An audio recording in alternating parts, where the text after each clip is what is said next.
Hey guys, welcome to Straw Hat Fiction. So in today's video we are gonna see, what if Luffy became Shadow Dragon and fell for Hancock? Shadows and Serpentes by Alan the Dragon. Before starting, make sure to hit that like button, as your one like motivates me to bring more stories, and subscribe the channel if you are new so you won't miss our latest videos. Luffy and Ace sprinted through the dense foliage of the jungle, heartbeats pounding in sync with their hurried footsteps. Just moments ago, they had escaped a close call with their grandfather, Monkey D. Garp, who was determined to drag them into a life in the Marines. A life they both vehemently wanted to avoid. The sound of Garp's booming voice echoed in the distance. "You two better not think you can run forever." "Split up," Ace shouted, glancing back at Luffy with a determined look. "I'll distract him. Just keep running." "Got it," Luffy replied, grinning, and without a second thought, he darted into the thick jungle, branches snapping as he pushed through the undergrowth. As he weaved deeper into the wilderness, Luffy's excitement grew. Adventure always called to him, even if it was tinged with danger. However, his enthusiasm quickly transformed into panic when he realized he was completely lost. The jungle closed in around him, dark and thick, and the cries of unseen creatures filled the air. After what felt like hours of running, Luffy stumbled upon a hidden cave, half concealed by vines and shadows. He took a moment to catch his breath, the adrenaline still rushing through his veins. "Maybe I can hide in here," he thought, glancing back to see if Garp was still on his trail. Curiosity piqued, Luffy stepped carefully into the cave. The air was cool and damp, a stark contrast to the sweltering heat outside. As he ventured deeper, the dim light revealed an ancient altar at the far end, understated yet alluring.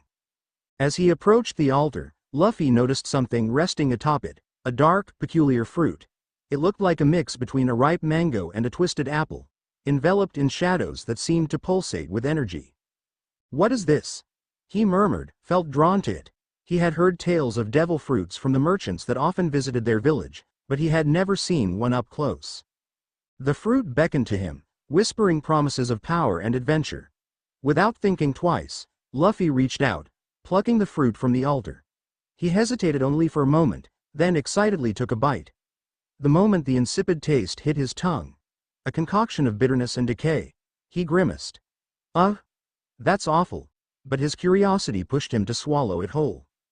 Suddenly, a surge of energy pulsed through him, igniting every nerve in his body. Luffy doubled over, his body writhing and convulsing as shadows swirled around him. A strange sensation enveloped him, as if he were stretching, reshaping, transforming. He gasped, feeling scales sprout along his arms and legs, a powerful tail unfurling behind him, and a roaring energy enveloping him. This wasn't just a transformation, it was an awakening. The cave glowed ominously as shadows danced around him, and Luffy knew in that moment that he was becoming something extraordinary. "What's happening?" Luffy cried out, his voice altered, deepening into a thunderous roar. He felt great strength filling him, and for the first time, he could sense the darkness within himself, power coursing through every inch of his being. When the transformation settled, he stood not just as a boy but as a magnificent dragon, his scales shimmering with an ethereal black sheen and wings extending from his back. He was no longer just Luffy, he was a force of nature. Outside the cave, Garp's booming voice called out, still searching for him. "Luffy, where are you? Come out and face me."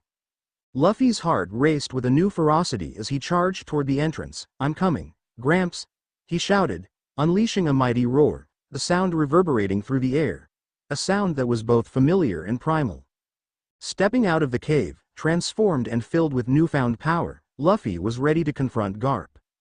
As Luffy emerged from the cave, the moonlight cast an ethereal glow on his newly transformed body, illuminating the dark scales that covered his dragon form. He stood tall and proud, gazing at his grandfather with a mix of determination and defiance.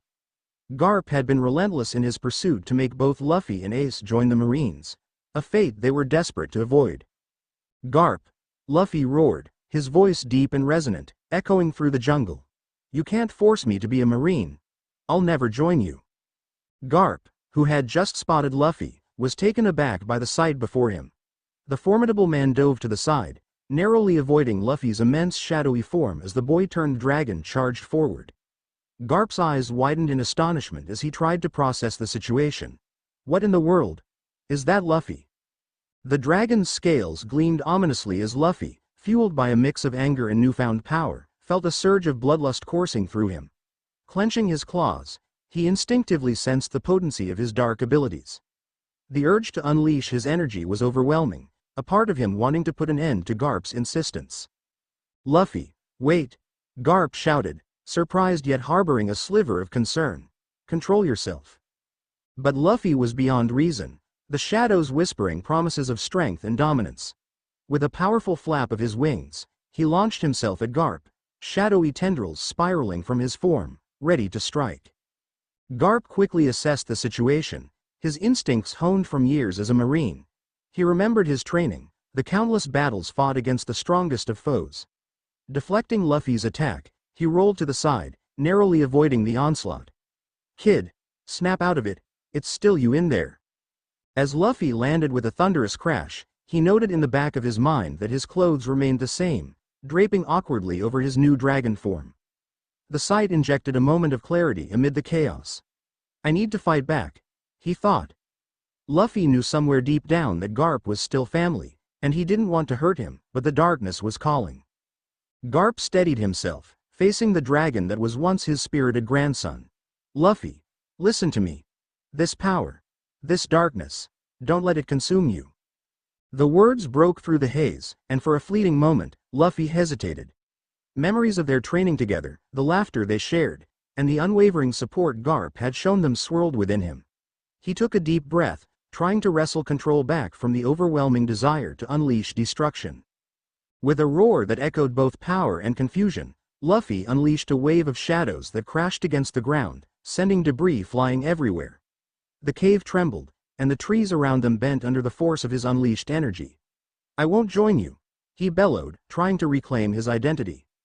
"You're stronger than this, Luffy," Garp shouted back, adjusting his stance, prepared for the aftermath of this unexpected battle. "Don't let it win."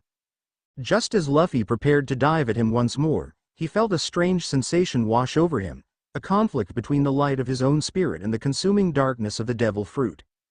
Images of Ace flashed through his mind, and he knew he didn't want to drag his brother into this.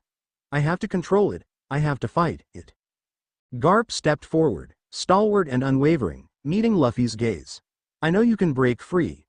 Remember why you're fighting. You wanted to be the king of the pirates, not a puppet for the Marines." A flicker of recognition sparked within Luffy's mind, the memories crashing over him as ferocious but enlightening waves. Garp's words resonated deeper than the darkness. In that moment, Luffy felt the shadows recede just slightly, allowing a flicker of himself to shine through.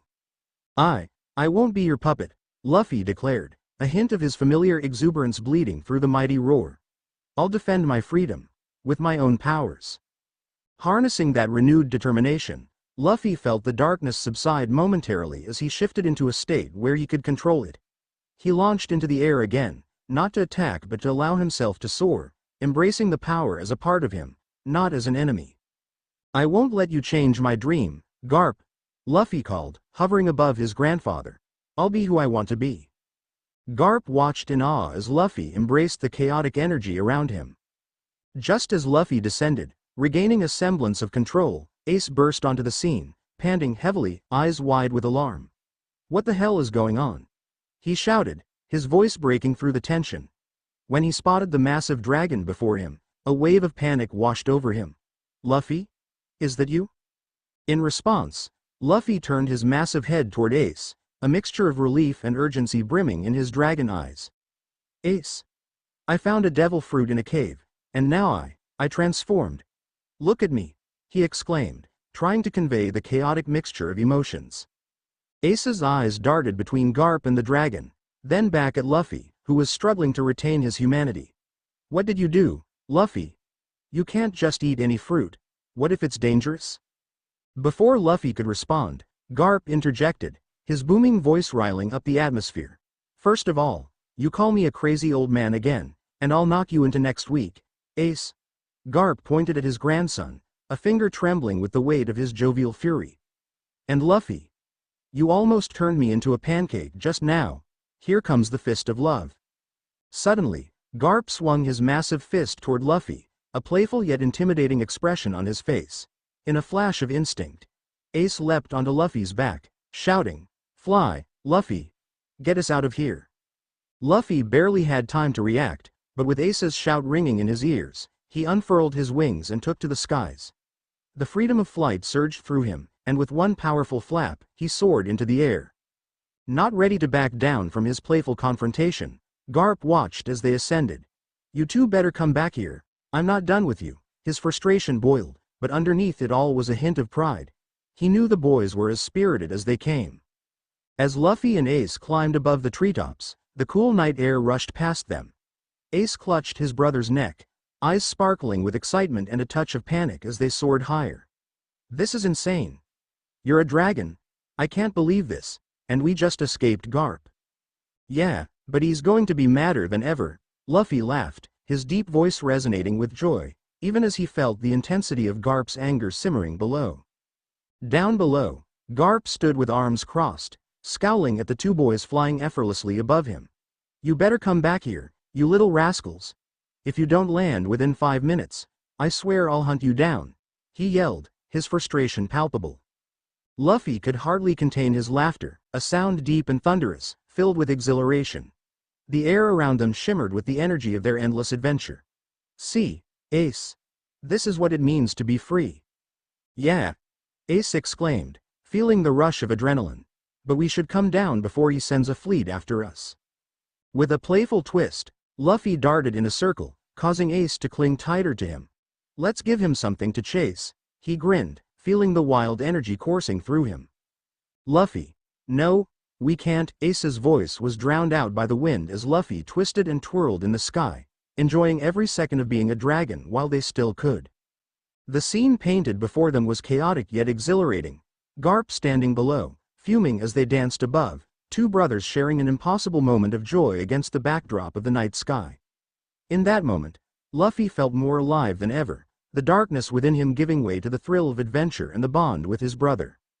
As the sky enveloped them, the roar of laughter mixed with Garp's furious shouts echoed through the jungle, marking the beginning of a wild escapade that would forever bond the brothers in a new journey of discovery, danger, and the unbreakable ties forged through their shared dreams. A year had passed since Luffy had discovered the dark power of the Shadow Serpent fruit, and during that time, he had learned to harness it with growing skill. Although it was a constant challenge to balance his newfound dragon abilities with his spirited personality, he often found himself soaring through the skies with Ace, reveling in the thrill of adventure and freedom. One sunny afternoon, Luffy and Ace decided to visit Makino's bar, a familiar gathering place that appealed to the local townsfolk and the occasional wanderers who visited their quaint island. The comforting scent of freshly prepared food wafted through the air as they approached. "Do you think Makino has more of those meat dishes? I could eat a whole mountain right now," Luffy exclaimed, rubbing his belly in anticipation. Ace chuckled. "You would. Just don't scare her away with your appetite this time." As they stepped inside, the warm atmosphere enveloped them, filled with laughter and lively chatter. Makino smiled at the sight of her two favorite boys, setting down a platter of steaming fish as they entered. "There you are. I was starting to think you forgot about me. Come have a seat." They slid into their usual spots at the bar, excited to dig into Makino's delicious food. Just as they settled in, a new figure walked through the door. A man with messy red hair, a broad grin, and a straw hat slung low over his forehead strolled in with an air of confidence that instantly commanded the full attention of the room. "Shanks!" Makino exclaimed, and a glimmer of recognition sparked in the eyes of Luffy and Ace. The infamous pirate known as Shanks, captain of the red-haired pirates, had arrived on the island. His presence created a mix of excitement and nervousness among the patrons, but the charm he radiated made everyone at ease in no time. "Oh, it's great to see you again, Makino," he said, his voice booming, looking around the bar. "Who are these two rascals?" "Just a couple of rough-and-tumble boys," Makino replied, gesturing at Luffy and Ace with a knowing smile. "Luffy, Ace, this is Shanks. He's a famous pirate, one you should be careful of." Luffy's eyes widened with eagerness. "You're a real pirate?" Shanks laughed, his eyes twinkling with amusement. "That's right, kid. The real deal. And you look like you've been causing trouble of your own." Ace smirked, elbowing Luffy. "You have no idea." Luffy couldn't contain his excitement and jumped from his seat. "Can you teach me how to be a pirate?" He blurted out, eyes sparkling with admiration. His heart raced at the thought of adventure, freedom, and living life on the high seas. Shanks crouched down to Luffy's level, his gaze serious but filled with warmth. What does being a pirate mean to you, Luffy? It means I can go wherever I want. I can find treasure, fight powerful enemies, and have an adventure every day. Luffy exclaimed, his determination seeping into every word. And one day, I'll be the king of the pirates. Shanks grinned, seeing the fire in Luffy's eyes. King of the pirates, huh? That's a lofty goal. But to become a true pirate, you have to learn to fight, make friends, and protect what matters. Haven't lost that spirit, you brat, Ace interjected, a proud smile spread across his face. You'll get there. Just don't bite off more than you can chew. Shanks chuckled, raising an eyebrow. Sounds like you both have your share of ambition. I see the potential in you, Luffy. But be careful, the sea isn't just about fun and games. There are real dangers lurking out there. Luffy nodded eagerly, his eyes glowing, envisioning the horizon brimming with endless possibilities. I can take on any danger, just you wait. Suddenly, the mood shifted as Shanks pulled out a small, round object from his pocket. A mysterious, glowing fruit. Speaking of dangers, be careful what you eat, he said knowingly, eyeing Luffy. You've tasted a devil fruit already, haven't you? Luffy nodded, proud yet reminded of the brashness of his earlier choice. I did. It turned me into a dragon. I love it, he replied without hesitation. Shanks tilted his head, chuckling softly. That's quite interesting. Just remember, power comes with its consequences. Always be ready for the challenges it brings. I will. Luffy declared, determination radiating from his every word. As Shanks shared tales of adventures on the Grand Line, the atmosphere grew vibrant. The bar was filled with the lively chatter of patrons as Shanks recounted tales of adventure when suddenly, the door swung open with a force that silenced the room. A group of rugged mountain bandits, their faces gruff and menacing, stomped in, clearly ready to stir trouble. At the front of the group was Higuma, their loud and rowdy leader, whose presence instantly made everyone tense. Give us some sake, Higuma demanded, slamming his fist on the bar counter, or else. Makino remained calm, her demeanor steadfast as she replied, I'm sorry, Higuma, but we're all out. Please leave without causing any trouble. This only fueled the bandits' anger, and they began to jeer and mock her. Shanks narrowed his eyes, recognizing the tension building. Hey, leave her alone, you lot. You don't want to test that kind of fate. Higuma turned his gaze toward Shanks, sneering. And what are you going to do about it, red-haired? You're all bark and no bite. Just then, Luffy, who had been watching the exchange with growing impatience, stepped forward. With a fiery determination in his gaze, he thrust out his arm. You should leave, now. The bandits turned to face him, and a round of cruel laughter erupted. Higuma, the leader, stepped toward Luffy, towering over him, and said mockingly, and what are you going to do, little brat? You think you can push me around? With a sudden flash of energy, Luffy felt the darkness inside him surge. He had learned to control his transformations as time passed, but this situation demanded a greater show of power. In a heartbeat, the air around him shifted. Luffy's stature grew rapidly from 1.20 meters to an imposing 1.80 meters. His muscle mass increased, becoming firmer and more defined. Dark scales spread across his skin, glinting ominously in the light, and his back erupted with two massive, demon-like wings that unfurled majestically, casting a shadow over the stunned patrons. Two horns sprouted from his forehead, framing his now fierce countenance. He had activated his hybrid form, and the transformation was striking. The laughter of the bandits faltered, shock replacing their arrogance as they stared at the towering figure that was once their target. What the? Higuma stuttered, taking a hesitant step back. What is this? Luffy took a step forward, his voice a deep growl tinged with authority. I said, get out. With his newfound strength radiating from him, Luffy walked confidently toward Higuma, the weight of his transformations grounding him. The patrons watched in awe, a mix of fear and admiration swirling in the air. You think you can just waltz in here and bully everyone? You don't belong here, Luffy added, channeling the power of the shadows around him. The mountain bandits exchanged anxious glances, their bravado rapidly dissipating in the face of Luffy's overwhelming presence. Higuma, Attempting to regain some semblance of courage, scoffed, "We can take you, aren't you just a kid?" "You should really reconsider," Luffy warned, his voice dropping to an intimidating rumble. "This is your last chance. Attack him." Higuma ordered the bandits, desperation creeping into his voice. "Don't let some brat intimidate you." But as the bandits hesitated, Luffy spread his wings wide, casting an imposing shadow over them. "You're making a huge mistake."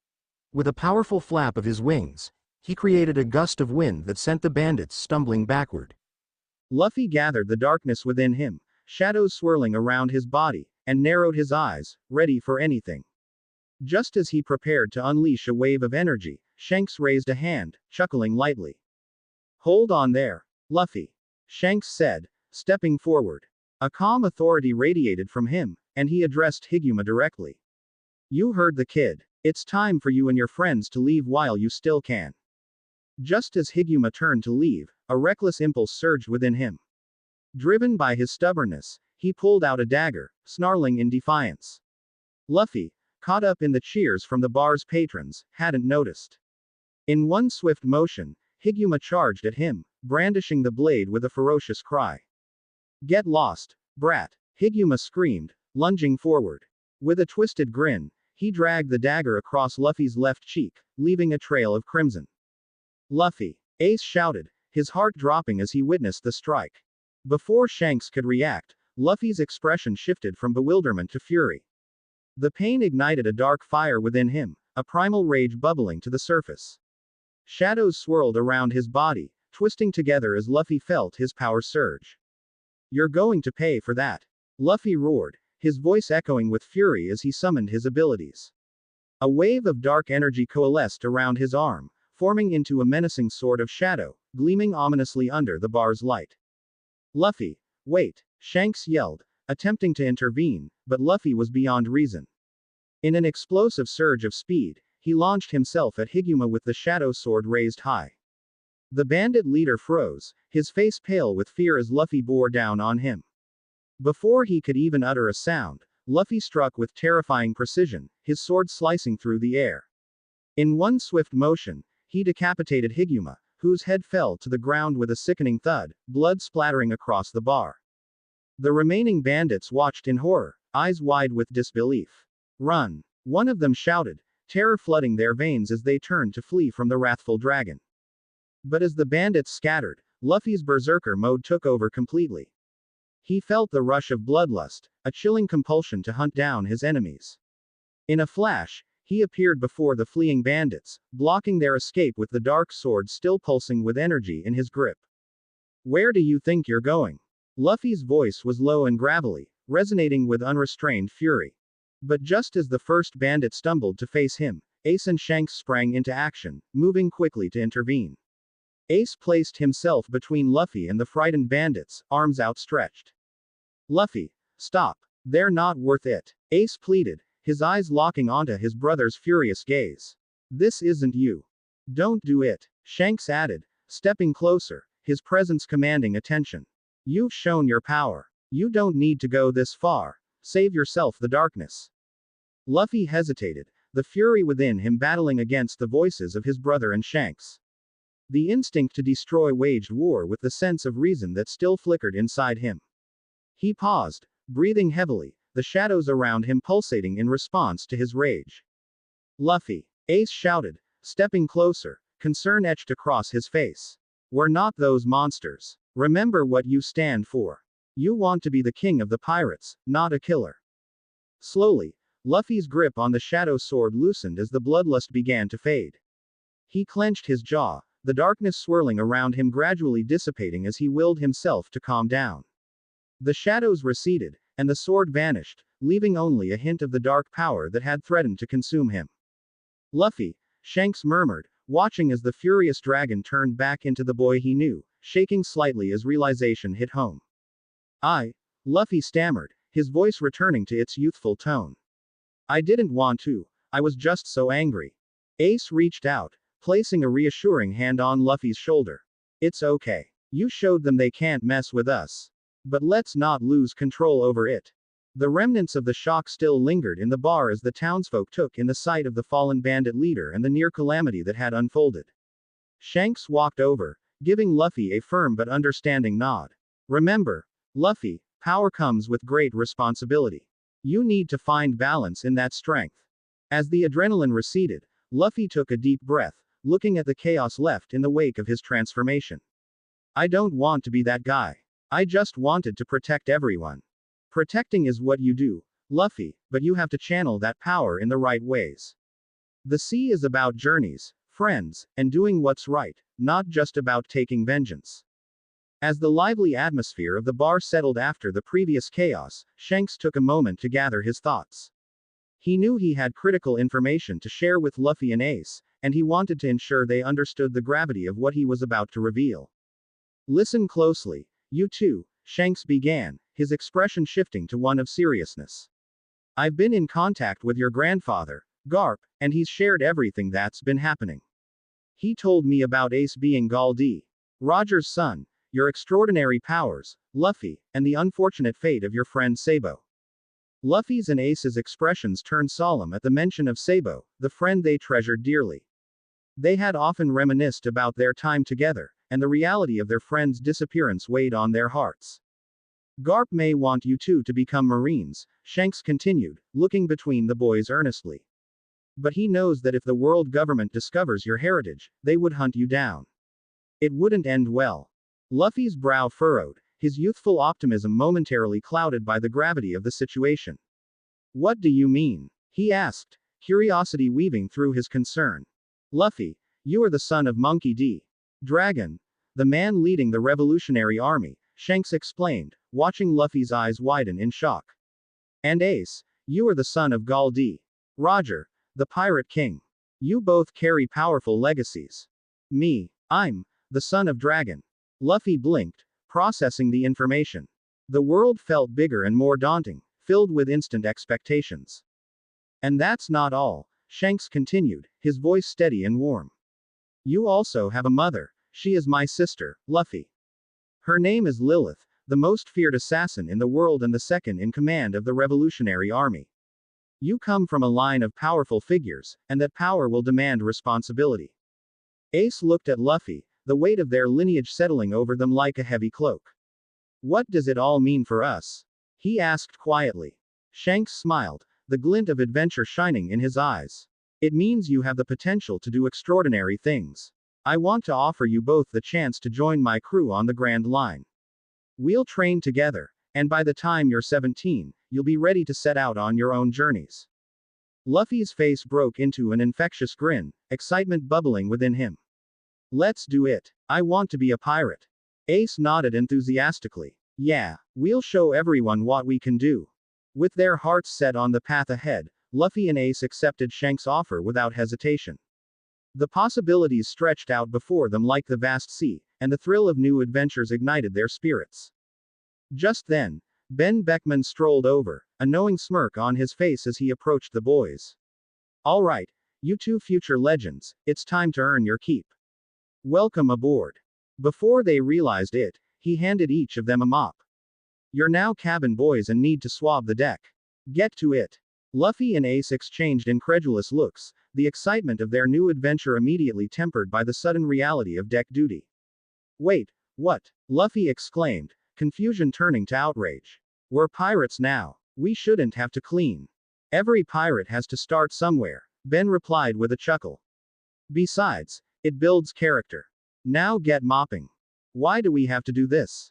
Ace grumbled, the mop feeling uncomfortably foreign in his hands. We could be training.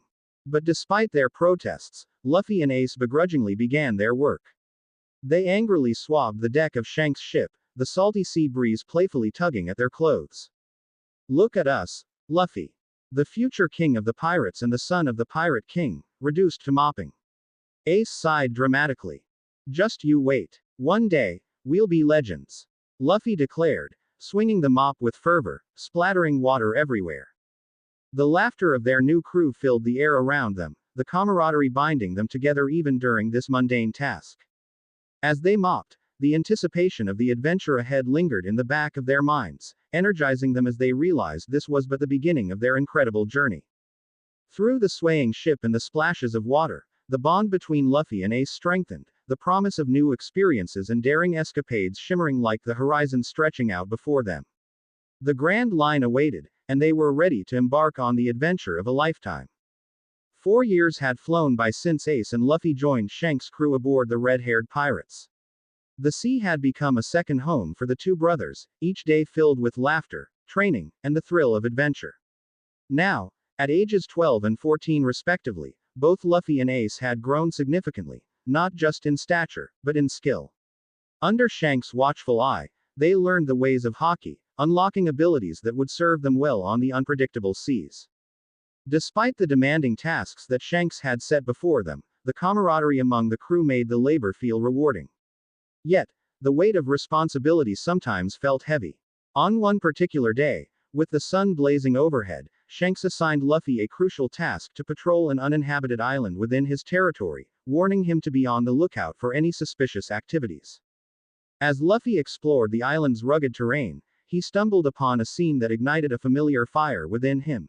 A group of slavers, their faces twisted with malice, had gathered around a group of captured civilians. The sight sent a jolt of anger through Luffy. Scum of the earth, he cursed under his breath, clenching his fists. He had heard plenty about the despicable deeds of slavers, and now he was witnessing it firsthand. Without hesitation, Luffy entered the clearing. The slavers were laughing, their cruel taunts echoing in the air, but the moment they spotted him, their expressions shifted from mirth to confusion. "Who's this brat?" one of them sneered, brandishing a whip. "Get lost, kid, before you get hurt." Luffy's heart raced with a mix of fury and determination. "Let them go," he shouted, his voice unwavering. "You have no right to hold them like this." The slavers laughed, dismissing him as a mere child. "What do you think you can do? You're alone." But Luffy had grown far beyond what they could ever anticipate. Closing his eyes for a moment, he summoned the darkness lurking within him, channeling the power of his dragon transformation. He felt the shadows coalesce around him, dark scales emerging and wings unfurling from his back, transforming him into a formidable creature of nightmares. With a menacing roar, Luffy unleashed his full dragon form, casting a shadow over the slavers as he towered above them. The laughter died in their throats, replaced by terror as they realized their impending doom. "Get him!" one of the slavers shouted, but their cries fell on deaf ears. Luffy lunged forward, cutting through their ranks like a tempest. With each strike of his claws and waves of shadowy energy, he laid waste to them, merciless and relentless. He didn't believe in mercy for those who thrived on pain and suffering. In the midst of the chaos, as the last of the slavers fell, Luffy found himself catching his breath. His chest heaved with exertion, and he gazed around the clearing, the defeated bodies of the slavers strewn across the ground. But amidst the wreckage, his gaze fell upon something that sent his heart racing anew. A young girl, about his age, chained and battered, her beauty slightly marred by the hardships she had faced. "Hey!" Luffy called out, rushing toward her. "Are you okay?" The girl looked up at him, her eyes glistening with both pain and a hint of hope. I don't know," she whispered, trembling slightly. As he reached her, he noticed the deep bruises and cuts on her arms, tokens of her suffering. "Hold on. I'll get you out of here," Luffy exclaimed, determination igniting within him. He quickly inspected the chains binding her, and with a flick of his claws, he shattered them, freeing her from her captivity. She stumbled free, a look of gratitude shining through her pain. "Thank you, but who are you?" "I'm Monkey D. Luffy," he declared, pride swelling in his chest.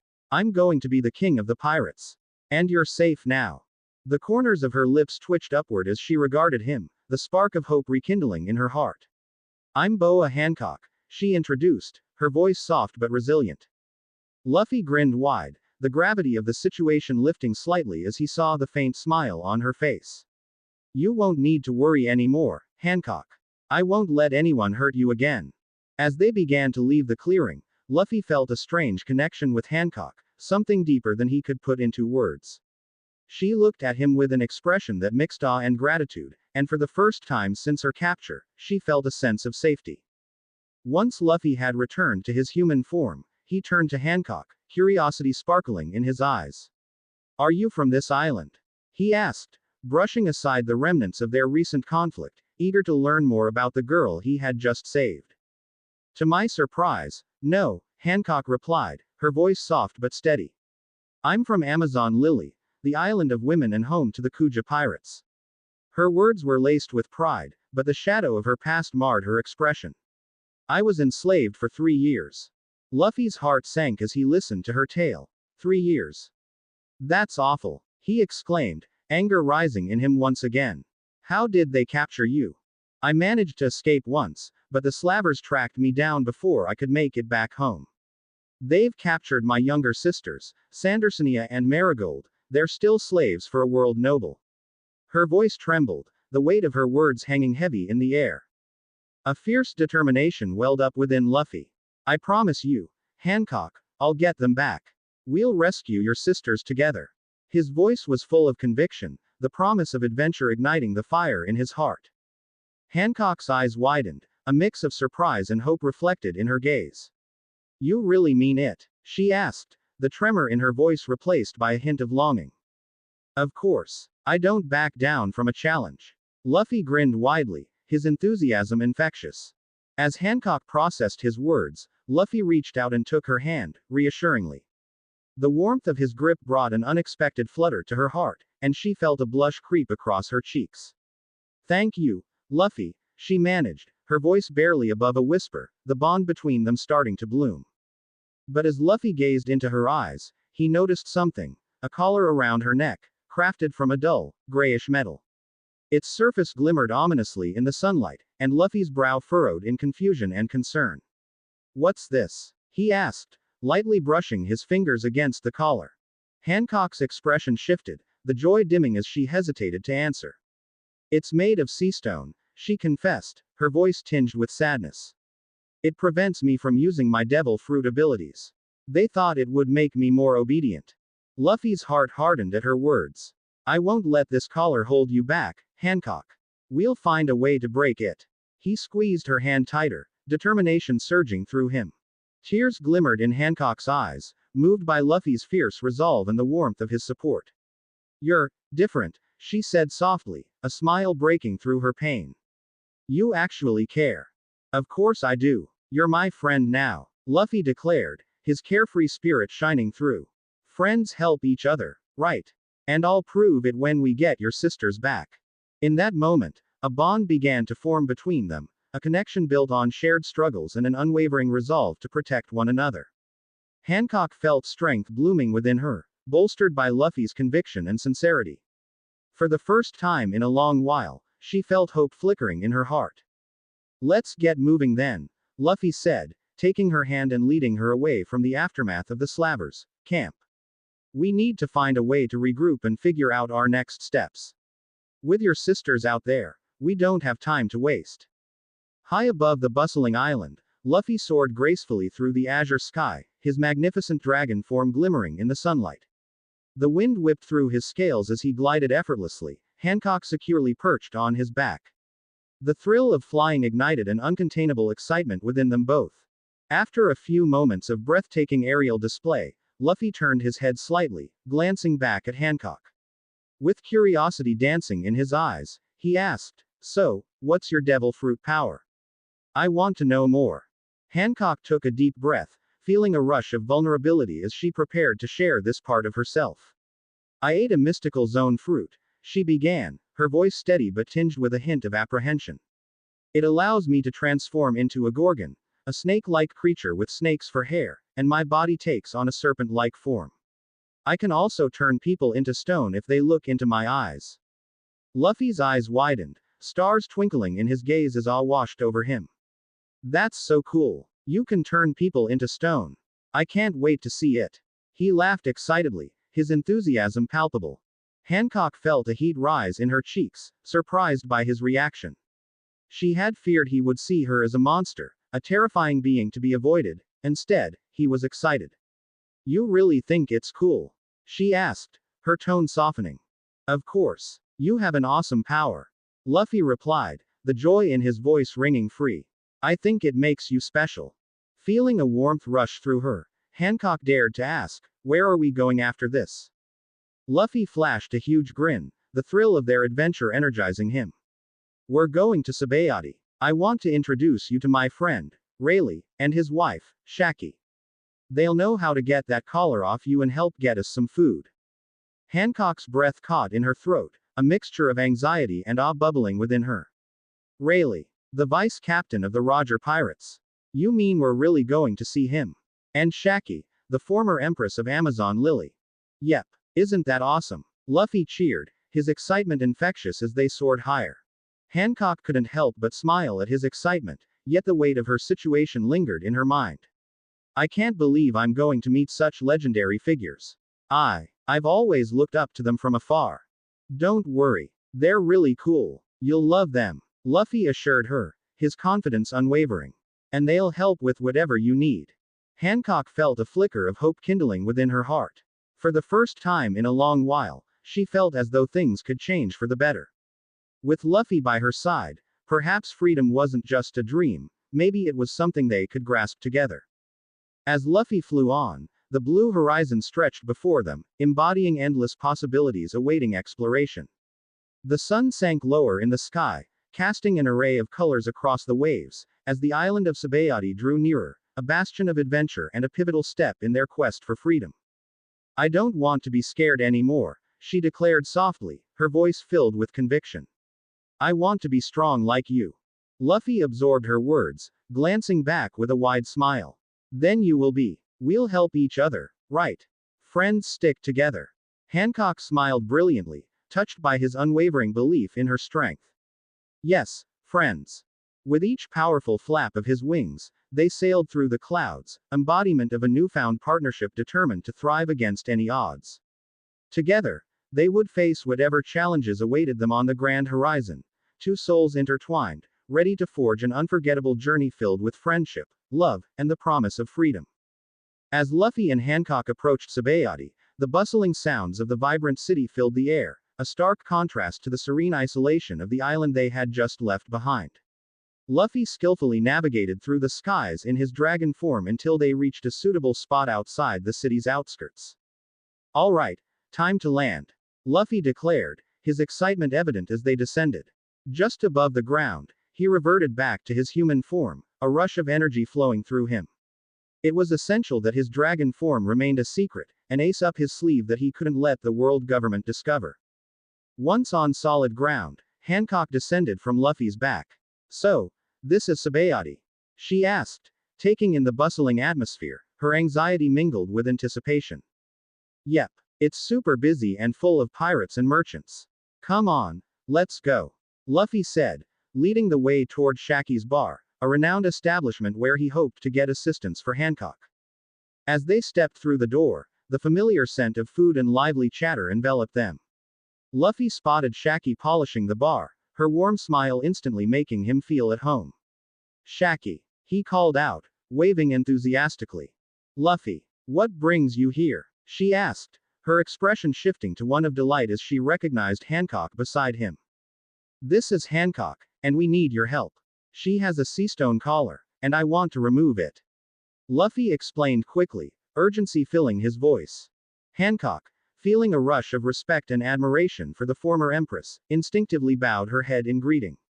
It's an honor to meet you, Shaki, she murmured, her voice laced with reverence. None of that formality in here, dear, Shaki replied with a chuckle, waving a hand dismissively. You're among friends. Come, have a seat. Once seated at the bar, Shaki brought over an array of delicious dishes for Luffy and Hancock, the aromas tantalizing their senses as they dug in. Luffy wasted no time, promptly chomping down on the food with a look of pure bliss. Hancock observed, bemused by his insatiable appetite. Just then, the door swung open, and in stepped the legendary Dark Knight, Silver's Rayleigh, his presence commanding instant attention. The former vice captain of the Roger Pirates walked in with a relaxed demeanor but an air of authority. He spotted Luffy and Hancock, striding over with a knowing smile. Luffy, it seems the next generation is not so far behind, he remarked, a twinkle in his eye. And you must be Boa Hancock. A pleasure. Hancock straightened, feeling both nervous and honored in the presence of such an esteemed figure. Thank you, Rayleigh. I've heard many stories about you. Rayleigh nodded, his gaze shifting to Hancock's collar. I hear you have a little problem we need to sort out. Yes, Hancock replied, her voice steadying. This seastone collar, it prevents me from using my abilities. Sit tight, Rayleigh instructed. He pulled out a small set of tools and began examining the collar closely. I can remove it for you, no problem. Luffy watched with eager anticipation as Rayleigh worked, adrenaline rushing through him at the thought of Hancock regaining her strength. This was a pivotal moment, one that would change everything for her. After a few moments of focused effort, Rayleigh's experienced hands finally found the mechanism that held the collar in place. With a swift motion, he released it, removing the oppressive weight from Hancock's neck. The collar clattered onto the table, and Hancock instinctively rubbed her neck, freedom washing over her in waves. I can't believe it, she gasped, the relief palpable in her voice. Thank you, Rayleigh. Now, you should be able to use your powers without any hindrances, he assured her, a smile spreading across his face. But remember, with great power comes responsibility. Luffy bounced in his seat, his excitement bubbling over. So now you can be the Gorgon you were meant to be. Wall adorned with pirate flags seemed to cheer along with him, as Hancock beamed with newfound confidence. I won't forget this kindness, she declared, feeling empowered for the first time in years. Hancock felt an overwhelming wave of joy wash over her as the collar fell away, freeing her from the years of bondage and despair. In a moment of pure gratitude, she threw her arms around Luffy, pulling him into a tight embrace. Thank you, Luffy. I'm finally free. Caught by surprise, Luffy's face turned bright red, and he stammered, no problem. Just then, amidst the thrill of the moment, Hancock kissed him gently on the cheek, a gesture filled with warmth and affection. The room erupted in laughter at Luffy's blushing face. Rayleigh chuckled while Shaggy couldn't help but smile as they watched the boy's flustered reaction. Well, looks like there's some chemistry brewing here, Rayleigh mused playfully, enjoying the sight of Luffy's embarrassment. However, the realization of her newfound freedom soon weighed heavily on Hancock's heart. Her thoughts flickered to her sisters, Sandersonia and Marigold, who were still missing. Luffy, she began, her voice now serious, I need to save my sisters. But how? Before Luffy could respond, Rayleigh interjected with a calm, thoughtful expression. You should contact Luffy's mother. She might have some influence or resources that could help you in your search. Hancock's eyes sparkled with curiosity as she asked Luffy, who is your mother? Luffy, knowing that he could trust Hancock completely, decided to share a part of his family's history with her. Reaching into his pocket, he pulled out a worn wanted poster. He showed it to Hancock, and her expression immediately shifted as she read the bold letters. She devil red-haired Lilith. Wanted. Dead or alive. 5,500,000,000 belly. Hancock's mouth fell open in shock. Your mother is, Lilith. The most feared woman in the world. She gasped, recognizing the name that had long haunted her dreams and those of many others. Luffy nodded, still radiating pride. Yeah, and my dad is Monkey D. Dragon, the leader of the Revolutionary Army. My uncle is Shanks, one of the Yonko. And my grandfather is Monkey D. Garp, the Marine Vice Admiral. The weight of Luffy's revelation stunned Hancock into silence. She felt as if the ground beneath her was shifting. So, you're the son of not just one, but multiple legendary figures. She whispered, her mind racing. The she-devil, the revolutionary leader, a Yonko, and a vice admiral. Yep, pretty wild, huh? Luffy laughed, his earlier embarrassment fading away in light of his excitement about the adventure ahead. But as he observed Hancock's stunned expression, he could see the deeper implications of his lineage weighing on her. Luffy, Hancock said slowly, trying to wrap her mind around everything. If your mother is truly the she-devil, then you must surely have ties to power that could aid me in rescuing my sisters.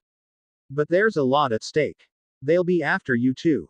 I don't care. We'll save them together. Luffy exclaimed, his determination evident in his eyes. They don't stand a chance against us. Rayleigh interjected, Luffy is right. With the power you both possess, the connections you have, and this bond you've already formed, he paused, looking between them with a knowing smile. You both stand a better chance than any. Shaggy leaned against the bar, arms crossed and a bemused grin on her face. So, It sounds like we have quite an adventure ahead of us. First, we contact Lilith, and then we take action. We can't let those world nobles keep your sisters captive any longer. As the reality of their new mission began to sink in, Hancock felt a renewed sense of purpose fuel her spirit. With Luffy at her side and allies like Rayleigh and Shaggy backing them, she knew they would do everything in their power to liberate her sisters from the clutches of tyranny. Let's do this, Luffy declared, resolute. We'll get your sisters back, and we'll face any danger that comes our way. With a renewed sense of purpose igniting within him, Luffy turned to Hancock, curiosity sparkling in his eyes. Hey, can you show me your devil fruit power before we head back to Shanks' ship? I want to see you in your full Gorgon form. Hancock hesitated for a moment, nervousness creeping into her heart. Though she had regained her freedom, she was still unsure of how her transformation would be received, especially by someone she had grown to care about. But looking into Luffy's eager eyes, she felt a sense of comfort and trust that inspired her to agree. All right, but promise to be careful, okay? Hancock replied, her voice slightly trembling with anticipation. Luffy nodded enthusiastically, the excitement bubbling within him as the bar emptied out. He felt this was a safe space to witness her transformation without interruption. I promise. Just show me how amazing you are. Taking a deep breath to center herself, Hancock closed her eyes for a moment. She concentrated, summoning the power of the mystical zone fruit that had transformed her life. As the energy surged within her, she began to shift. The transformation was both awe-inspiring and mesmerizing. Her long black hair began to writhe and twist, slowly morphing into slithering snakes that danced around her head. Luffy watched, captivated, as her skin changed, shimmering and growing scales that caught the dim light of the bar. Hancock's body elongated, her height increasing from 1.5 meters to an impressive 2.7 meters. Her graceful form melded with a serpentine elegance, and her legs merged together, forming a large snake-like tail that coiled elegantly behind her. Her once blue eyes transformed into a striking yellow, mirroring the reptilian gaze of her Gorgon nature. It was a transformation that was both beautiful and intimidating, and Luffy couldn't help but feel an overwhelming sense of awe. Wow, you look incredible, Luffy exclaimed, his admiration palpable in his voice. You're like a real-life mythical creature. Hancock couldn't help but feel a sense of pride swell within her at Luffy's excited reaction. This is my true form, she said, her voice resonating with power, now layered with a subtle hiss. As a Gorgon, I can turn anyone into stone if they meet my gaze. Luffy stepped closer, eyes wide with wonder. Can you show me how it works? I mean, not on me, but maybe on something else.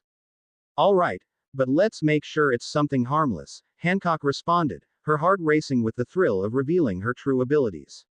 She spotted an empty wooden barrel in the corner of the bar and nodded toward it. Perfect. Just watch. Raising her eyes to the barrel, Hancock focused her energy and summoned her ability. In a blink, she locked her yellow gaze onto the wooden surface. Luffy gasped in astonishment as the barrel began to shimmer light before turning to stone, solidifying before their eyes. That's so cool, he shouted, laughter escaping him as he glanced back at Hancock, who looked regal and powerful in her Gorgon form. Feeling emboldened, Hancock let out a triumphant hiss, a completely different side of her on display. This is what I am capable of when I embrace who I am. When the barrel was frozen solid in stone, she turned her gaze back to Luffy, her curiosity piquing. What do you think? Do I still seem like a monster? No way, Luffy replied immediately, shaking his head in disbelief. You're amazing. I think it's so cool. You have such awesome powers, and you're still you. Feeling a warmth spread in her chest from Luffy's acceptance, Hancock allowed herself to meet his eyes, a gentle smile gracing her features. Beneath her incredible form, she felt a connection with Luffy growing, a bond that began as an alliance to rescue her sisters but now felt like something deeper. As she transformed back into her human form, returning to her original height, Luffy found himself smiling brightly at her. The way her eyes sparkled with confidence resonated with him. His feelings for her began to blossom into something more profound, a small crush forming without him realizing it. Let's head to Shanks' ship, Luffy said, a bounce in his step. I can't wait to introduce you to everyone. With a renewed sense of purpose, Hancock took Luffy's hand, feeling more empowered than she had in years. Together, they would not only save her sisters but strengthen the bond they were nurturing, a bond of courage, support, and adventure that stretched far beyond simple friendship. As Luffy soared through the sky, his massive wings flapping gracefully, Hancock held on tightly, the wind whipping through her hair. She marveled at the view below, the sparkling ocean stretching far and wide beneath them. It felt exhilarating and freeing, the adrenaline surging as they flew toward Shanks' ship. Curiosity bubbled within Hancock as she nestled comfortably on Luffy's back. "So, what are your parents like?" she asked, wanting to learn more about the extraordinary lineage Luffy hailed from. "Have you always been close with them?" Luffy's expression brightened with a cheerful grin. "Oh, yeah, I actually met my mom and dad 2 years ago," he replied, his tone filled with excitement at the memories. "Even with what people say about them, they're really good people. My mom used to come visit me all the time." Hancock found herself captivated, genuinely curious about the legendary figures that were Luffy's parents. "What's your mother like?" she pressed, her interest piqued. Luffy laughed, an affectionate gleam in his eyes as he recounted a particular memory. "She's super strong. There was this one time when she came to visit me in Ace. We thought we could take her in a spar, just for fun. But she completely trounced us." He chuckled at the memory, shaking his head. "Really? What happened?" Hancock leaned in, intrigued by the story. "Well, Ace has the flame fruit, and with our combined plans to show off, we thought we could take on my mom," Luffy said, grinning at the recollection. "But she just used her conqueror's haki and defeated us both in 5 seconds. 5 seconds? Hancock echoed, her eyes wide with disbelief. "You mean to say you and Ace, 2 strong boys, lost that quickly?" "Yup." Luffy laughed, the sound full of joy. "She doesn't even need to fight. Her presence alone is enough to knock us out cold. It was so embarrassing but also kind of amazing. It really showed us just how strong she is." Hancock felt a mix of admiration and wonder wash over her. The thought of Luffy's mother instilled a new kind of respect for the powerful lineage from which they both hailed. "Your family sounds incredible," she remarked, feeling humbled and drawn closer to him. "I can only imagine how tough and strong-willed they must be." Luffy's expression shifted slightly, a hint of worry creeping into his voice. She also told Ace and me that we should always be kind to girls," he reverted back, his tone less enthusiastic. "She really made sure of it." "Kind to girls? What do you mean?" Hancock asked, curious as she picked up on Luffy's unease. Luffy hesitated before a flood of memories came rushing back. "Well, there's this one time she took Ace and me on a trip. She told us we were going to see a friend of hers, a man named Ivankov." Hancock's eyebrows raised, intrigued. "Ivankov? Yeah, it was a wild experience." Luffy continued, his voice trailing off, revealing an inclination to relive what initially seemed like an adventure but quickly morphed into an escapade of embarrassment. Flashback. Luffy and Ace stood beside Lilith, who wore a confident smile as she led them through the vibrant land. "You boys are going to learn an important lesson today," she had said, eyes gleaming with mischief as they entered a colorful region known as Transform Island. "Where are we going, Mom?" Luffy had asked, bouncing excitedly. "We're visiting my friend Ivankov, and I want to make sure you both understand how to treat girls with respect," she replied cryptically, prompting looks of curiosity from both boys. As they arrived on the island, Luffy and Ace had been utterly shocked and horrified by what they witnessed. An entire island filled with crossdressers, all with flamboyant attire and an exaggerated sense of drama. What is this place?" Luffy stammered, wide-eyed at the sights around him. "It's unique, to say the least," Lilith remarked with a laugh as Luffy and Ace exchanged bewildered glances. Before they could process anything further, they were ambushed by numerous lively individuals adorned in dresses, makeup, and accessories, the entire spectacle overwhelming. "Look at these strapping boys. They would look fabulous in a dress," one crossdresser exclaimed, grabbing hold of Luffy as he tried to wrench away. "No. Get off me," Luffy shouted in panic, running away. Ace quickly followed suit, the two of them sprinting for their lives amidst loud laughter echoing around them. "Aunt Lilith, help," Ace called, barely keeping pace as they dodged enthusiastic pursuers eager to dress them up. "Remember what I taught you," Lilith called after them, amusement ringing in her voice. "Be kind to girls.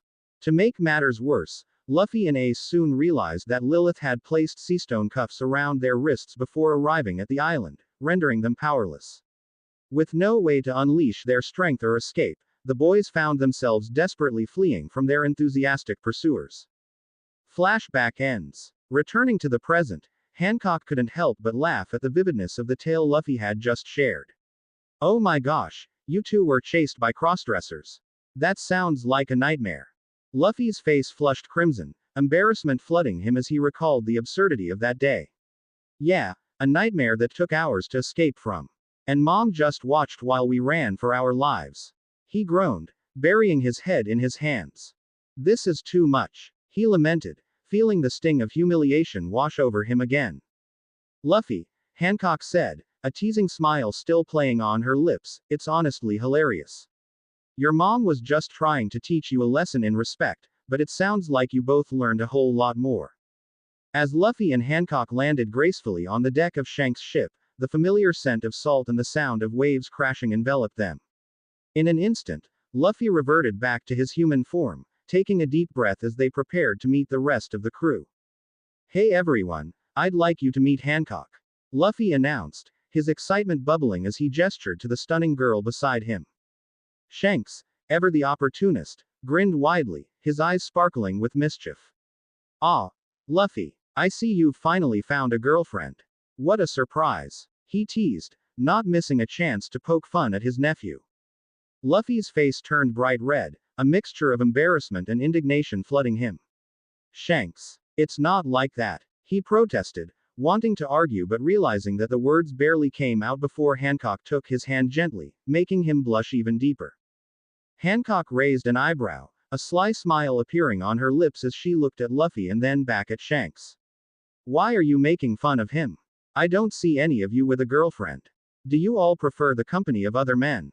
She shot back, her tone light yet carrying an undercurrent of challenge. The crew and Shanks were taken aback, caught off guard by Hancock's boldness. Shanks sputtered, his cheeky grin faltering for a moment as the crew exchanged awkward glances. Well, we just haven't found the right ones yet, he stammered, a hint of embarrassment creeping onto his face.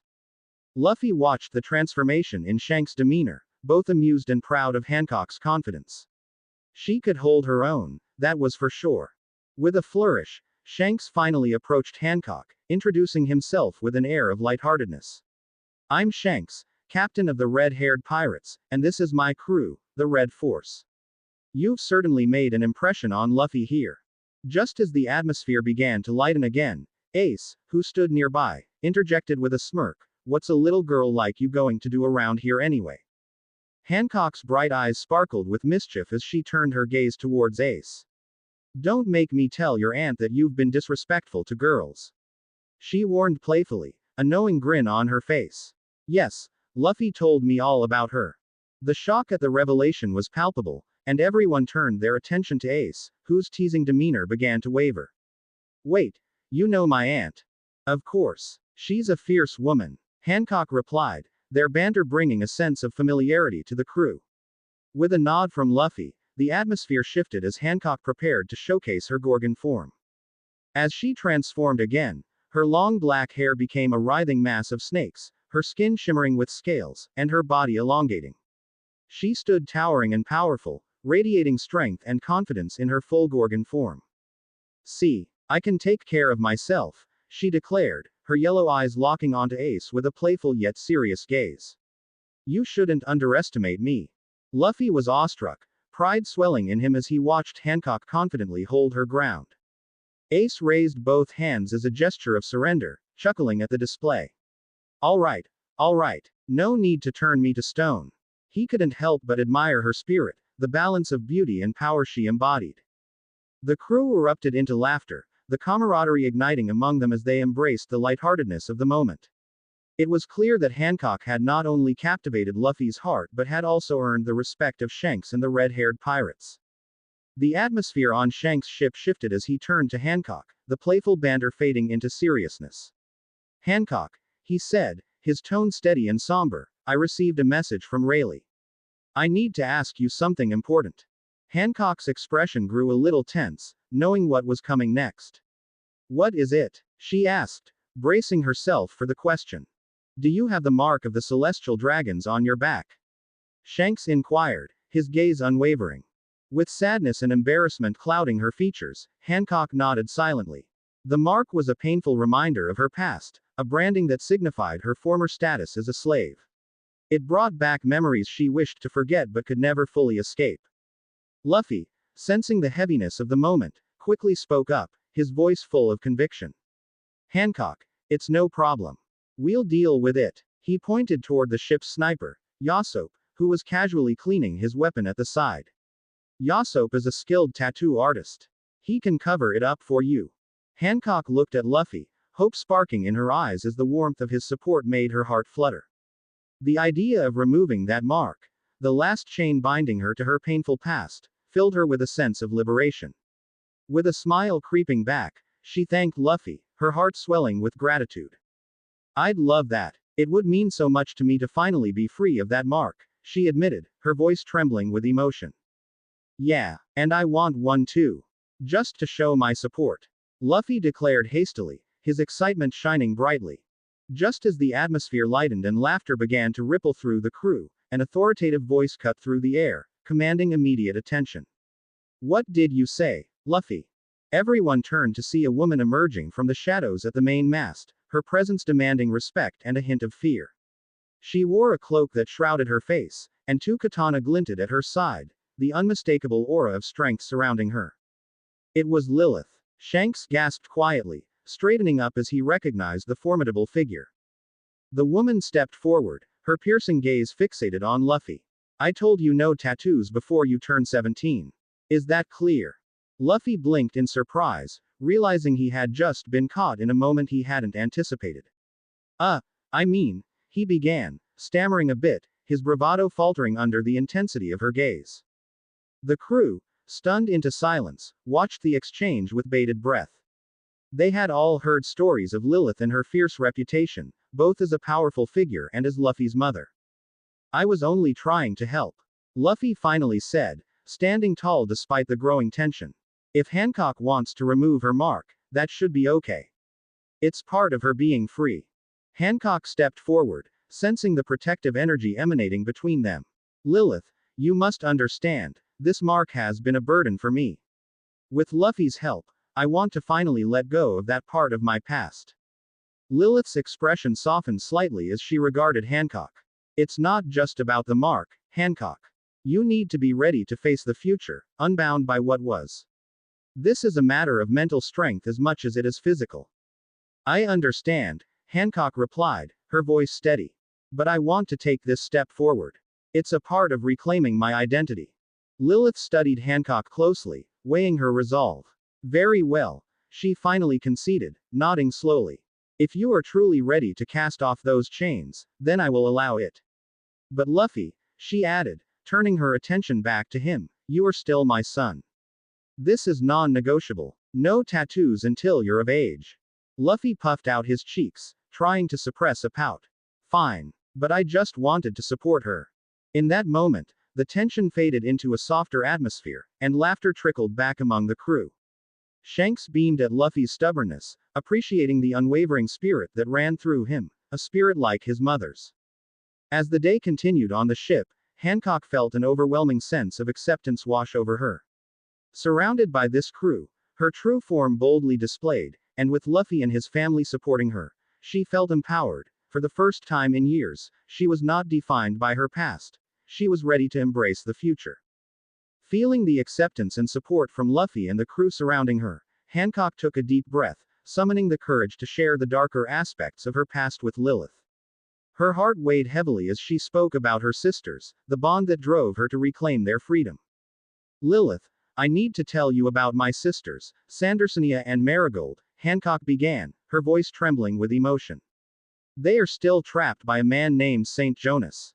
He is cruel, driven by his obsession with collecting reptiles, and he treats my sisters like pets because of their devil fruits. Like mine, their powers are snake-themed. As she recounted their plight, her heart ached. I was deemed too dangerous, so he put the seastone collar around my neck to suppress my abilities. I'm forced to clean and help in the kitchen, catering to his whims. But the worst is how he treats my sisters. They've been subjected to shock collars, displayed like trophies. He shocks them for fun or to torture me. It's monstrous. Lilith listened intently, her expression shifting from curiosity to undeniable fury. That is reprehensible, she said, her voice low and steady. No one should have to endure that, let alone your family. Hancock nodded, tears shimmering in her eyes. I feel so powerless watching them suffer. Every day, I wonder if I'll ever see them again or rescue them from that hell. The weight of her words hung heavy in the air, the truth of their suffering seeping into the breaths of everyone present. Lilith's heart burned with anguish and determination. You're not powerless, Hancock. You have us now, she reassured, her voice brimming with empathy and resolve. As the group huddled together on the ship, Lilith's brow furrowed in thought, a flicker of recognition striking her. The name, Saint Jonas, resonated within her, and the pieces began to align. Wait a minute, she said, her voice sharp and focused. I know that name. He's a target for the Revolutionary Army. The others exchanged curious glances, captivated by the sudden revelation. What do you mean? Hancock asked, her heart racing with hope. Lilith continued, her demeanor intensifying. In 2 years, he'll be traveling to an island in the West Blue. Those celestial idiots must inform other higher nobility about their plans at least 3 to 4 years in advance to ensure everything goes smoothly when they arrive. This means we have a perfect opportunity to strike. Luffy and Hancock listened intently, the urgency of the moment stirring determination within them. So, we can really rescue my sisters? Hancock asked, a hopeful spark igniting in her eyes. Yes, Lilith affirmed, a fierce resolve taking hold. But this won't be a walk in the park. No, this will require training, preparation, and commitment from all of you. I will train you personally. Train us, Luffy exclaimed, a mix of excitement and trepidation in his voice. Yes, Lilith confirmed, crossing her arms as she fixed her fierce gaze on them. These next 2 years will be hell on earth. You need to be ready for anything, especially if we're going to take down someone like Saint Jonas. His position as a celestial dragon gives him access to power and influence beyond your imagination, along with dangerous defenses. You can count on us. Luffy exclaimed, adrenaline surging. We'll work hard to get stronger, whatever it takes. Hancock nodded, resolve solidifying within her. If it means I can rescue my sisters and free them from that monster, I'm all in. Good, Lilith said, her expression softening slightly as she looked at them. This will be a trial by fire, but I believe in all of you. 2 days had flown by in a whirlwind of preparation, anticipation, and excitement as Luffy, Ace, and Hancock anxiously awaited the start of their rigorous training under Lilith's guidance. The trio set sail to a deserted island that rose from the ocean like a hidden gem, surrounded by sparkling turquoise waters. As they arrived on the sandy shores, the setting sun cast a vivid orange and pink hue across the sky. Lilith stood before them, her expression serious but her eyes brimming with determination. Welcome to your new home for the next 8 months, she announced, the sound of waves crashing behind her. This is where you'll train. Ace looked around with a flicker of excitement in his eyes. It's beautiful, he remarked, taking in the lush greenery and the promise of adventure that lay ahead.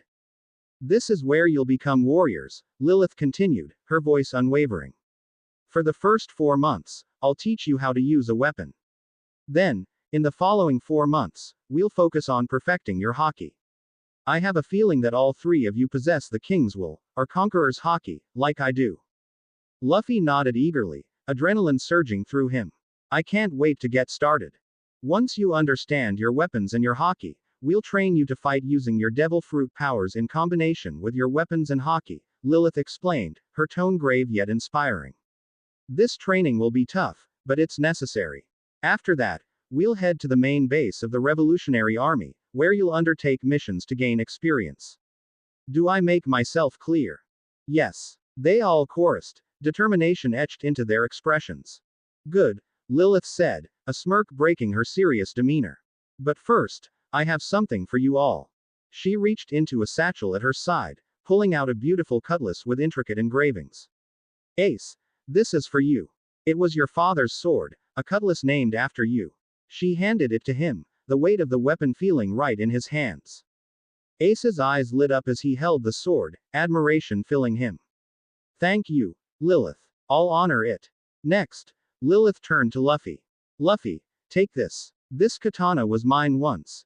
Its name is Shadow Slicer, she said, presenting him with a finely crafted black steel blade. Its surface gleamed in the fading sunlight. It's named due to its unique design, perfect for someone with your daring spirit.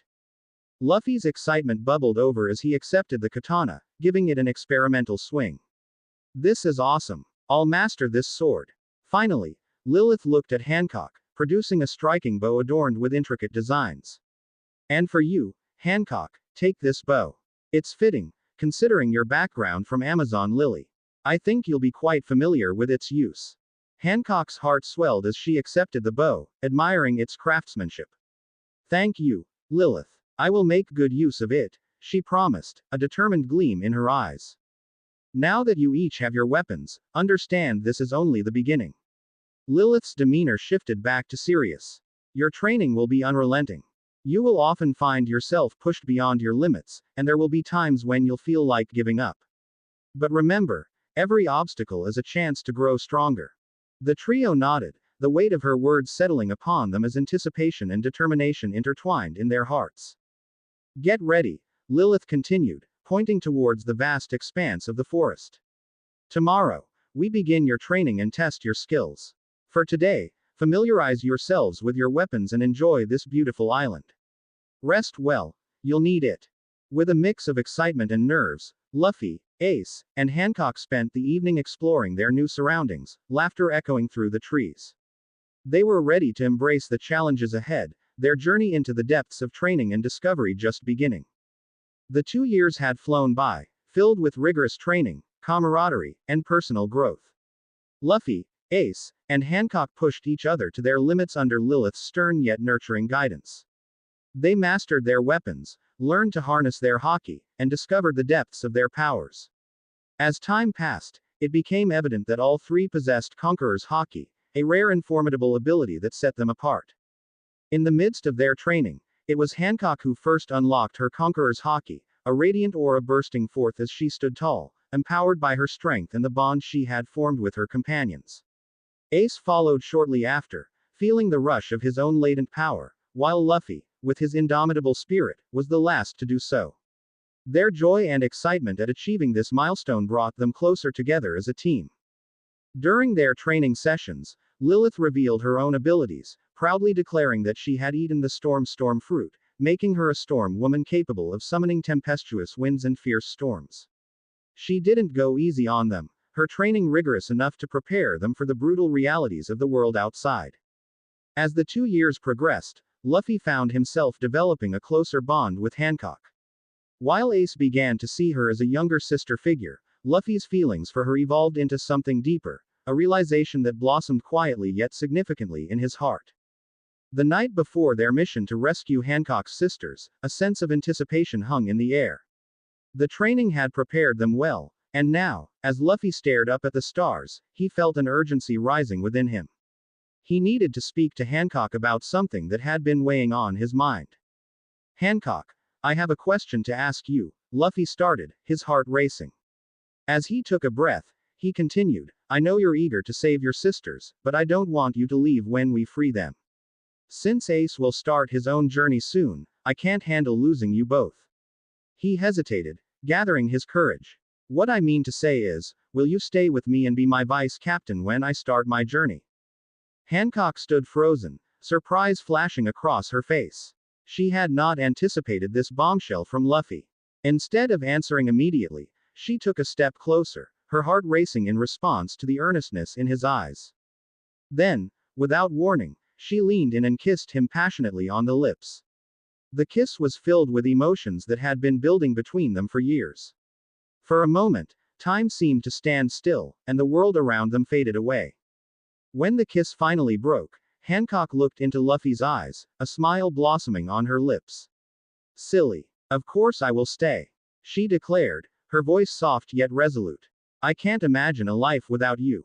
It took you long enough to figure it out. Luffy's heart swelled with joy, the weight of his fears lifting as he grinned widely, warmth spreading through him. Really? You'll be my vice captain? Absolutely, Hancock affirmed, her heart soaring as well. Together, we'll rescue my sisters and take on whatever challenges await us. They exchanged glances, filled with promises of adventure, hope, and a future bound by mutual support and growing affection. Let's do this, Luffy said, his confidence renewed. With you by my side, I know we can take on the world. As they stood under the canopy of stars, a sense of determination settled over them. Tomorrow, they would embark on their mission, but tonight was a reminder of the bonds they had forged and the future they were ready to embrace together. Luffy and Hancock were no longer just comrades, they were partners in every sense of the word, prepared to carve their names into the legacy of their dreams. The morning sun broke through the clouds, casting a warm glow across the landscape as Luffy soared through the air in his magnificent dragon form. With Ace and Hancock securely perched on his back, they flew towards the location that Lilith had provided, where the ship of the celestial dragon would be docked. Tension hung in the air, a mix of silence and nervous anticipation palpable between the trio. Ace, ever the one to break the silence, decided to speak up, trying to lighten the mood that was thick with uncertainty. So, you two lovebirds finally kissed, he teased, his voice full of mischief. About time, if you ask me. Both Hancock and Luffy turned crimson, their faces igniting with embarrassment. Luffy, not able to hold back his typical fiery spirit, shouted at Ace, "How do you know that?"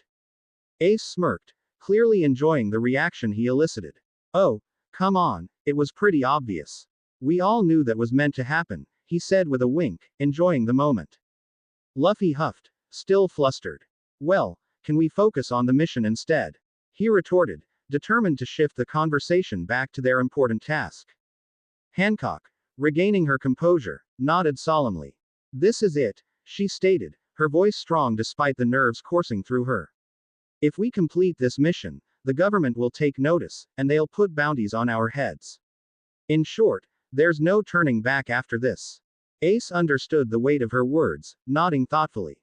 "Fair enough. But if we do end up with bounties," he said, an irrepressible grin breaking on his face, "what do you think it will look like on a wanted poster? Will I look good?" Luffy and Hancock exchanged a glance, and both burst into laughter at Ace's antics, the tension momentarily lifted. "You'll look like a wanted man, for sure. But you have to work on that pose," Luffy teased, his playful nature shining through. "I'll have to perfect my coolest outlaw look," Ace replied, trying to strike a dramatic pose while still balancing on Luffy's back. As they prepared to continue their flight, Hancock interjected with a playful smile. "We may as well make our wanted posters interesting. After all, we want attention, right?" Luffy's excitement returned in full force, his dragon form cutting through the air with renewed vigor as they approached their destination. "Remember, though, we have to focus. We're here to save your sisters, Hancock." "Yes," Hancock affirmed, her voice steady. "This is for them. I won't let anything stand in our way. Together, we will succeed." As they neared the ship's location, Luffy's heart raced, both from the thrill of the mission and the rush of being so close to Hancock. He felt a weight of responsibility on his shoulders, but also a fierce determination to protect her and achieve their goal. Eventually, they spotted the large ship belonging to the celestial dragon anchored in the distance, its opulence contrasting sharply with the surrounding water. A flutter of anxiety swept over Hancock, but Luffy's confidence emanated from him, a comforting warmth that reminded her that she was not alone. "All right, let's do this," Luffy shouted, his voice filled with unwavering determination as they approached the ship. The wheels of fate were turning, and they were prepared to confront the challenges ahead. On the shore, St. Jonas seethed with fury as he paced the deck of his damaged ship, glowering at the chaos around him. The storm that had engulfed them was no mere coincidence, it was the work of Lilith, and he would not tolerate such insubordination. "Get that navigator up here. I'll have him shot for this," he bellowed, his arrogance spitting venom as he took out his frustrations on his crew. Just as the order was given, a sudden commotion erupted among the Marines and government agents stationed with. They squinted into the distance, their eyes widening in shock and disbelief as a massive shadow descended from the sky. "What is that?" one of them shouted. Before they could react, Luffy descended with Ace and Hancock, the large black dragon artfully cutting through the air, his form mesmerizing yet menacing. As they approached, Ace sprang off Luffy's back, igniting his flame fruit powers, and unleashed a surge of fire towards the Marines. The flames arced through the air, crashing into their ranks and setting several of them ablaze. Chaos erupted as they scrambled to regain control, confusion and panic spreading like wildfire. "What the?" St. Jonas shouted, stumbling backward in shock. But the chaos intensified when an arrow suddenly pierced the heart of one of the Marines standing guard. The man fell to the ground lifelessly, an expression of horror frozen on his face. The crew turned to see Hancock standing defiantly in her Gorgon form, her bow drawn and shimmering with armored hockey. "You will pay for your cruelty," she declared, her voice steady and filled with righteous fury. With the Marines distracted and reeling from the initial chaos, Luffy descended rapidly, landing powerfully on the deck. He took a deep breath, channeling his energy before unleashing his new attack. A wave of pure darkness erupted from his mouth, disintegrating any target it touched. The remaining Marines gasped in horror as the dark wave engulfed them, reduced to ash before they even had time to comprehend their fate. Then, Luffy transformed into his hybrid mode, standing at an imposing 3 meters high. His dragon-like features blended with his human form, a sight that struck awe and fear in the hearts of those who dared threaten his friends. He gripped his sword, Shadow Slicer, the black blade glinting ominously in the dim light, ready to cut through the remnants of opposition. "Looks like it's time for a reckoning," Luffy shouted, adrenaline coursing through him as he advanced toward Jonas and the remaining guards, his heart pounding with determination. St. Jonas, feeling the tides of battle turn against him, attempted to regain control of his crew, but panic coursed through them. "Get the weapons ready. We'll show them who they're dealing with," he barked, desperation lacing his voice. As St. Jonas bellowed orders to protect him, a wave of fear washed over his men. The sight of Luffy in his hybrid form, Ace wielding flames, and Hancock in her fearsome Gorgon appearance sent them into a panic. In a desperate bid for survival, the Marines dropped their weapons and fled, realizing they were ill-equipped to face the trio. Amid the chaos, Hancock moved with grace and ferocity, her emotionless facade betraying the rage that pulsed within her. With purposeful strides, she glided toward St. Jonas, her formidable serpent-like body slithering low to the ground. "Do you remember me, celestial pig?" she hissed, venom lacing her words. Jonas looked at her, a mix of surprise and dread overtaking him as he struggled to process her transformation. But before he could answer, Hancock swung her powerful tail, sending him hurtling through the air. The impact against a nearby rock formation was bone-crushing, his spine meeting the stone with a sickening crack, rendering him paralyzed. Hancock approached him slowly, her heart pounding with a blend of rage and anticipation. "Now, do you remember me, scum?" she asked, authority emanating from every syllable. Desperation clawed at Jonas as he lay there, incapacitated and terrified. "Please, don't kill me. Your sisters, they're on the ship," he cried, his eyes wide with panic. Glaring at him with unyielding intensity, Hancock's expression hardened. "You've tormented my family for too long." With a fierce determination, Hancock activated her stone gaze, locking her eyes onto his. Jonas felt an icy chill as his body began to petrify, the transformation coursing through him, turning him into solid stone. He had used her sisters as mere playthings, and now he was to suffer a similar fate. As the last remnants of fear drained from him, Hancock channeled her strength and infused her arm with armament hockey. With a swift punch, she blasted through the stone, shattering him into a million pieces. The gruesome spectacle was undeniable, a final act of vengeance for the suffering he had inflicted upon her and her sisters. As the dust settled around her, Hancock stood tall, breathing heavily but feeling a sense of liberation wash over her. The anger and pain of her past began to dissipate, replaced with the notion that she had finally reclaimed a measure of control over her own destiny. Luffy and Ace, who had engaged with the remaining government agents, paused as they witnessed Hancock's fierce display of power. The chaos of battle faded into the background, a sense of awe washing over them.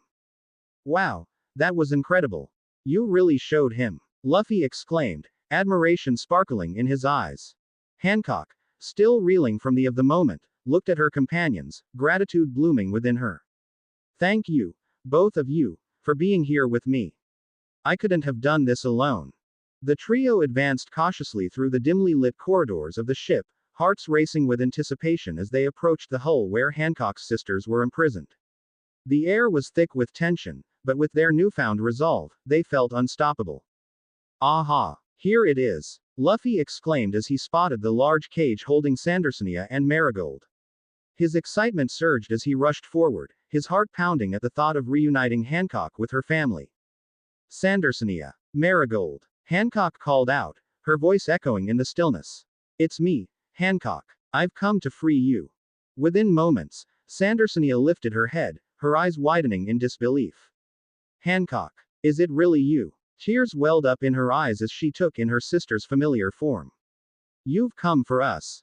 Yes. I won't leave you here. Hancock shouted, a flood of emotions crashing over her. She quickly began searching for the key to the lock, her hands trembling with urgency. After several frantic moments, Ace found the key hanging near the cage door. Got it, he called out, rushing over and inserting it into the lock. With a satisfying click, the door swung open. As the door creaked open, Sandersonia and Marigold hurriedly stepped out into the sunlight for the first time in far too long.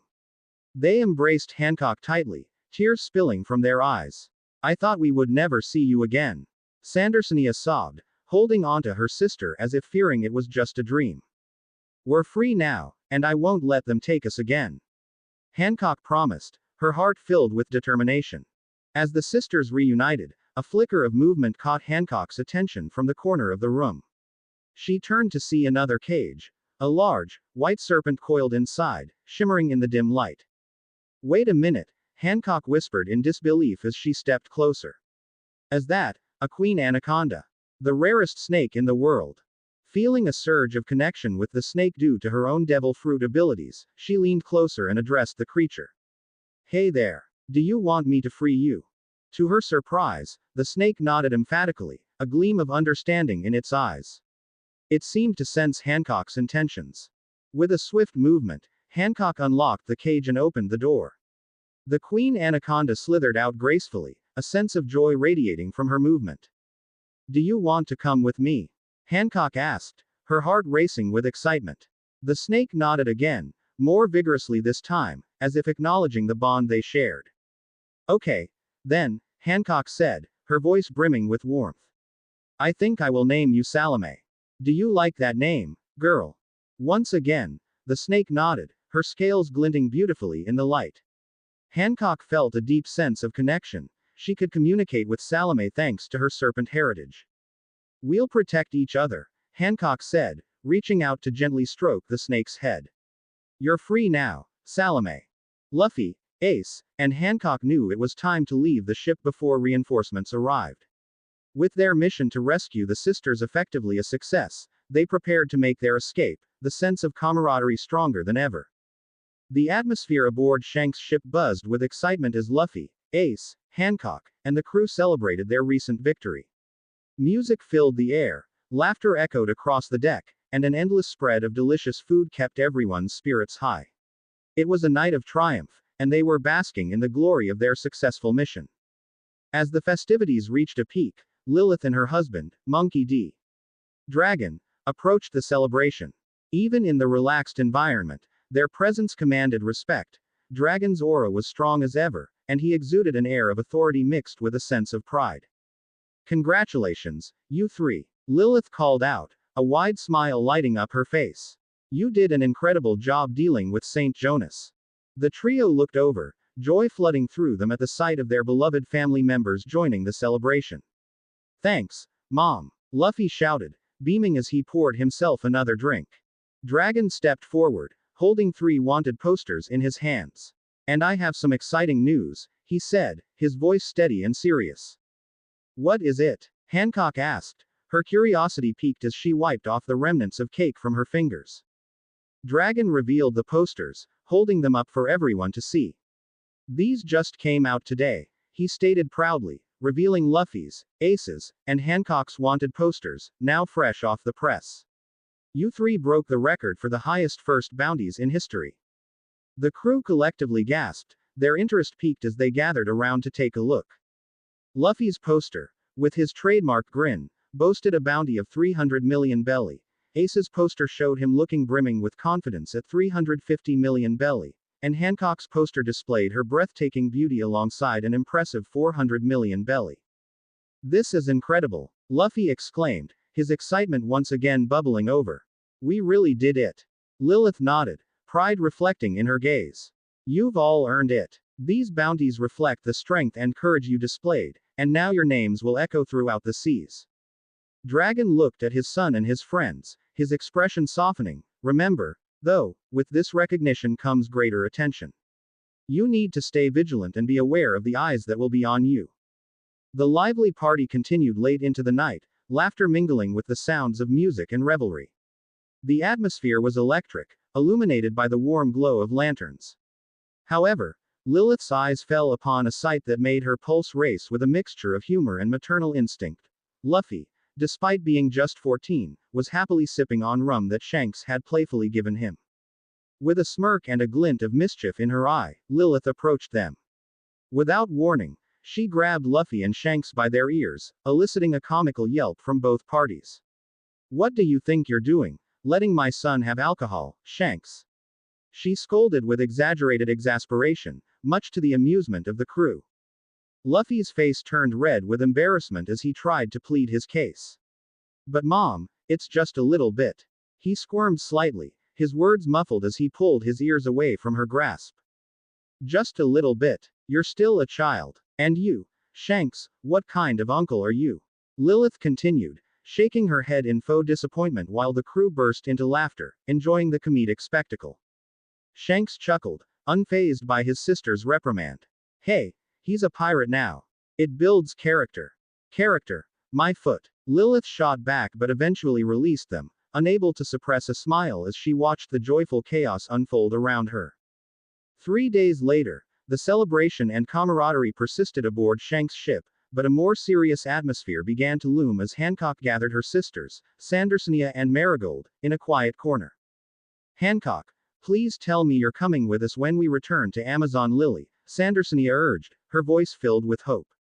Hancock took a deep breath, her heart heavy with the weight of her decision. "I won't be going with you," she said softly, studying their expressions. Marigold's face fell, sadness echoing in her eyes. "But why? We're finally free, we can be together again." "I know," Hancock replied, her voice steady yet filled with emotion. "But I have to stay here. It's important for me to support Luffy." The day had come for Hancock to say goodbye to her sisters. The sun shone brightly as they stood on the dock, the gentle waves lapping against the shore, a perfect backdrop for a bittersweet farewell. Sandersonia and Marigold had got a ship with Shacky's assistance, ready to sail back to Amazon Lily, healing the wounds of the past as they left with fond memories of their time together. With tearful smiles, Hancock embraced each of her sisters, tightly holding them in a moment that felt both fleeting and eternal. "I'll always be with you," she promised softly, her heart full. "As to Hancock," Sandersonia replied, her own tears shimmering. "We'll take care of each other, no matter the distance." As Sandersonia and Marigold boarded their ship, they waved their last goodbyes, hearts entwined with hope and love. They each sported beautiful tattoos created by Yasop, gorgeous designs of a bonsai tree with a snake curling around it, symbolizing their everlasting bond. With their sisters now at sea, life on Shanks' ship continued.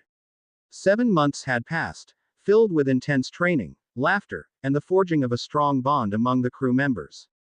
But now, another significant moment loomed on the horizon. It was Ace's 17th birthday.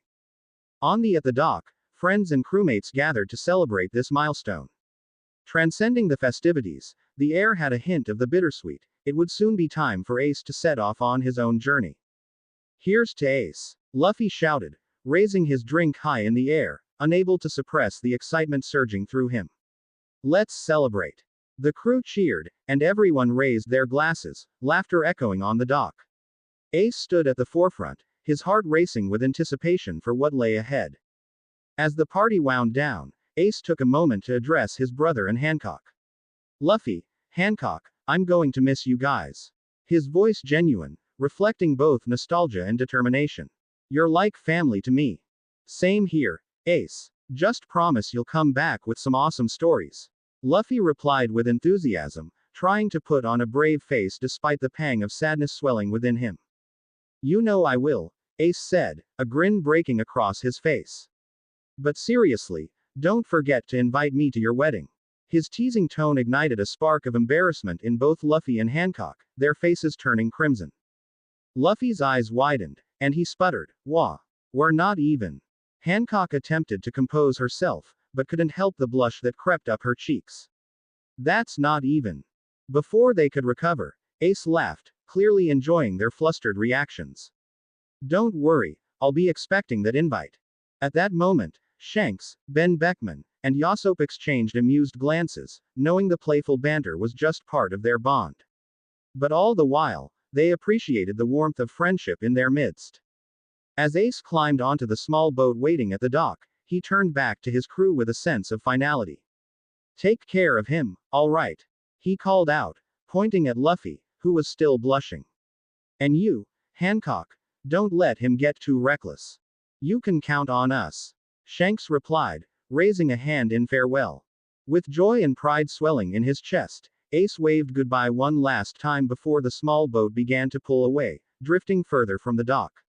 The crew gathered at the edge, watching as he set off on his new adventure. Just as Ace would follow his dreams, he and Hancock were destined for their own adventure, one on the horizon.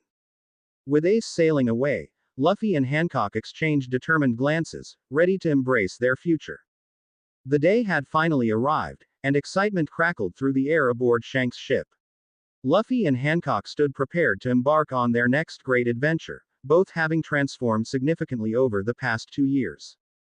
Luffy, now 17, had grown into a striking young man with a muscular physique that stood tall at 1.85 meters. His black combat pants and a sleeveless black shirt highlighted his powerful build, and the sword, Shadow Slicer, hung confidently at his waist. With an updated bounty of 600 million belly, he had truly become a force to be reckoned with as a pirate. Next to him, Hancock had fully blossomed into a goddess, her beauty radiating in her elegant presence.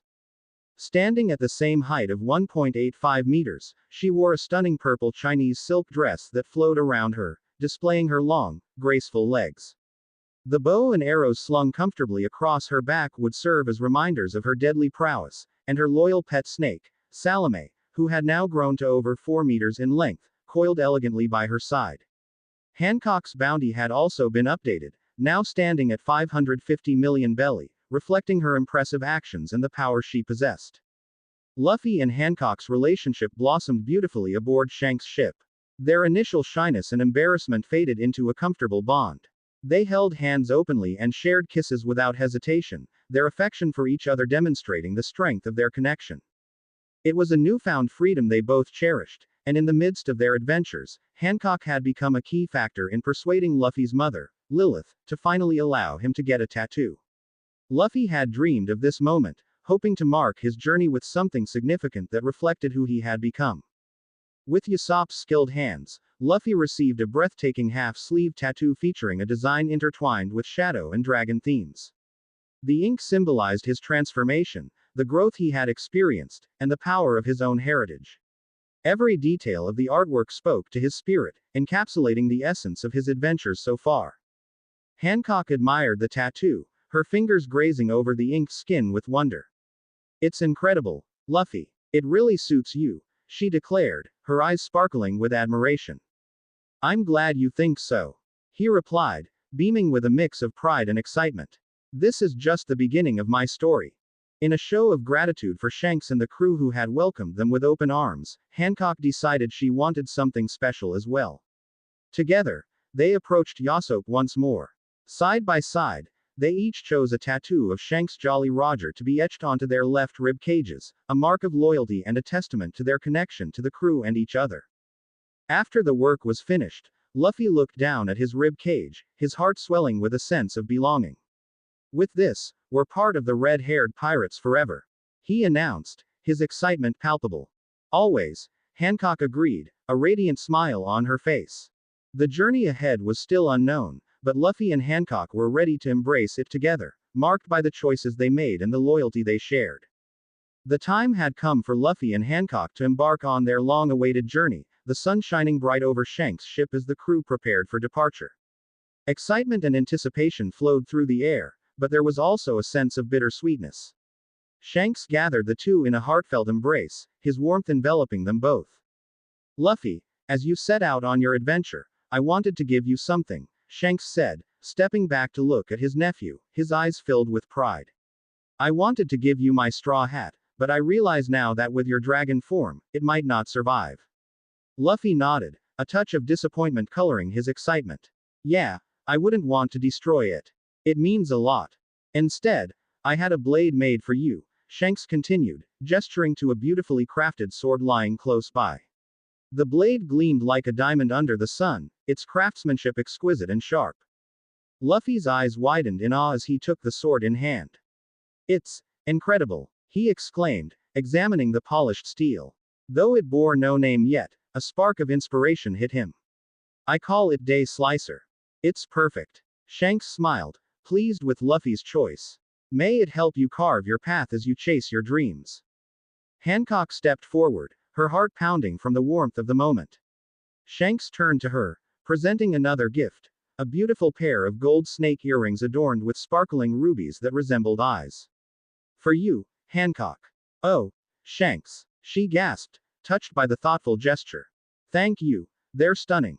She carefully fastened the earrings, feeling a sense of empowerment wash over her. You deserve it, and don't you forget, stay strong and fierce out there, Shanks said, his expression sincere. With hearts full of gratitude, Luffy and Hancock hugged Shanks tightly one last time, and the bond they shared felt more potent than ever. As the time to leave approached, Luffy closed his eyes, taking a deep breath as he began to transform into his dragon form. Towering above them at an impressive height of 7 meters, his scales glistened in the sunlight, and the air crackled with anticipation. Hancock climbed onto Luffy's back, her heart racing as she found her spot, steadying herself as Luffy spread his wings. Are you ready for this? He asked, excitement buzzing in his voice. Absolutely. Let's start our adventure. She smiled, gripping onto the dragon's scales. With a mighty roar, Luffy launched into the sky, his wings propelling them high above the ship. The crew cheered below, their calls of encouragement fading as the two soared towards the horizon. The wind whipped past them, and as they flew over the vast expanse of ocean, they felt liberated, ready to embrace the unknown. East Blue lay ahead, and Luffy's home island awaited them. As they glided through the clouds, Luffy couldn't help but feel an exhilarating sense of freedom and purpose. With Hancock by his side and his new sword ready for whatever lay ahead, he was prepared to embrace the trials, adventures, and challenges that awaited them. As they glided effortlessly over the shimmering waters toward the East Blue, the excitement of their upcoming journey simmered between Hancock and Luffy. The majestic scenery unfurled beneath them, the blue waves dancing in harmony with the wind. With the vast ocean stretching out before them, it felt like a world of possibilities awaited. Hancock nestled comfortably against Luffy's scales, her heart racing with anticipation. So, what's the plan once we reach the East Blue? She asked, her tone laced with determination.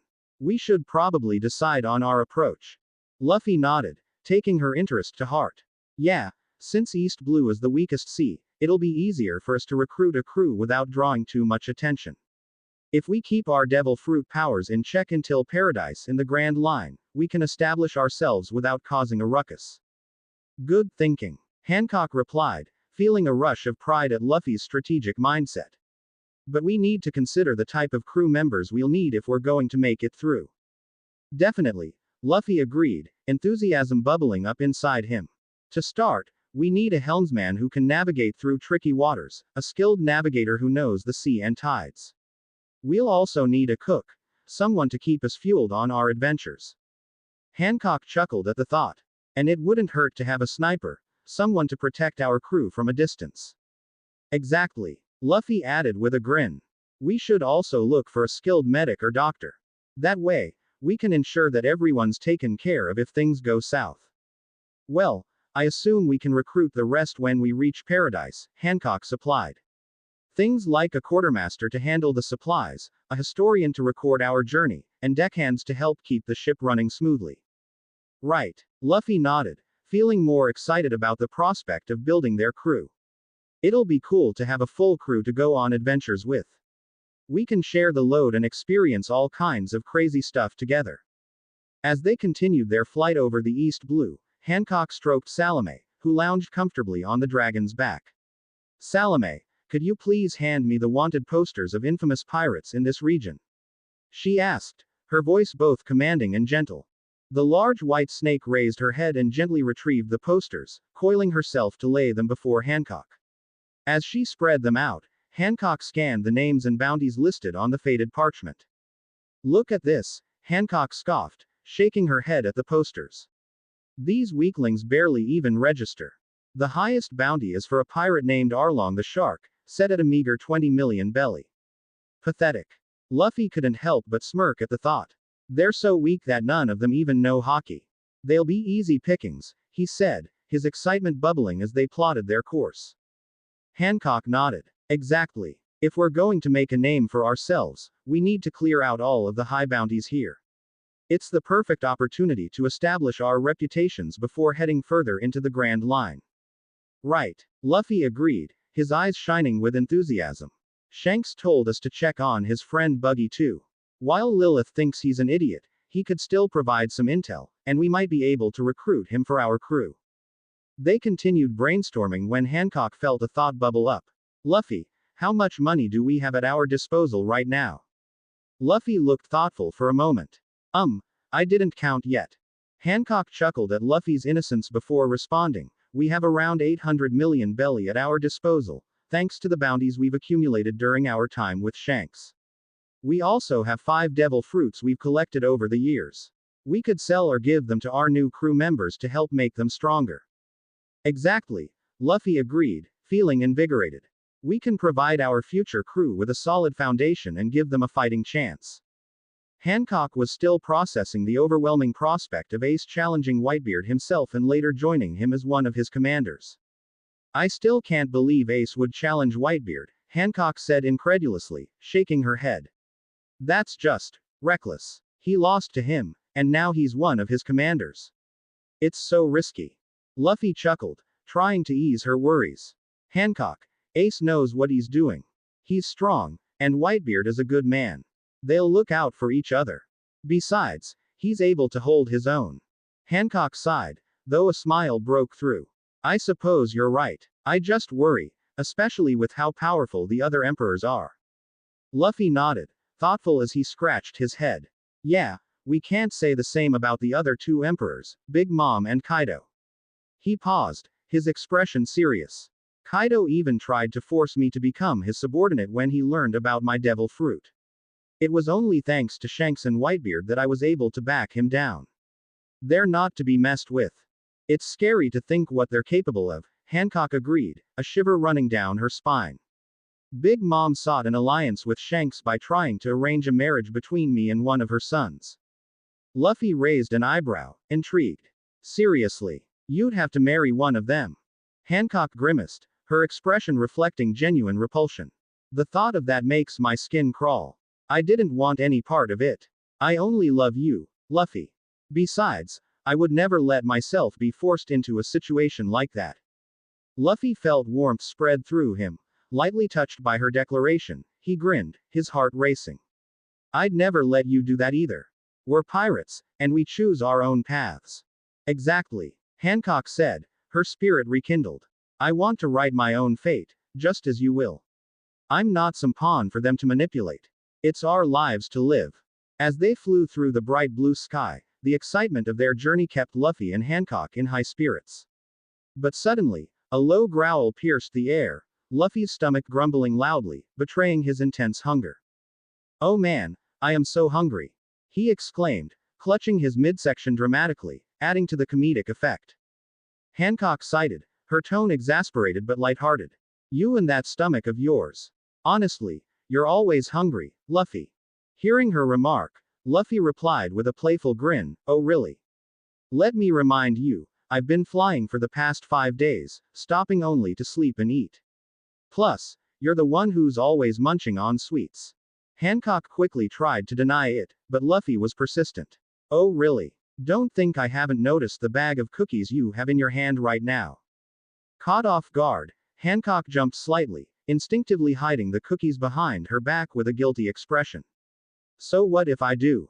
All girls like sweets. And don't look at me, focus on flying. You told me we should be getting to Dawn Island in 30 minutes so you can eat there. Alright, all focus. Luffy chuckled, still amused by her flustered reaction. But he made a mental note. Once they established their crew, he'd find a pastry chef to keep Hancock's sweet tooth satisfied. She deserved it for all her hard work and strength alongside him. As they continued their journey, Luffy kept an eye on the horizon, while Hancock, feeling emboldened, peeked back at her cookies, contemplating just one more bite before stashing them away again. Just a little nibble wouldn't hurt, she thought slyly. Hey, no sneaking cookies. We're flying and preparing for our adventure with focus. Luffy teased, glancing back with a grin, sensing her thoughts. I can multitask. She shot back playfully, knowing he was onto her but unable to control the smirk tugging at her lips. The back and forth banter continued as they neared Dawn Island, each playful jab bringing them closer together. The sun glittered off the waves below them, creating a beautiful tapestry of colors, but all Luffy could think about was the food waiting for them on shore. As they neared Dawn Island, Luffy's excitement bubbled over like a child waiting for their favorite holiday. It had been 12 long years since he had last seen Makino, his older sister figure and a beloved part of his childhood memories. The moment they landed outside of Fusa village, Luffy quickly transformed back into his human form, anxious to see her again. As they walked into the village, all eyes turned toward them. Some villagers stared in awe, frightened by Salome's presence, while the girls were captivated by Luffy's charm, and the men were utterly spellbound by Hancock's beauty. It was a scene that would have made Luffy chuckle if he weren't so eager to get to the bar. Come on, let's not keep Makino waiting, he exclaimed, heading toward the familiar building that held so many memories for him. Upon entering the bar, lodging and laughter filled the air, and Luffy inhaled the aromas that wrapped around him like a warm hug. He spotted Makino in the back, but before he could call out to her, she was already emerging. Hey, coming, she called back teasingly, before stepping into full view of the bar. As her eyes scanned the room, they landed on Luffy first, surprise washing over her. However, as she looked closer, recognition dawned. Luffy. Her voice softened, filled with disbelief. Is that really you? Long time no see. Luffy grinned widely, the familiar warmth of her presence flooding back memories of comfort and love. Wow, you've grown, she replied, stepping forward, her eyes glistening with tears of joy. She rushed over to embrace him tightly. It's so good to see you. I missed you, Makino. Luffy said softly, returning the embrace with equal warmth. As they pulled apart, Hancock stood slightly behind Luffy, observing the reunion with a sense of respect and gratitude for the connection they shared. Luffy noticed and introduced her. Oh, this is Hancock. She's my partner and, well, you know. Makino smiled warmly at Hancock, her demeanor welcoming. It's wonderful to meet you, Hancock. Luffy speaks highly of you. Hancock nodded, a hint of shyness creeping into her as she replied, it's an honor, Makino. Thank you for taking care of Luffy when he was younger. Just then, Luffy's stomach growled loudly, reminding them he was starving. Can I get some food, please? I'll have some rum and a large meat platter. He called, grinning at the thought of what awaited him. I'll have some rum as well, Hancock added. And don't forget some cake for me, please. Oh, and some raw meat for Salome too. Makino chuckled, her heart warmed by the lively banter. Coming right up. As she went back into the kitchen to prepare their orders, Luffy turned to Hancock, the corners of his lips still upturned from the excitement of their reunion. You'll love her cooking. It's the best. As they waited, Luffy's eyes wandered around the bar, catching glimpses of villagers chatting and enjoying their meals. The atmosphere was cheerful and lively, a stark contrast to the intensity of their recent battles and training. A moment later, Makino returned with glasses of rum and a massive platter of meat, setting them down in front of Luffy and Hancock with a proud grin. Here you go. Dig in. As they began to eat, a mix of laughter, stories, and memories flowed freely between them. Luffy recounted tales of their adventures, while Hancock engaged warmly with Makino, appreciating the connection she had with Luffy's past. As dawn broke over the tranquil waters of the East Blue, Luffy and Hancock sat together in a small boat that Luffy had purchased in Fusa village. The sunlight sparkled across the surface of the ocean, creating a picturesque backdrop for their morning adventure. "Why are we on this small boat?" Hancock asked, a hint of annoyance in her voice. "Wouldn't it be easier to fly?"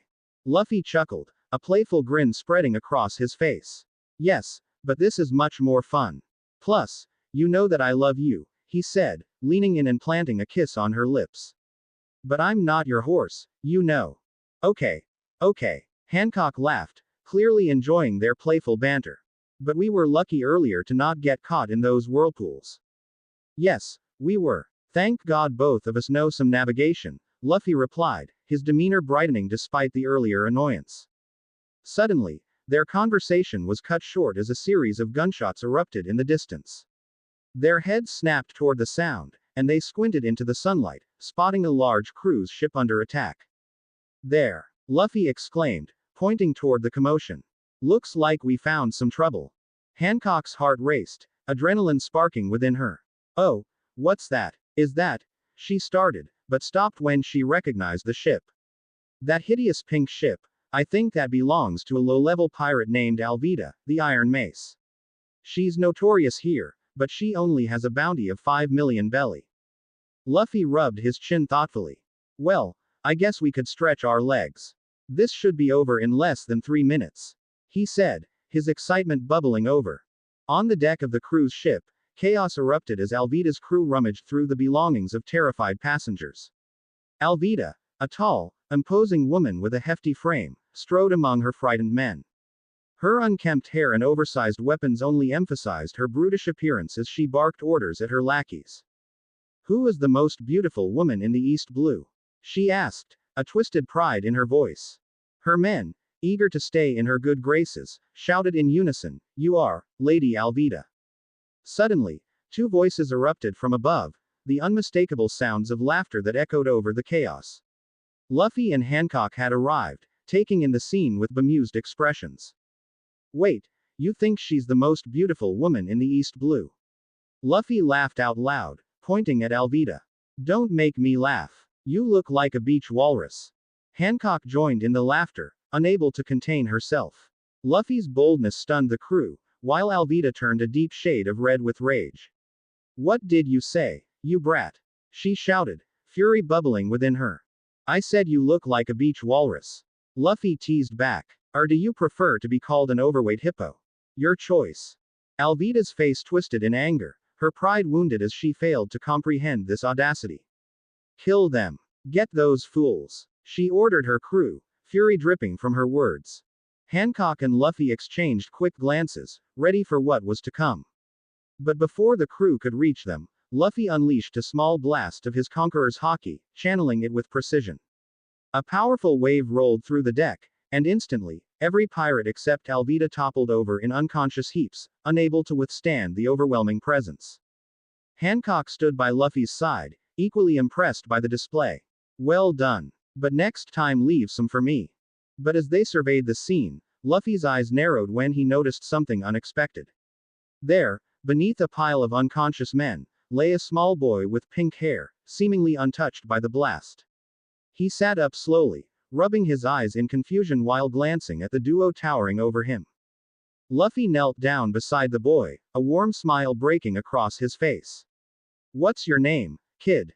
he asked, genuinely curious about the young boy who seemed so out of place among the chaos. "Kobe, sir. My name is Kobe," the boy replied, his voice shaky with apprehension. "Please don't hurt me. I'm just a cabin boy." Luffy chuckled lightly, shaking his head. "Don't worry, I won't hurt you. But I've got to ask, what are you doing with that fat ass over there?" He gestured over to Alvida, who was still seething with anger. "You don't look like a pirate." Kobe's cheeks flushed a deep shade of red as he stammered. "Well, sir, I'm an orphan. 2 years ago, I mistakenly boarded this ship thinking it was a fishing boat, and Alvida forced me to be her cabin boy ever since." At that revelation, both Hancock and Luffy burst into laughter, unable to hold it back. "Oh my goodness!" Hancock exclaimed, wiping a tear from her eye. "You mistook a pirate ship for a fishing boat. That's hilarious." Luffy nodded, still chuckling. Man, you are really dumb. But it's funny. Kobe felt heat creep up his neck in embarrassment, his face burning. I just wanted to disappear. He mumbled under his breath, wishing to sink into the ground. Hey, don't take it too hard. Luffy said, positive energy radiating from him.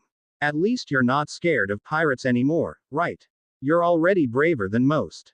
Kobe glanced up, uncertainty in his eyes, but the brightness in Luffy's tone made him feel somewhat reassured. I guess so. Hancock softened, kneeling beside Luffy. And now you're free. You don't have to deal with Alvida any longer. You can choose your own path. If you're interested, you could join us. Luffy's expression became animated. Yeah, we're going to build an awesome crew. You could be part of it, Kobe.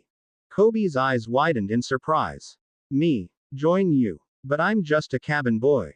Don't sell yourself short. You fought through being a cabin boy on a pirate ship. You've got guts. Luffy encouraged, standing tall, confidence radiating off him. Just think. Out there, you'll get to go on adventures, be a part of something bigger. It'll be amazing. Kobe's heart raced at the prospect. The idea of freedom and adventure beyond his limited life on Alvida's ship was exhilarating.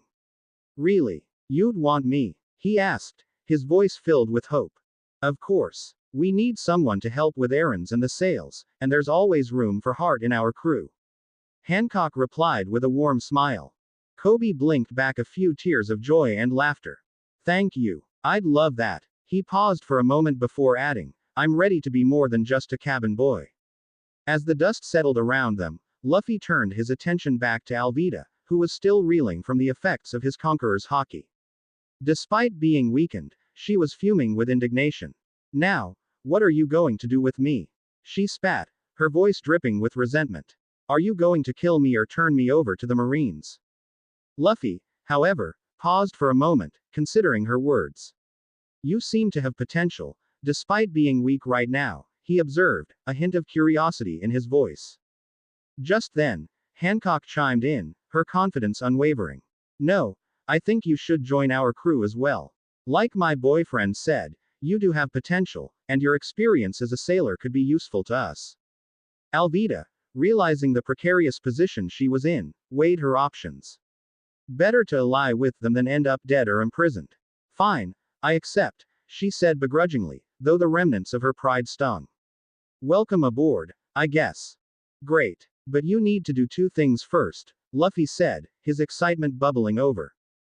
Alvida raised an eyebrow, intrigued despite herself. What? First, you have to apologize to Kobe, Luffy stated, staring at her seriously.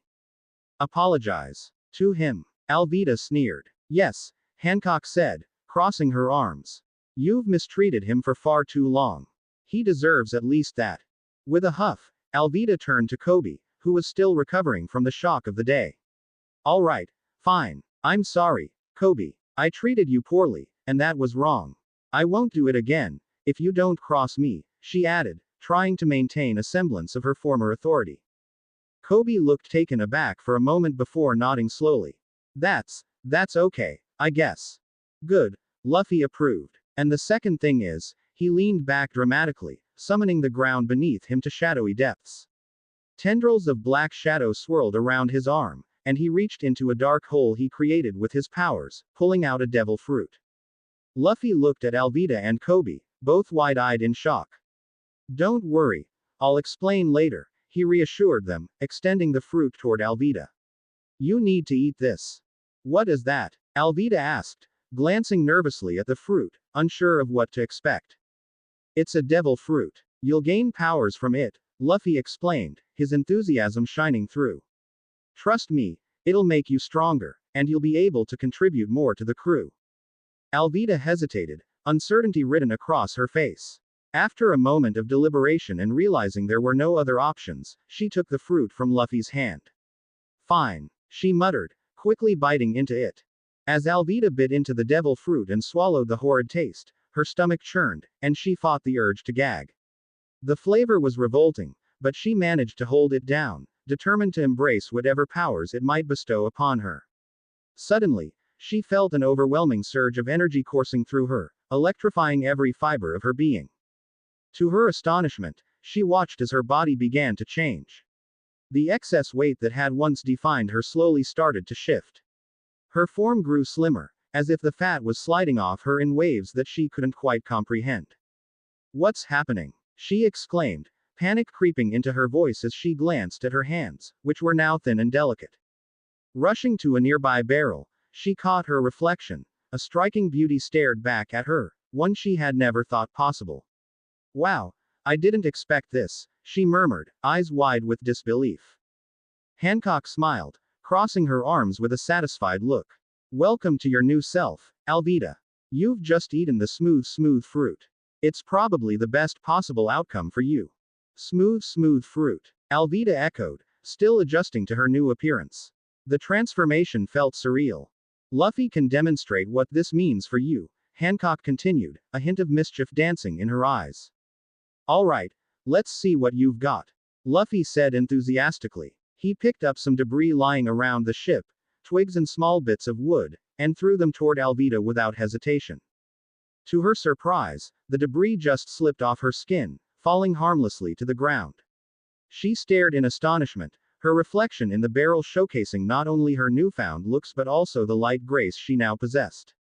I can't believe it. Thank you so much, she exclaimed, a gleeful spark igniting within her. I swear loyalty to you both from this day on. Now we're talking. Luffy cheered, excitement bubbling over. You're officially part of the crew now, and together we'll do amazing things. As the trio stood on the deck, ready to unite their destinies, Luffy beamed as he introduced himself. My name is Monkey D. Luffy, and this is my girlfriend, Boa Hancock. Hearing the names, both Alvida and Kobe paled, wide-eyed in recognition. Kobe's voice trembled in disbelief. Luffy. And Hancock. As in the Dragon of Darkness with a bounty of 600 million belly. And the Snake Princess, Hancock, with a bounty of 550 million belly. Yes, that's us. Luffy laughed, his confidence reigning strong. But we're starting our own crew now. Hancock nodded, smiling proudly at Luffy. Congratulations, you two. You're our first members, she declared. Luffy's enthusiasm radiated as he added, that's right. But before I forget, Hancock, where is Salome? Oh, I sent her down the ship, Hancock replied casually. I used my observation haki and detected something moving down there. Just as she finished her explanation, Salome emerged from the back of the ship, but she wasn't alone. The Queen Anaconda had captured a young woman around Luffy's and Hancock's age, her orange hair contrasting sharply with Salome's white scales. Let me go, you stupid snake. The girl exclaimed, struggling against Salome's coils, her indignation palpable. Whoa, hold on, Luffy exclaimed, eyes wide with curiosity. Who are you? The girl shot him an annoyed glare, clearly irate at her situation. I'm someone you don't want to mess with. She huffed, daring to glance at the faces of her captors. Hancock stepped forward, intrigued. What's your name? Nami, she replied, still shaking her head in disbelief. And I don't need a snake to capture me. Oh, stop being so dramatic. Out of everyone here, you're the one taken hostage, after all, Hancock quipped, the amusement dancing in her eyes. As Nami remained coiled tightly within Salome's graceful embrace, her panic grew. Please, let me go. I'm just a poor girl. She pleaded, her eyes darting between Luffy and the massive anaconda. Really? Then what were you doing in the ship's cellar? Luffy asked, tilting his head curiously. He had a mischievous grin on his face, but there was a seriousness underlying his inquiry. I guess the treasure or rum would be something you might enjoy, huh? Nami felt her heart race at Luffy's mention of the treasure. I swear, I wasn't looking for trouble. I thought it was an abandoned ship, and I. Save it, Luffy interrupted playfully, his tone light yet commanding. You can tell us what you were doing, or I'll throw you to the sharks. Nami's face drained of color. Wait, what? You wouldn't really, would you? She panicked, realizing that her words weren't having the desired effect on the intimidating duo. Before she could continue, Hancock interjected, her demeanor calm yet fierce. Salome, I think it's time for a little discipline. Knock her out. With a swift movement, Salome lunged forward, headbutting Nami with surprising speed. The impact was swift and decisive, and Nami felt herself spiraling into unconsciousness as darkness enveloped her. With Nami unconscious and safely nestled in Salome's coils, Luffy turned to Alvida, a plan forming in his mind. Hey, do you have holding cells on board? He asked, his tone pragmatic. Alvida, still reeling from the unexpected turn of events, nodded. Yes, I do. But what are you going to do with her? Luffy glanced at Kobe. Kobe, your first duty is to throw her in a cell until she calms down. We can't have her running amok after everything. Kobe nodded, taking a deep breath. Okay, I can do that, he said, moving to pick Nami up. He carefully adjusted her so she was secure in his arms.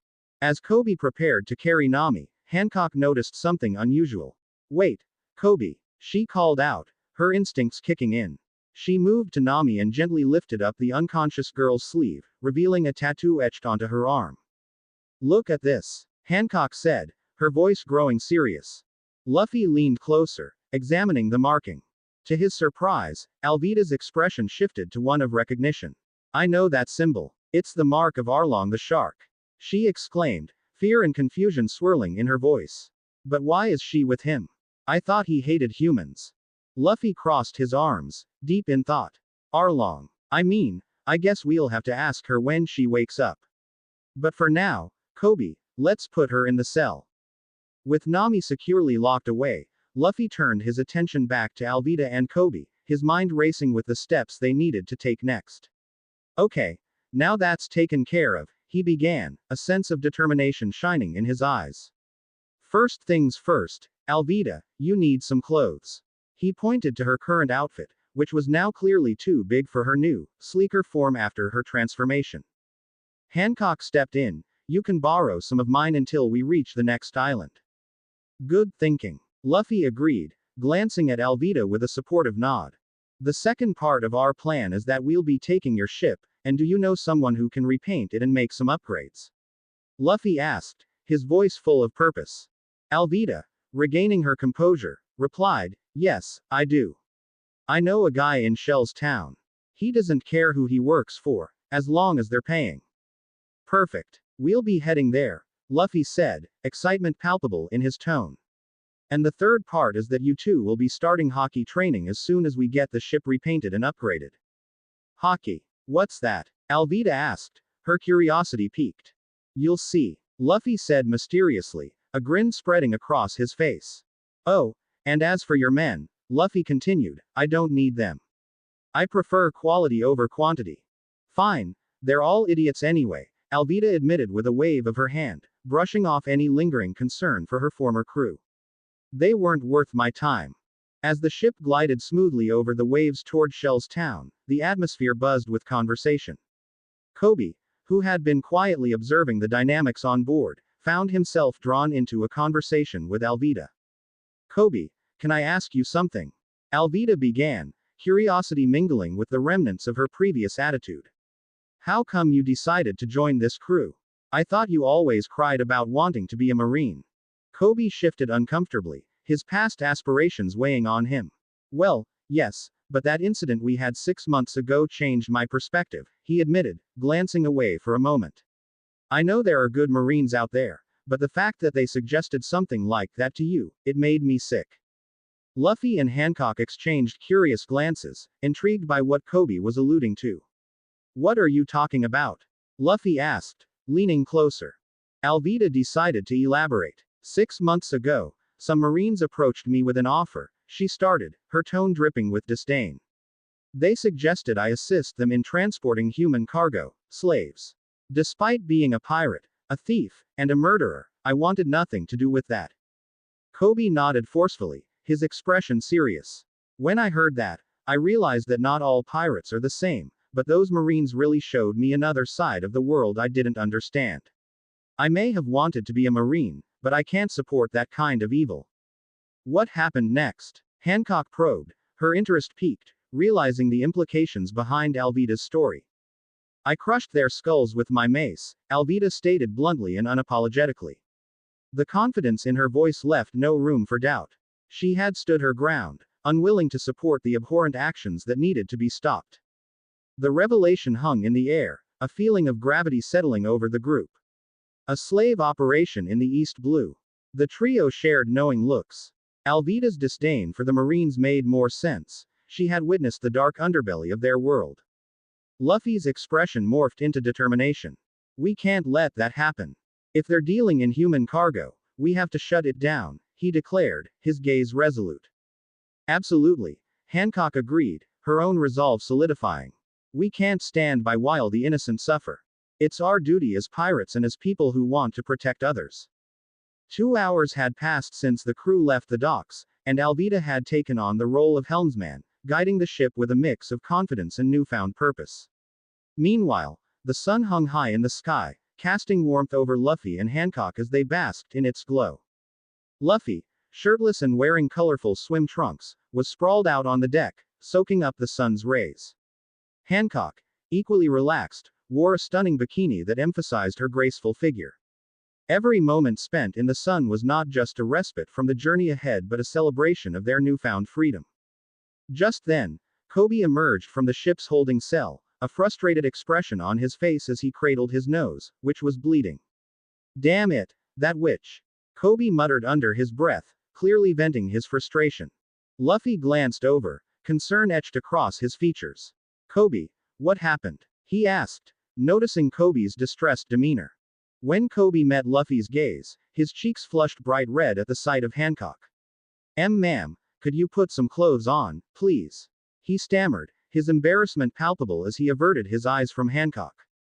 Hancock couldn't help but smirk at Kobe's reaction, but her amusement quickly turned to curiosity. What happened to your nose? With a deep sigh, Kobe recounted, it was that witch. He paused, recalling the encounter with Nami during his time in the holding cell. Flashback. Inside the cell, Nami had regained consciousness, her mind whirling with thoughts of escape. Determined and frustrated, she had tried to pick the lock on her cell. Come on, just a little bit more, she muttered to herself, her determination burning bright. Suddenly, the door swung open, catching Nami by surprise. Shit, she thought, scrambling to stop what she was doing as Kobe entered the room with her food. Here you go, ma'am. I brought you some food, Kobe said awkwardly, attempting to keep his composure. Nami, however, had other ideas. You're sweet, but can you help me escape? I'll give you a kiss if you help, she coaxed seductively, her tone shifting dramatically. Kobe's face blushed with shock, but he managed to muster a response. Sorry, ma'am, but I can't betray my captain. Nami's expression hardened, and she leaned closer to the bars, trying to charm him. But in a sudden movement, she reached out, grabbing Kobe by the shirt and slamming his head against the bars. Not helping a damsel in distress, she challenged, frustration laced with playfulness. Flashback ends. Kobe rubbed his sore head, his embarrassment rendered all the more acute as he relayed the story to Luffy and Hancock. I can't believe I let her get to me like that. She's so manipulative. Luffy couldn't help but laugh, holding his stomach as he imagined the encounter. That's hilarious, Kobe. You've got to stand your ground. Hancock, still amused, added, well, it seems you've learned that not all damsels are as innocent as they appear. Kobe sighed, wishing the ground would swallow him whole. Yeah, I'll remember that. As Luffy and Hancock continued to laugh at Kobe's earlier misadventures, they felt a shift in the air. The excitement of their journey was tempered by the reality of their mission. It was time to face the challenges that lay ahead. Hancock decided it was time to retrieve Nami from her cell. Kobe, can you call Alvida to the deck? Luffy said, his voice steady as he prepared for what was to come. Kobe nodded and set off to fetch Alvida while Hancock made her way toward the holding area. As she approached the cell, Nami looked up expectantly, still reeling from the events earlier. Let me go, please, Nami pleaded, her voice filled with desperation as she realized she was still trapped. Once Hancock brought Nami into the light, Luffy decided it was time for some honesty. Nami, why do you have Arlong's mark on your arm? He asked, his tone serious. Nami's expression shifted from desperation to confusion, then sadness as she realized she had no choice but to reveal her truth. Tears welled in her eyes as she began to recount her tragic story, each word heavier than the last. Arlong took everything from me, he put that mark on me, and I had to endure so much pain. I've suffered under his tyranny ever since. Hancock stepped forward and wrapped her arms around Nami, comforting her through the emotional turmoil. You don't have to face this pain alone anymore, she whispered gently. You're free now. We'll protect you. As Nami shared her story, Luffy's heart broke for her. He felt an overwhelming urge to help her reclaim her life, something he was committed to doing. A flicker of an idea ignited within him. What if I could free your village from Arlong? He proposed, a determined fire lighting his eyes. If we take him down, you can live freely again. Nami was taken aback, her skepticism bubbling to the surface. Free my village. Are you claiming you can defeat Arlong? He's a monster, Luffy. He's terrifying. Luffy and Hancock exchanged a knowing glance, both smiling at Nami's remark. You think he's a monster? Luffy asked, his tone playful yet sincere. Let me show you what a true monster looks like. In a swift motion, Hancock transformed, her hair morphing into snakes, her legs merging into a majestic serpentine tail. She surged to an imposing height of 3.5 meters, transformed into a fearsome gorgon. Her presence was commanding, a testament to her heritage and strength. Before Nami could gather her thoughts, Luffy followed suit. He sprouted magnificent wings from his back, scales covering his body in a dramatic display of power. Horns erupted from his forehead as he transitioned into his dragon form, towering over 7 meters tall. Alvida, Kobe, and Nami watched in shock, eyes wide as they witnessed the incredible transformation. Luffy, in his dragon form, looked down at Nami with a fierce intensity. This is what a true monster looks like, he affirmed, letting his voice rumble through the air. Nami's heart raced, her breath caught in her throat. The sheer scale of them both was overwhelming, but as fear mingled with awe, she could feel a new realization dawning within her. As the transformation settled, Hancock, in her gorgon form, looked at Luffy and couldn't help but say, looks like we broke her. Luffy chuckled, glancing at Nami. Don't worry, we may be monsters to some, but we're not here to hurt you. We're here to help. Luffy watched Nami's stunned expression with great amusement. It wouldn't be right for us to kill Arlong, he said with a hint of mischief in his tone. I think it would be poetic justice if you were the one to finish him off, Nami. Me? Nami exclaimed, shock evident in her voice. You want me to kill him?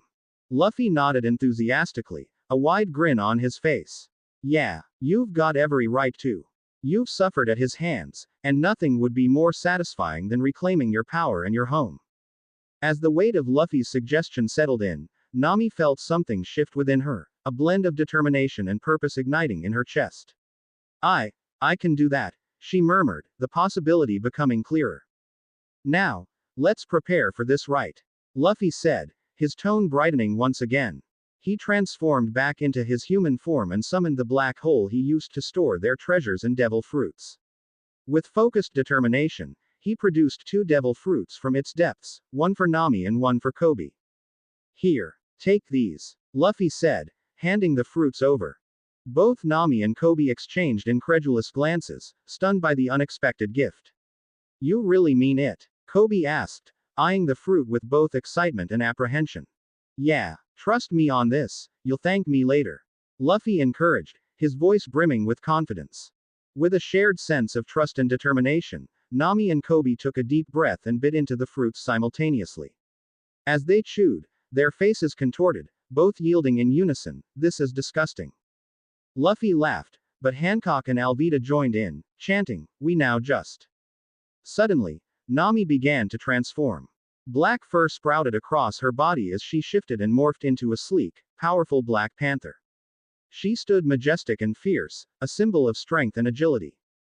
Luffy clapped in excitement. Congratulations, Nami. You just ate the panther fruit. You can turn into a black panther now. Nami, now fully realizing the extent of her new abilities, bowed her head and purred softly, a sound that echoed her newfound strength. This is incredible, she exclaimed, the thrill of her transformation flooding her with newfound energy. Next, Luffy turned to Kobe, who looked on in awe. And for you, Kobe, you just ate the, he began but was cut off. Before he could continue, Hancock placed her hand over Luffy's mouth with a playful smirk, recognizing where he was headed. The gum fruit, she finished for him. You are now a rubber man. Kobe's eyes widened in disbelief. Gum fruit. Really? Luffy nodded enthusiastically, excitement flooding his veins. You'll be able to stretch. As they reveled in their newfound powers, Hancock reminded Luffy of a crucial detail. Remember what Shanks said? If we find anyone to give that fruit to, make sure we don't tell them its real name. That information is powerful, and it can be used against us. Luffy's eyes sparkled with understanding as he nodded. Got it. We'll keep it a secret. With Nami now a Black Panther and Kobe able to stretch his body like rubber, they felt emboldened, ready to embark on their new journey with vigor. The excitement of what lay ahead was only heightened by their transformations. As the ship sailed closer to Shell's town, Luffy, Hancock, and their newfound friends were buzzing with excitement. The sight of the bustling port town emerged on the horizon, and the thrill of adventure coursed through their veins. But before they fully reached their destination, Nami, Kobe, and Alvida took the opportunity to test their new abilities. Alright, let's see what you've got. Luffy encouraged, standing back as the three prepared to showcase their powers. Nami focused her energy and shifted into her panther form, the sleek black fur shimmering under the sunlight as she prowled around. With newfound agility, she stretched out her claws, playfully scratching the ground and testing the strength of her new body. Wow, this is amazing! She exclaimed, her feline instincts surfacing. But as she began to prance, an unexpected realization struck her. Wait, what's happening? Why do I suddenly have an appetite for raw fish? Kobe, still getting used to his rubbery body, stretched his arms, trying to acclimate to the changes. He discovered with surprise that his stomach felt different. Hang on. My stomach feels like a bottomless pit. He said incredulously, patting his midsection. I can't believe it. I'm made of rubber. Alvida, that once proud pirate lady, was now coming to terms with her slippery skin. She struggled to grip her mace effectively. What the hell? My skin is so slippery. She cursed as the weapon slipped through her fingers repeatedly. How can I wield this if it just keeps sliding away from me? With a laugh, Hancock approached, trying to calm Alvida's apparent frustration. You'll get used to your new body eventually, she advised, a playful twinkle in her eye. Just practice a little more. Practice. I can barely hold onto anything. Alvida shot back, pouting. They continued to experiment, adjusting to their unusual capabilities as they sailed toward Shell's town. It took some time for each of them to realize the new challenges that came with their respective powers, or rather, the peculiarities. Nami, watching her claws with fascination, shared her concern. I wonder if I'll start acting more like a cat. Is there a reason I want to scratch everything and chase after fish now? I guess it's part of your transformation. Perhaps it's your panther instincts coming out, Hancock suggested with a smile. Just embrace it.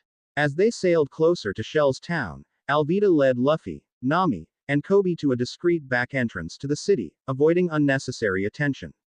The bustling sounds of the marketplace greeted them as they stepped onto solid ground, and Alvida gestured to a modest workshop nearby. This is my friend's place, Alvida explained, pointing toward a sign that read, Riggins Repair Shop. He can repaint the ship and make all the upgrades you need. Luffy entered, his excitement bubbling over as he approached the burly man who was busy working on a small fishing boat. Hey, we need to upgrade our ship. I want it to be faster and look cooler. Riggins looked up from his work, sizing up the young pirate as they discussed the necessary upgrades. After Luffy laid out his vision and requirements, Riggins squinted, considering the task. I can do that for you, he finally said, stroking his beard. But it'll cost you 50 million belly.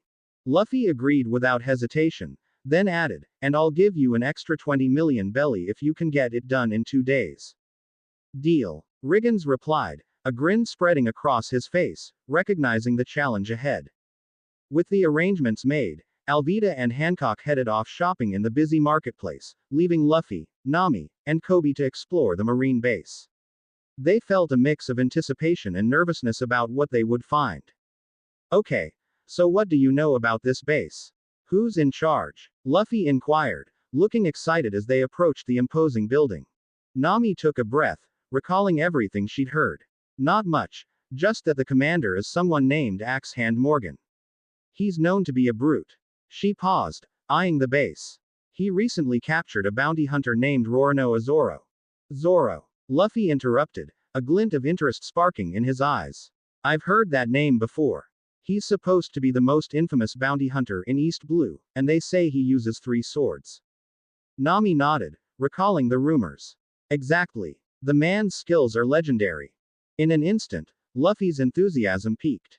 With a burst of adrenaline, he sprouted his wings and grabbed both Nami and Kobe. Hang on, he shouted, and before Nami could brace herself, Luffy launched into the air, soaring over the base's walls. As they landed in the courtyard, Nami scolded him, her voice rising in frustration. Luffy, don't do that again without warning me first. But her protests fell on deaf ears as they noticed something, an imposing figure tied up in the center of the courtyard. It was none other than Roronoa Zoro himself. His arms were bound, and he appeared to be unconscious, the green bandana around his head slightly askew. Hey, is that Zoro? Kobe asked, pointing toward the figure with wide eyes.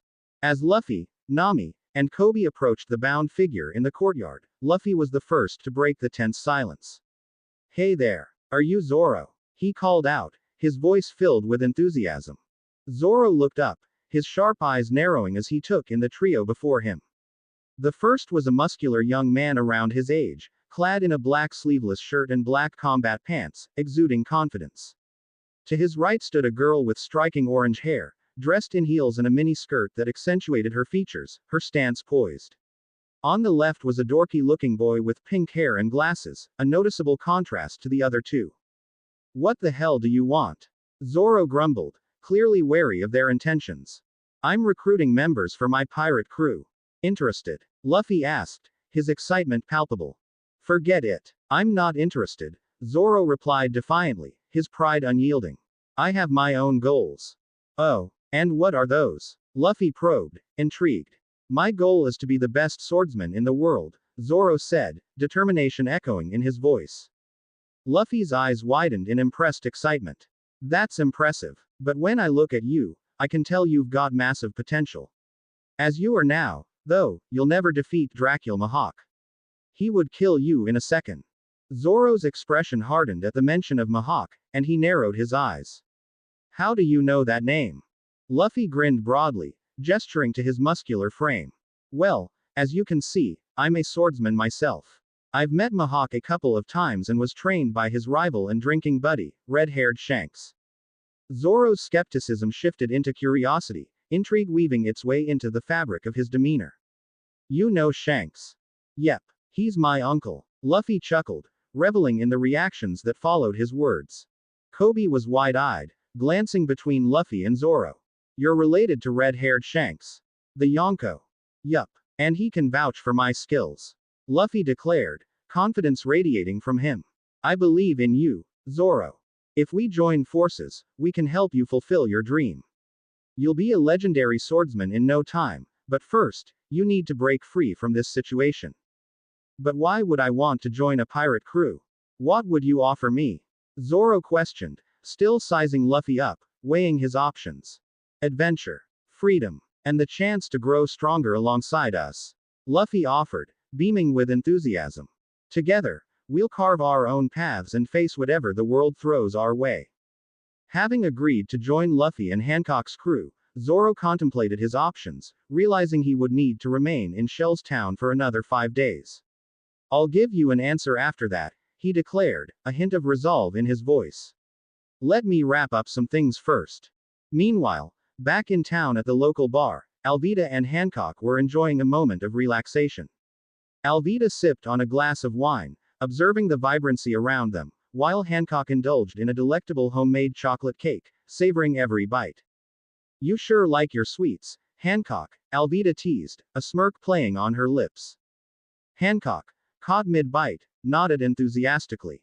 Yes, I do. Fortunately, thanks to my devil fruit, I can eat all I want without gaining weight. Transforming requires a lot of energy. Alvida raised her glass, appreciating her friend's spirited attitude. Well, I'm glad you've found something that suits you. Just then, the bar door swung open, and in walked Luffy, Nami, and Kobe, buzzing with excitement after their discussions with Zoro. They made their way to the table where Alvida and Hancock were seated, Luffy already animatedly recounting their plans. Well, we found Zoro, and he's going to join us. he announced, plopping down onto a nearby chair. Great. That's awesome, Hancock replied, a smile lighting up her face. But why does he have to stay here for 5 more days? Luffy leaned forward, a sparkle in his eyes as he explained. He said something about needing to sort a few things out first. Plus, he has to deal with Captain Morgan's son, Helmeppo. Helmeppo. What does he have to do with Zoro? Alvida asked, intrigued. Just as the group was strategizing their next move regarding Zoro's situation, a small girl approached them with wide, innocent eyes. She was the owner's daughter, a girl named Rika, and she looked both relieved and excited to see them. Excuse me, Rika piped up, her voice shaky yet determined. Zoro saved my mother and me from a wolf that belonged to Helmeppo. When Zoro killed the wolf, Helmeppo got furious. He threatened to put mother and me in prison unless Zoro agreed to a deal. He said if Zoro stayed tied up with no food for a month, he would forget everything. Rika's words tumbled out rapidly, the urgency clear. However, just then, the door to the bar swung open, and in sauntered Helmeppo, Captain Morgan's son, exuding an obnoxious air of arrogance. He demanded a bottle of their best wine, his eyes scanning the room with contempt. This is what happens when you have weaklings around, they can't even protect themselves. He boasted loudly. As he bragged, Luffy's attention zeroed in on Helmeppo, his blood boiling at the mention of Zoro's impending execution. The words struck like a match in dry grass. Without hesitation, Luffy charged toward Helmeppo and gripped him by the neck, lifting him off the ground with surprising ease. Repeat that, he commanded, his voice low and menacing. Helmeppo's bravado wavered as he gasped for breath, shock and fear flooding his eyes. I have no intention of releasing him. I'm going to have him shot tomorrow. He squeaked, each word lacking the confidence it once held. Luffy's anger surged, and he tightened his grip on Helmeppo's neck. The 2 Marines accompanying Helmeppo, who had been ready to back him up, now looked terrified, realizing the identity of the formidable pirate standing before them. Why your monkey D, Luffy? One of the Marines stammered, fear evident in his voice. Luffy wasn't interested in their fear, he wanted justice. Channeling his strength, he threw Helmeppo against the wall of the bar with tremendous force. The impact created a sizable hole, and Helmeppo was left embedded in the rubble, stunned and gasping. Luffy stalked over and pulled Helmeppo back from the debris by his hair, ignoring the whimper of pain that escaped his mouth as he dragged him roughly out into the courtyard. Let go of me, Helmeppo screamed, panic gripping him as he struggled futilely against Luffy's hold. You can't do this. My father will. Your father will what? Luffy interrupted, his voice cutting through Helmeppo's bravado. He will be too busy seeing the consequences of your actions. Nobody threatens our friends and gets away with it. With every step, Luffy's resolve solidified. He dragged Helmeppo toward the Marine base, fervent with the intent of confronting Captain Morgan and putting an end to this madness once and for all. Luffy dragged Helmeppo by his hair, the shrill screams escaping the young pirate ringing in his ears like a relentless buzz. Ah, let me go, Helmeppo screeched, panic coursing through him as he struggled uselessly against Luffy's grip. Shut up. The only thing more annoying than you is that tacky suit you're wearing. Luffy retorted, his irritation mixing with determination as he marched toward the Marine base. As they neared the entrance, several guards spotted the commotion and rushed to intervene, attempting to stop Luffy. But with a fierce blast of his conqueror's haki, Luffy knocked them unconscious with ease. The aura of power enveloped the area, causing those who felt it to tremble in fear, solidifying Luffy's dominance over them. With the guards incapacitated, Luffy marched into the courtyard, tossing Helmeppo to the ground with a hearty yank that ripped out a handful of the boy's hair in the process. He landed beside Zoro, who was still tied up, his expression shifting from lethargy to surprise as he witnessed the commotion. Luffy, Zoro said, quirking an eyebrow at the sight of Helmeppo struggling to right himself. What the hell is going on? Luffy pulled out one of his swords, the gleaming blade poised dangerously near Helmeppo's neck. You're going to tell Zoro your true intentions, he demanded, his voice low and threatening. Just then, in the thick smoke of the room, Captain Morgan, the commander of the Marines, sat casually in his office, enjoying a cigar and sipping on brandy while admiring a portrait of himself that hung on the wall. He reveled in his self-importance, pausing now and then to admire his own reflection in a lengthy monologue about how great he was. Suddenly, a frantic Marine burst into the room, breathless and wide-eyed. "Captain Morgan, you won't believe what's happening outside." Morgan waved a hand dismissively, clearly uninterested. "You'd better have a good reason to be interrupting my leisure time, soldier. It's your son, Helmeppo. He's being dragged in by that pirate, Luffy. He's attacking the base." The Marine blurted out, panic trickling into his tone. Morgan's expression shifted, a scowl creeping across his face. He didn't particularly care for Helmeppo, but the fact that his son was making waves in such a public manner was a direct insult to his authority. "What?" he roared, leaping to his feet, the cigar dropping from his mouth. "This is a disgrace. Bring me the rest of my men."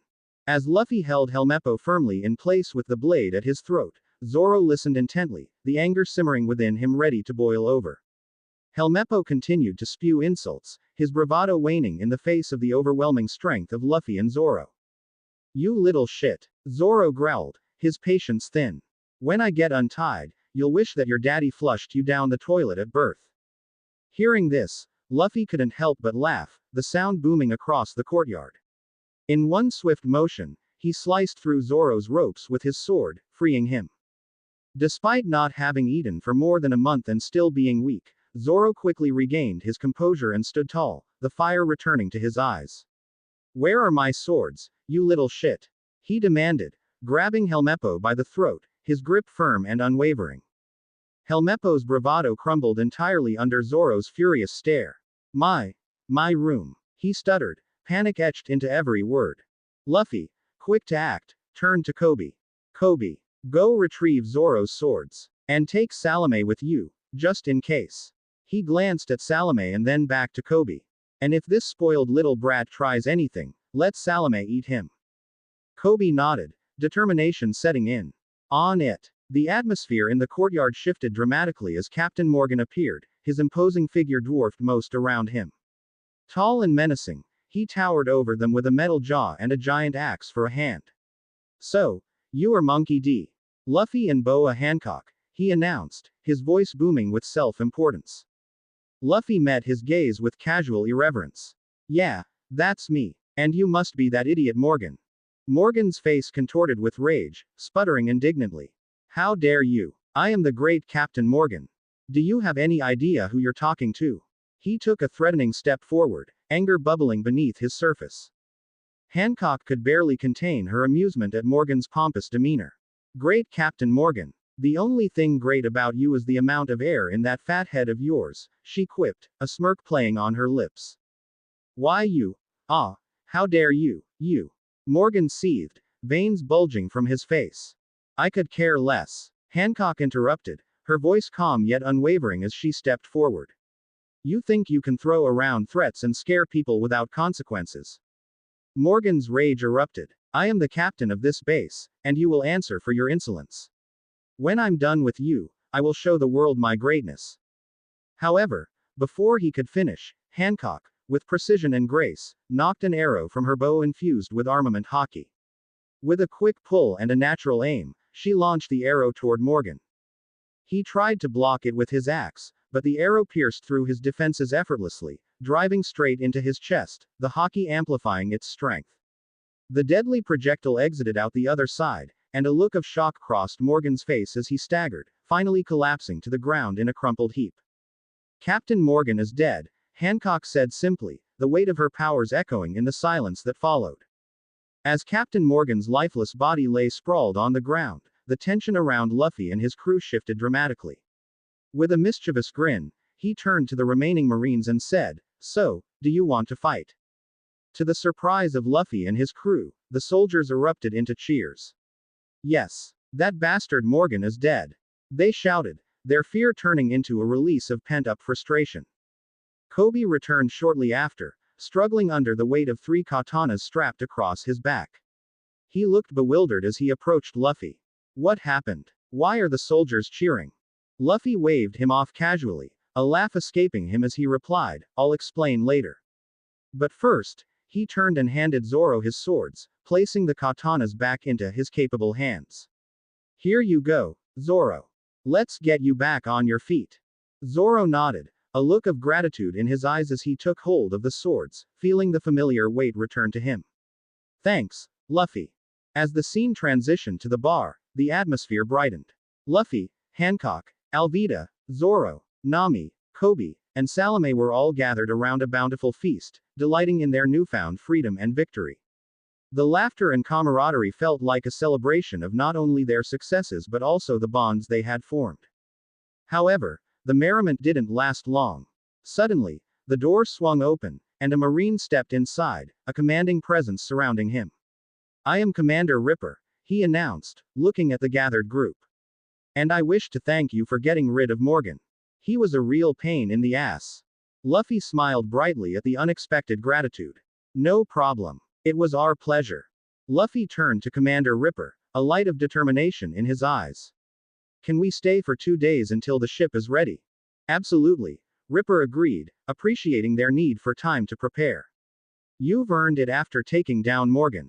Then, in a moment of spontaneity, Luffy added, can I also get a Den Den Mushi, one that's connected to Marine HQ? Ripper looked confused but nodded, sure. I can arrange that. But why do you want to contact them? The moment Luffy asked for the Den Den Mushi, a chain of unexpected events began to unfold back at Marine headquarters. There, Vice Admiral Monkey D. Garp was deep in a battle of wits with his greatest enemy, boredom. Suddenly, his Den Den Mushi started ringing, cutting through the monotony. With a heavy sigh, Garp picked it up. Vice Admiral Garp here. On the other end, a familiar, mischievous voice rang out. Hey, you old fart. Are you sleeping again on the job? Garp's eyes flew wide open in surprise, and anger coursed through him as he demanded, who is on the other line? To his astonishment, a gleeful laugh echoed back. It's me, Luffy. Luffy, what are you doing on this line?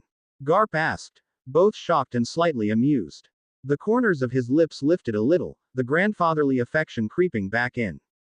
Just calling to see how you're doing, Gramps. I missed you, Luffy said brightly, innocence and joy radiating from him. Garp grumbled, recalling the last time he had heard from Luffy, the trouble he had found himself in. So my grandson misses me, does he? But Luffy, where are you? And is Hancock with you, or has she come to her senses and left you? Luffy chuckled, pleased with Garp's reaction. Nope, she's still here, and she's my vice captain now, he announced with pride in his voice. I'm in the East Blue, and I've started my journey.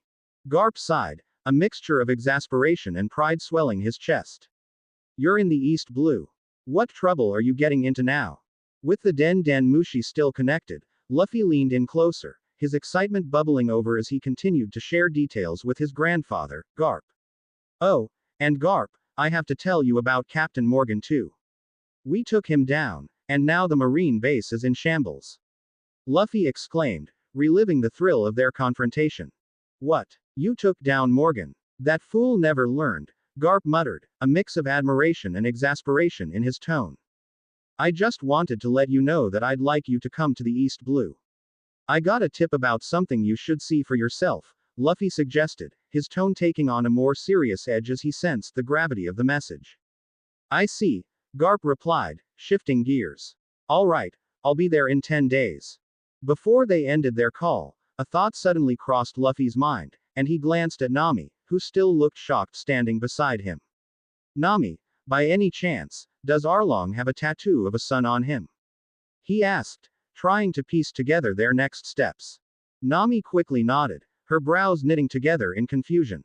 Yes, he does. Luffy's resolve deepened as he turned back to Garp. Garp, you should also contact the warlord Jinbei, he said. Jinbei, the former captain of the Sun Pirates. Garp replied, a hint of a frown creasing his forehead. Why would I contact him? Luffy swallowed, considering how best to phrase his answer. I'll explain more in the East Blue. Just trust me. This is important, Luffy insisted, the importance of the situation dawning on him. All right, I'll reach out to Jinbei and find out what's going on, Garp said, his voice steady. Just keep your head on straight, Luffy. I'll see you soon. With that, they ended the call. The room fell into a stunned silence as Luffy finished his call with Garp, the weight of the information settling in. Zoro was the first to break the silence. Wait a minute, Garp. As in Garp, the hero of the Marines. Your grandfather. Luffy beamed proudly, nodding. Yep, that's him. Zoro turned to Hancock in disbelief. Did you know about this? Hancock smiled, a mischievous glint in her eyes. Yes, I did. I've met him a couple of times. He really likes me, she said playfully, enjoying the attention. Alvida crossed her arms, brow furrowing in confusion. So, red-haired Shanks is your uncle, Garp the Fist is your grandfather, who the hell are your parents? Luffy's grin broadened, the enthusiasm pooling in his soul as he replied, I'll tell you once we get our ship ready. It's a bit of a story, full of adventure. He then turned to Commander Ripper, who was watching the exchanges with a mix of respect and concern. Oh, Commander, you will need to write up a report when my grandpa arrives, Luffy instructed him. And in that report, write that the Shadow Dragon pirates took down Morgan. Hancock chuckled in delight as she absorbed their new identity. So that's our name, she mused, her heart swelling with pride. Luffy nodded enthusiastically, the thrill of the title resonating within him. Yes, the Shadow Dragon pirates. It fits, don't you think? Kobe, who had been observing quietly, couldn't help but pipe up. That's an awesome name. It really captures the spirit of adventure you all embody. Thank you, Kobe, Luffy exclaimed, his enthusiasm infectious. Alvida shook her head in amusement. You've certainly created quite the spectacle, Luffy. I guess if we're going to be part of this crew, we might as well ride that wave. 2 days later, Luffy, Hancock, Zoro, Nami, Alvida, Kobe, and Salome gathered on the deck of their newly remodeled ship, the Shadow's Sorrow. The vessel was a magnificent sight, cloaked in all black with a striking dragon figurehead at the bow, while the newly reinforced structure made it sturdier and faster than ever before. The pièce de résistance was the Jolly Roger emblazoned proudly on the sails, a dragon's skull entwined with darkness, a testament to their crew's identity. Luffy stood at the forefront, a spark of excitement lighting up his eyes.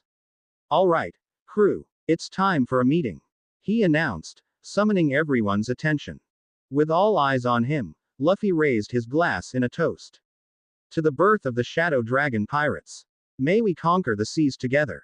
Cheers. The crew echoed in unison, their spirits soaring high as the sound of clinking glasses filled the air. Once the mood lightened again, Luffy took a deep breath, suddenly feeling a rush of confidence as he looked at Zoro, Hancock, and the rest of the crew. So you asked me about my parents, he said, his voice firm. Well, I'll tell you. My dad is this guy.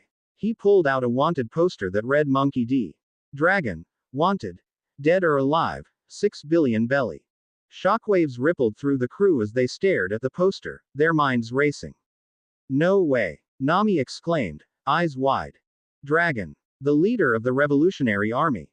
Kobe added, disbelief flaring in his expression.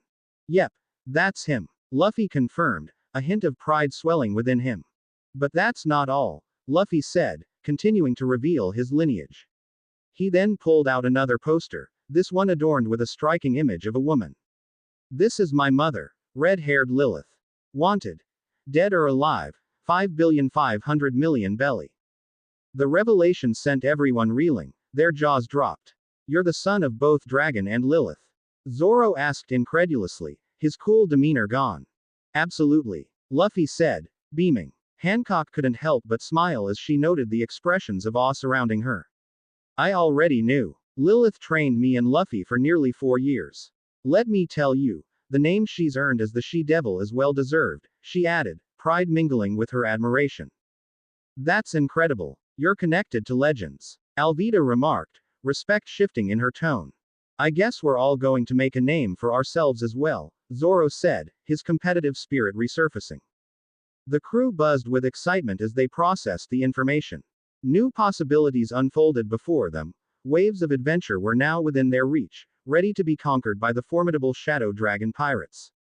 On the deck of the Shadow's Sorrow, the atmosphere was electric with energy as Nami, Alvida, and Kobe engaged in training to adapt to their new devil fruit powers. Each day brought fresh challenges and discoveries, and they were committed to harnessing their abilities to their fullest potential.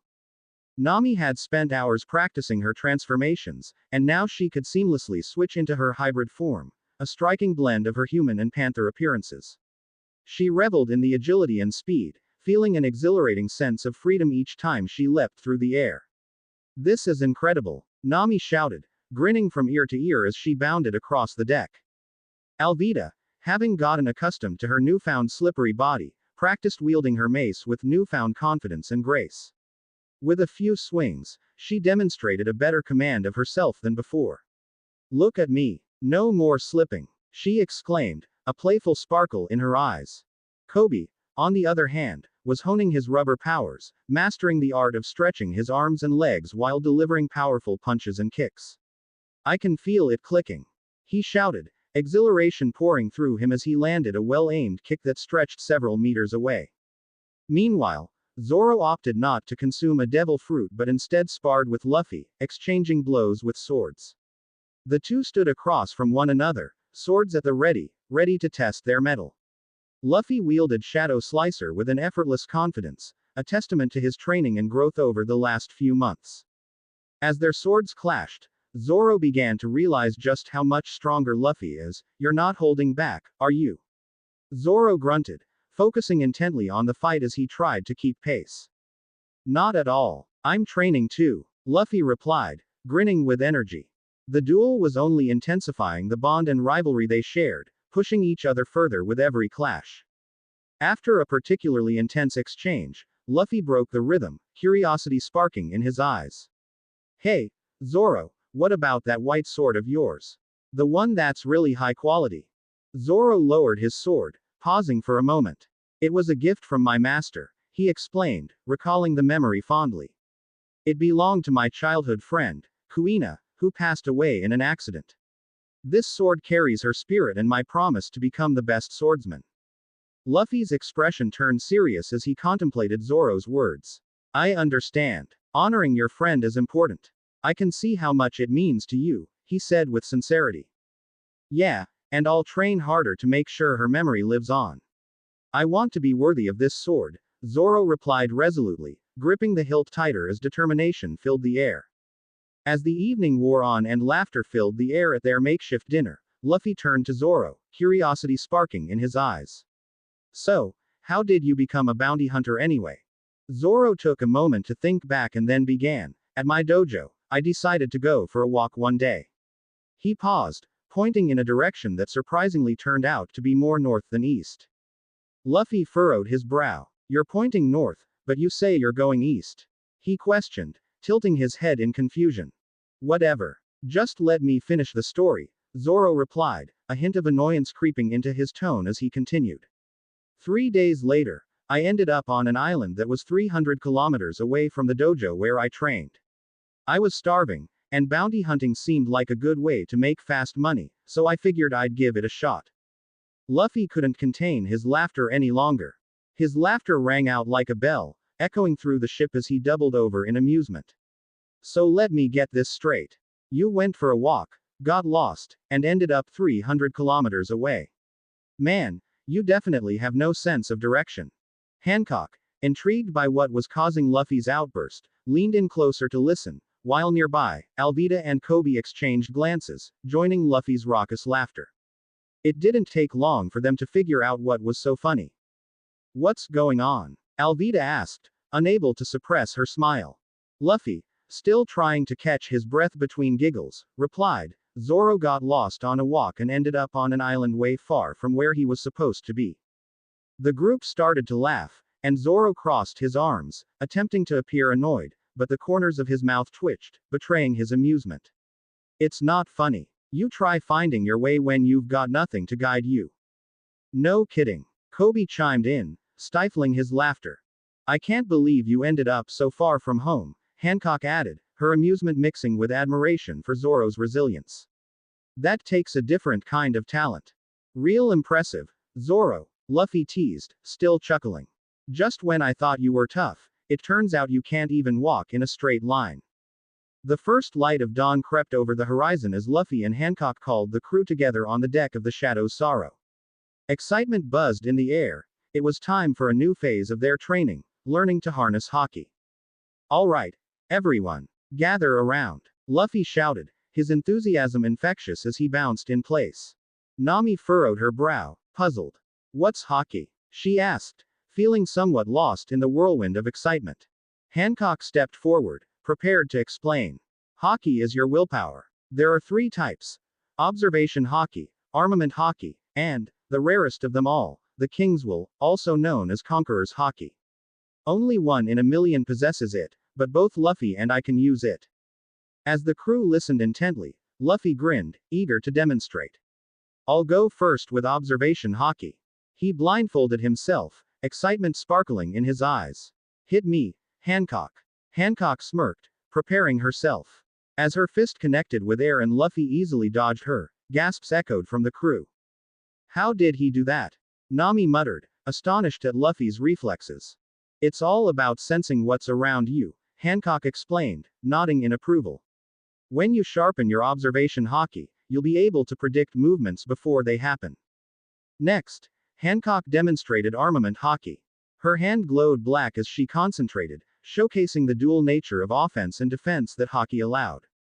This is armament hockey. It can enhance your attacks or fortify your defenses. She then turned to Alvida. Pass me your mace for demonstration. Alvida handed Hancock the mace, her eyes wide with anticipation.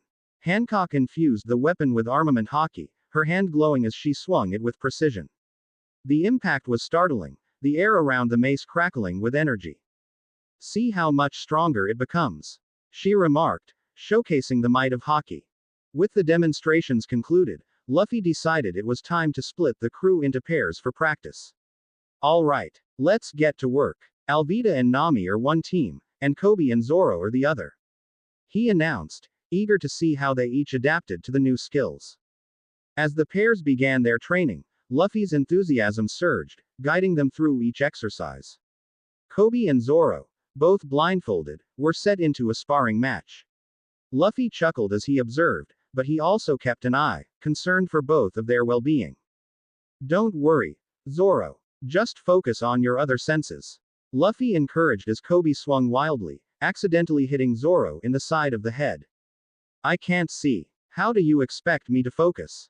Zoro grumbled, rubbing his head.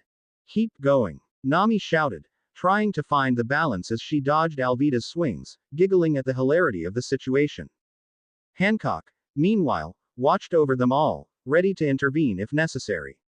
This is the first day, and you'll get the hang of it soon, she reassured Luffy, sensing his growing concern. As time continued to pass, the exercise transitioned from embarrassing misses to a stronger sense of awareness as they adjusted to their new hockey abilities. With each swing and parry, the team grew stronger not just physically but as individuals. 2 days later, after another grueling hockey training session, Luffy and Hancock took a moment to relax on the deck of the Shadow's Sorrow, soaking up the sun. Luffy had pulled his sunglasses down over his eyes, reclining comfortably, while Hancock savored the works of their efforts in peace. Their tranquil moment was interrupted as Nami approached, hands on her hips, radiating authority. Hey, you two, as the navigator, tell me, what's our next course? Luffy, still basking in the warmth, pulled down his sunglasses and casually replied, easy. I have 2 courses planned. The first is using that map you got while we were fighting Morgan. Great job, by the way. Nami's expression brightened at his compliment, pride swelling at his acknowledgement. Thanks. And what's the second course? Luffy grinned, excitement bubbling within him. We're heading to Syrup Village on the Gecko Islands to recruit our sniper. Hancock's brow furrowed slightly in thought. Syrup Village. Isn't that where Yasop is from? Yep. That's right. Luffy nodded emphatically. I plan to see if his son is as good as his dad. Then, we can recruit him. But first, we're going to Orange Town to see Buggy the Clown and discover if he's really the same as Shanks described or just the idiot that Mom talked about. Nami laughed, shaking her head. Buggy the Clown. Seriously, you want to bring that guy onto our crew? What's wrong with Buggy? Luffy asked playfully, genuinely interested in Nami's thoughts. He's a former member of the Roger Pirates. He must have some skills. Or he could just be a complete fool. I mean, who really knows with him? Nami smirked, already amused by the prospect of dealing with Buggy. Hey, we'll figure it out. Luffy replied. But I'd like to meet him anyways, just to see with my own eyes. Hancock smiled warmly at Luffy's enthusiasm. I trust your judgments, Luffy. We'll meet him. It could be an interesting encounter. All right, then, Nami said, now fully involved in their planning. What's the next step? We set sail for Orange Town, then Syrup Village, Luffy declared, rising to his feet. We'll make sure to prepare for whatever awaits us. As the Shadow's sorrow approached Orange Town, a sense of unease settled over the crew. It only took 2 hours to reach their destination, but as they sailed into the harbor and set foot on the docks, it quickly became evident that they had arrived in a ghost town. The streets were eerily quiet, and the buildings appeared neglected, with signs of decay and disrepair lining the paths. An unsettling stillness hung in the air, whispering of the town's lost vibrancy. Luffy, undeterred by the desolation, grinned widely. Let's find Buggy. He can't be that far away. Just as they began exploring, 3 thugs emerged from the shadows, blocking their path. Their postures were threatening, and they smirked maliciously. You're in the territory of Buggy the Clown. You best turn back, one of them warned, attempting to sound intimidating. Hey, Luffy, Hancock murmured, glancing sideways at him, how should we deal with these guys? Luffy's excitement was infectious as he grinned. Nami, use these idiots to scratch your claws. Nami, with a determined glint in her eyes, nodded without hesitation. In an instant, she transformed into her panther hybrid mode, sleek black fur shimmering in the sunlight as her eyes glowed with newfound sharpness. The 3 thugs exchanged confused looks, their bravado quickly evaporating. Wait. What the? One of them stuttered, backing away in fright. With her feline agility, Nami lunged forward, poised to strike as the thugs hastily turned to flee. You're not getting away that easily. She called out, landing a few swift strikes with her claws.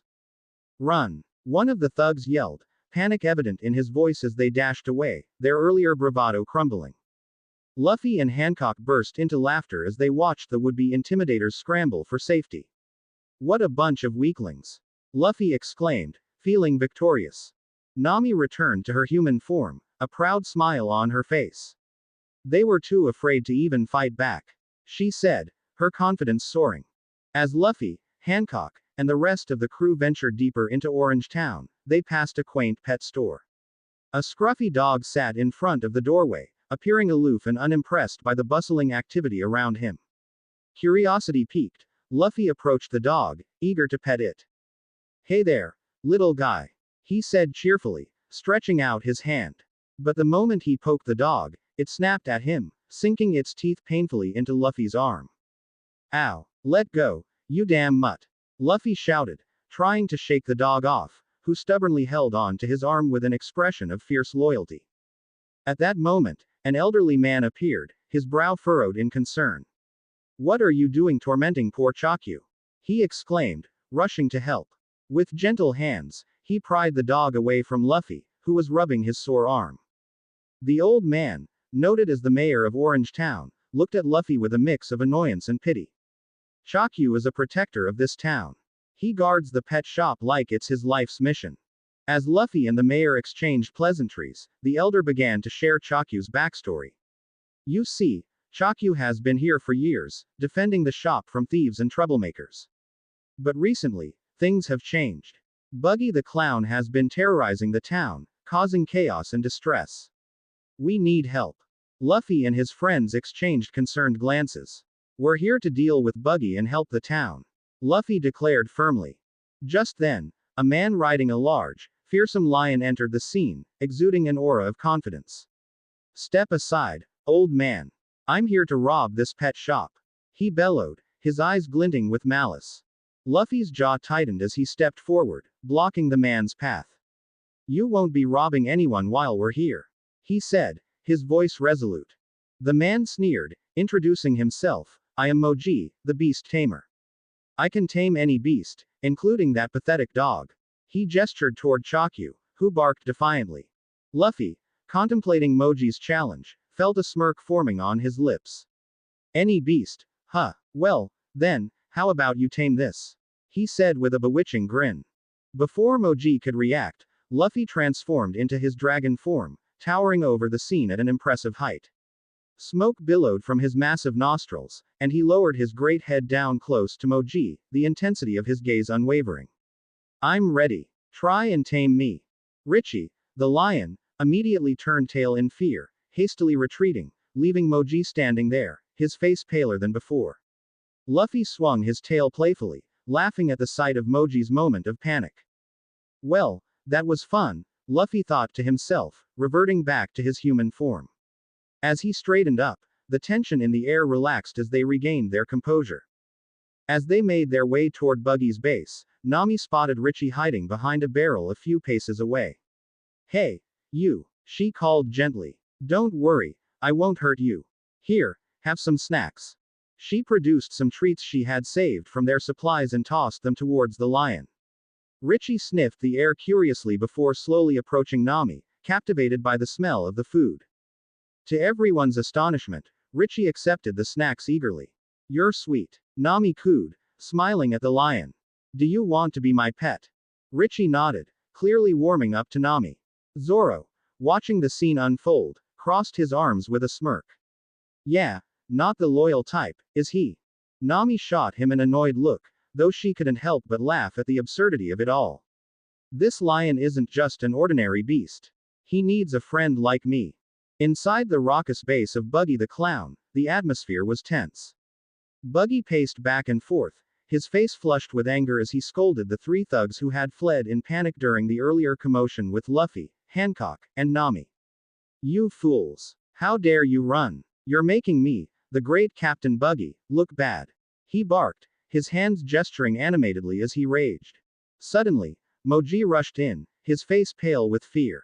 Captain Buggy, a monster is on this island, and he has eaten poor Richie. He exclaimed, huffing from the exertion of running. A monster? Buggy asked incredulously, rolling his eyes. Don't be ridiculous, Moji.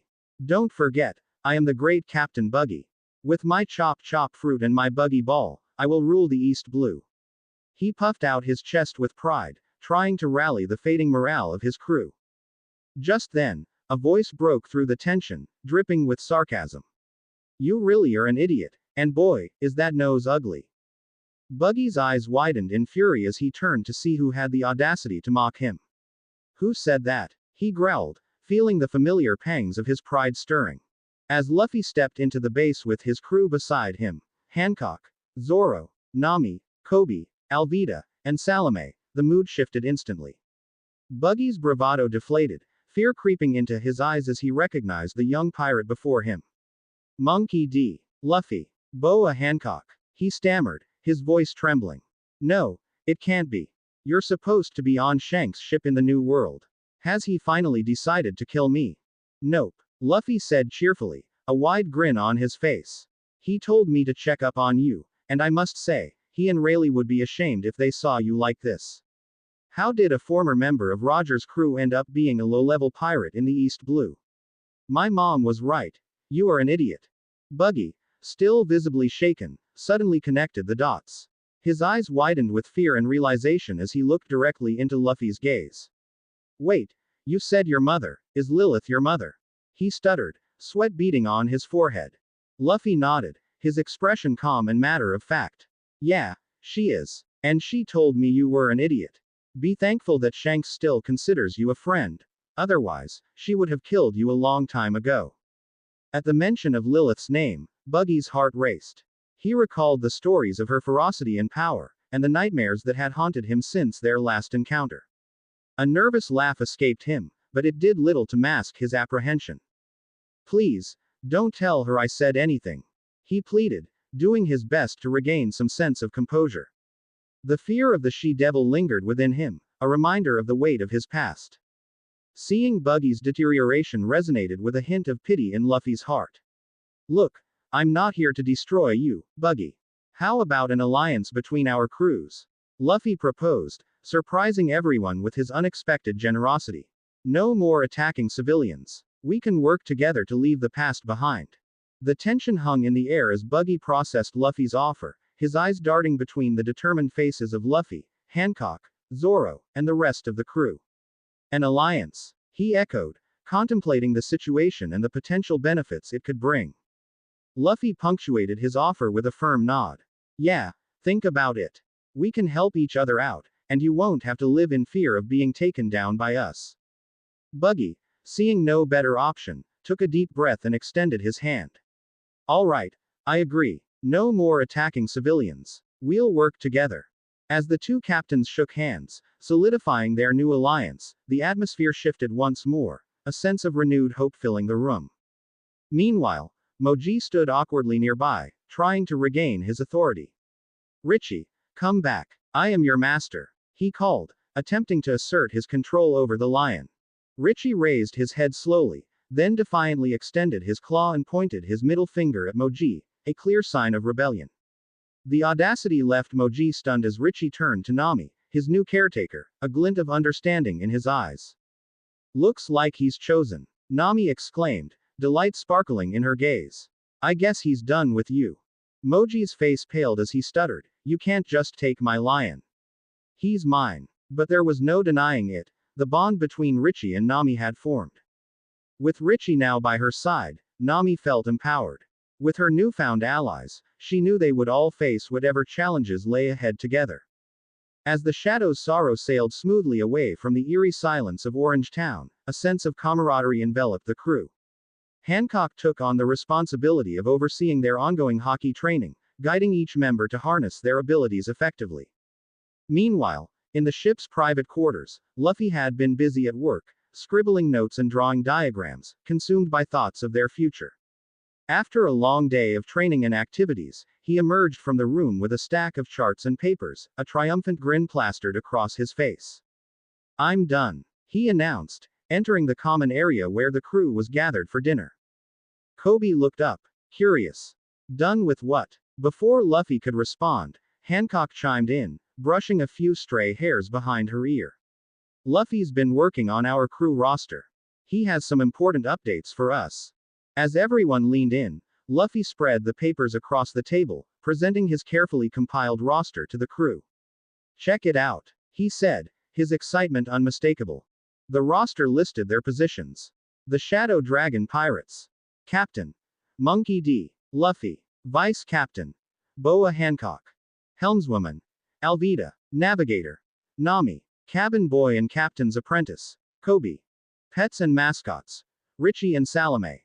Quartermaster. Zoro. The crew stared in shock, their expressions a mix of surprise and admiration.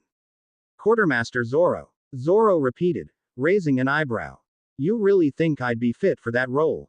Of course. Luffy replied enthusiastically. They discussed other roles that still needed to be filled, and Luffy continued, but we still need a cook and an assistant cook, a sniper, a medic or nurse, a doctor, a scholar, a deckhand, oh, and, he turned to Hancock with a cheeky smile, we need a pastry chef as well. Hancock felt a warm blush spread across her cheeks at the thought of a pastry chef. Well, yes, a pastry chef would be nice, she admitted, trying to maintain her composure. But we also need a treasurer, a gunner or two and a musician. She pointed to Zoro with a playful grin and continued, and Nami will teach him the basics of navigation. Just to make sure he doesn't get lost again. Everyone chuckled at the thought, but Zoro frowned. I'm perfectly capable of finding my way. Hancock smirked, as that's so. What about the time you walked into our room thinking it was the bathroom? Flashback. Luffy and Hancock were peacefully sleeping in the captain's quarters, the soft sounds of the sea lulling them into a deep slumber. Suddenly, the door creaked open, and Zoro wandered in, blinking against the dim light. Oops, sorry, I thought this was the toilet, he muttered, realization dawning as he quickly backed out of the room. Flashback ends. Hancock couldn't help but laugh, shaking her head at the memory. So if you get lost on the ship again, no booze for a month. Is that clear? She declared, her tone teasing but firm. Hearing this, the rest of the crew burst into laughter, each finding amusement in Zoro's embarrassing past mishap. Zoro crossed his arms, pretending to be annoyed. You all find this funny, huh? His smirk softened the seriousness of his expression. I'll show you I can navigate just fine. Luffy, always the instigator, leaned back, grinning. I'm sure you will, but just be careful where you're going. We can't have you wandering into our rooms again. Nami chimed in, joining the laughter. And I'll make sure your navigation lessons include how to identify bathrooms. You never know when it could come in handy. The next morning aboard the Shadow's Sorrow, the sun shone brightly over the horizon. Luffy was dedicated to training Zoro on the deck, pushing his limits and challenging him as they practiced sword techniques. Meanwhile, Hancock and Nami were sunbathing nearby, enjoying the warmth of the day alongside Salome, who coiled comfortably at Hancock's side, and Richie the lion, who lounged lazily in the sun. As Hancock settled into a relaxed position, she turned to Nami, curious about something that had been on her mind. Nami, she began, her voice veiled with sincerity, why haven't you covered up Arlong's mark yet? Nami paused for a moment, gazing off into the distance before answering. It's simple. As long as that monster is alive, it serves as a reminder for me. It's a symbol of the pain and the fight I've endured. When he's dead, and I reclaim my freedom, then I'll remove it and get something new, she explained, her voice steady. Hancock nodded, understanding the weight of Nami's words. That makes sense. I can relate to wanting to remember the battle scars of the past. In a way, they shape who we become, she responded. Nami's gaze shifted to Hancock's tattoos, admiring their artistry. Those tattoos are nice, especially the one on your back. It has a deep meaning, doesn't it? Hancock smiled softly, pride glimmering in her eyes. Yes, the one on my back was to cover up my mark as a slave. Me and my sisters have the same tattoo on our backs, a representation of our unbreakable bond. It reminds us of each other and the struggles we've faced. Nami felt a rush of empathy for Hancock. That must mean a lot to you, she said sincerely. Oh, by the way, Nami interjected, recalling a previous conversation. Back in Shell's town, Luffy asked me if Arlong had a sun tattoo. Why is that important? And why did you mention Jinbei should come here? Hancock nodded, her expression turning serious. The sun tattoo is the mark of the Sun Pirates, and Jinbei was their captain before becoming a warlord. He fights for humans to see fishmen as equals. If Arlong is as bad as you say, then it's crucial that Jinbei knows what his former crewmate is doing to humans. Nami's brow furrowed, feeling the implications of their situation weighing upon her. So, you think Jinbei would actually intervene? That he'd stand up against Arlong? Absolutely, Hancock replied with conviction. Jinbei has always cared about justice and righting wrongs, especially when it comes to his people. If he learns of Arlong's actions, he'll want to act. Under the brilliant sun, Luffy and Zoro stood on the deck of the Shadow's Sorrow, the vibrant sounds of their crew bustling around them creating a lively backdrop for training. Zoro, feeling the weight of his journey to become the world's strongest swordsman, grunted in frustration. Man, I can't even hit you. I know you're holding back. He shook his head, frustration evident as he swung one of his swords, barely grazing Luffy. Luffy, an indomitable grin plastered on his face, replied, yeah, I am. But you're learning fast. That sanctuary style of yours is pretty cool. He watched as Zoro trained diligently, taking in the form and technique with careful consideration. I've shown you how to do flying blade attacks with your blades, and you're getting there, Luffy continued. But know this. Dracula Mahawk, Shanks, Rayleigh, and my mom, Lilith, they can slice a large galleon in half without breaking a sweat. You've got a long way to go. Zoro's expression hardened, determination returning to his eyes. Luffy, I want you to fight me with your full power, he said suddenly, his tone serious. Really? Are you sure? Luffy asked, surprised by Zoro's request. Yeah, I am. Zoro insisted, his resolve unwavering. I want to see just how much stronger you've become. Don't hold back. With a sense of respect for Zoro's ambition, Luffy nodded. All right, let's do this. He began the transformation into his hybrid form, his powerful muscles rippling and covered in glimmering scales. His wings sprouted from his back and horns emerged from his head as he stood towering at 4 meters tall, both awe-inspiring and fearsome. With Shadow Slicer and Day Slicer gripped tightly in his hands, he enveloped both blades with Haki and Shadow energy, ready to spar. Show me what you've got. Zoro's stance shifted, his determination stealing as he prepared to unleash his most powerful technique. He charged at Luffy with speed and precision, a fierce look in his eyes as he swung his swords, aiming to catch Luffy off guard. But in the blink of an eye, with one swift slash, Luffy knocked all 3 of Zoro's swords out of his hands and mouth, the two lower quality blades shattering in the process. Wah! Zoro exclaimed, his eyes wide as realization dawned on him. He couldn't believe how easily Luffy had disarmed him. The force behind Luffy's slashing blow reverberated through the air. That's my true power, Zoro. Luffy declared, a mix of exhilaration and pride radiating from him. He transformed back into his human form, standing over the broken swords and watching as Zoro processed the rapid turn of events. Zoro, momentarily shocked, took a breath to collect his thoughts. The respect he held for Luffy's strength deepened, and within that realization, a fire ignited within him. I need to train harder. You're incredible, Luffy. As Zoro slowly got to his feet, a fire of determination sparked in his eyes. Defeated but not discouraged, he turned to Luffy. I won't let that happen again. I'm going to get stronger, he vowed, clenching his fists tightly. Luffy patted him on the back, his trademark grin lighting up his face. Don't worry, I'll help you get back on your feet. And I promise I'll get you 2 new swords to replace the ones you shattered. Zoro nodded appreciatively, grateful for Luffy's support. The bond between them had solidified further through their training and challenges, and he felt more resolved than ever. Thanks, Luffy. I appreciate that. At that moment, Hancock approached the 2 men, her expression brightening the atmosphere. We're approaching Gecko Island, she announced, a hint of excitement lacing her voice. Luffy's excitement bubbled over. Good. If Usopp's son, Usopp, is anything like his dad, then he should be a great shot and a valuable member for our crew. In the early morning light of Syrup Village, the familiar sounds of clattering and naivety filled the air. A certain long-nosed boy known as Usopp was starting his day with what he thought was the most vital duty, alerting the villagers. Pirates are coming! Pirates are coming! Usopp shouted, melodrama dripping from his voice as he ran through the streets with fervor. His cries, however, were met with anger and annoyance from the villagers. You damn liar! Shut up, Usopp. You're waking everyone up. One man yelled, his frustration palpable. Yeah, go and tell your crap to someone else. I swear, Usopp, your lies will be the death of you. Another villager chimed in, waving his arms dismissively. Usopp merely chuckled, his bravado unwavering despite the scorn he faced. They'll thank me when they see the real pirates. With a triumphant smile, he dashed toward the coast, eager to check the horizon for any signs of adventure or trouble. As he reached the shoreline, he was greeted by 3 familiar faces, his friends and fellow Usopp pirates, Carrot, Onion, and Paprika.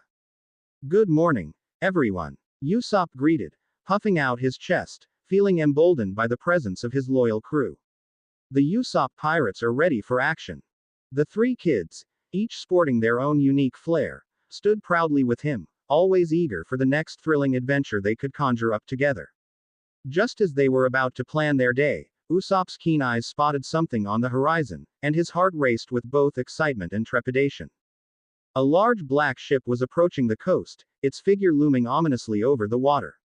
But what caught his attention even more was the flag flying high above. It was unmistakable. Real pirates. Oh no, it can't be. Usopp exclaimed in a mix of panic and anxiety, his voice of urgency ringing out. Run. They're pirates. To your positions now. The 3 friends, ever loyal, scrambled to prepare for whatever might come their way. We'll scare them off. Carrot whined, his heart pounding in his chest as they grabbed makeshift weapons and stood ready, emboldened by Usopp's unwavering spirit. Let's show them what the Usopp pirates are made of. Usopp shouted, pointing dramatically toward the approaching ship, trying to muster the confidence he needed to defend their village. As the black ship drew closer, they could see figures moving about on deck. Little did Usopp know, this ship held the newest crew members of the Shadow Dragon pirates, Luffy, Hancock, Kobe, and Zoro, setting their sights on a potential recruit. With courage surging through him, Usopp straightened his posture, attempting to embody the fearless captain he aspired to be. Unbeknownst to him, fate had aligned for an incredible opportunity, one that would change his life forever. As Luffy, Hancock, and the rest of the Shadow's Sorrow crew stood on the shore of Syrup Village, the excitement of the moment was palpable. Nami rode on her massive lion, Richie, the sight adding to the spectacle as they surveyed the vibrant area. Hancock turned to Luffy, her eyes sparkling with curiosity. So, this is Usopp's home island. And you're interested in recruiting his son? With a brilliant smile, Luffy nodded, filled with enthusiasm. Yep. If he's as good of a shot as his dad, then I definitely want him on the crew. Just then, Usopp jumped out from behind the bushes, his bravado shining through despite the tremor of uncertainty in his voice. Pirates. You are on the island of the great Captain Usopp and his 80 million followers. So, leave at once. To his dismay, the crew erupted into laughter, unable to hold back at Usopp's exaggerated proclamation. Pirate flags unfurled from the bushes, as a display of bravado that was both absurd and hilarious. Oh my goodness, that is hilarious. Luffy hooted, nearly doubling over with laughter. 80 million followers. Come on, you can't even fit that many people here. Yeah, and the only ones here are you and those 3 kids hiding in the bushes. Hancock added, still chuckling at the scene unfolding before them. Hearing their jests, the 3 kids hiding jumped out in shock before immediately turning to flee, clearly scared. Hey, you 3, come back. Don't leave me, Usopp cried out, frustration mixing with determination. As his followers ran away, Usopp pulled out his slingshot, aiming it at Luffy with shaky hands. Filthy pirates. I won't let you pillage my village. I am the best shot in the East Blue. Luffy, seeing an opportunity for some enjoyable fun, grinned wickedly. Oh, we've got ourselves a hero here, huh? Well, unlike you and those brats who are running for the hills, we are real pirates. With a swift motion, he drew his sword, pointing it playfully at Usopp. If you draw a weapon, you better be ready to use it. Usopp's confidence wavered as he felt a wave of anxiety wash over him. He stammered, sweating profusely now. The reality of facing a pirate, a real one at that, began to sink in. Maybe we should, talk about this.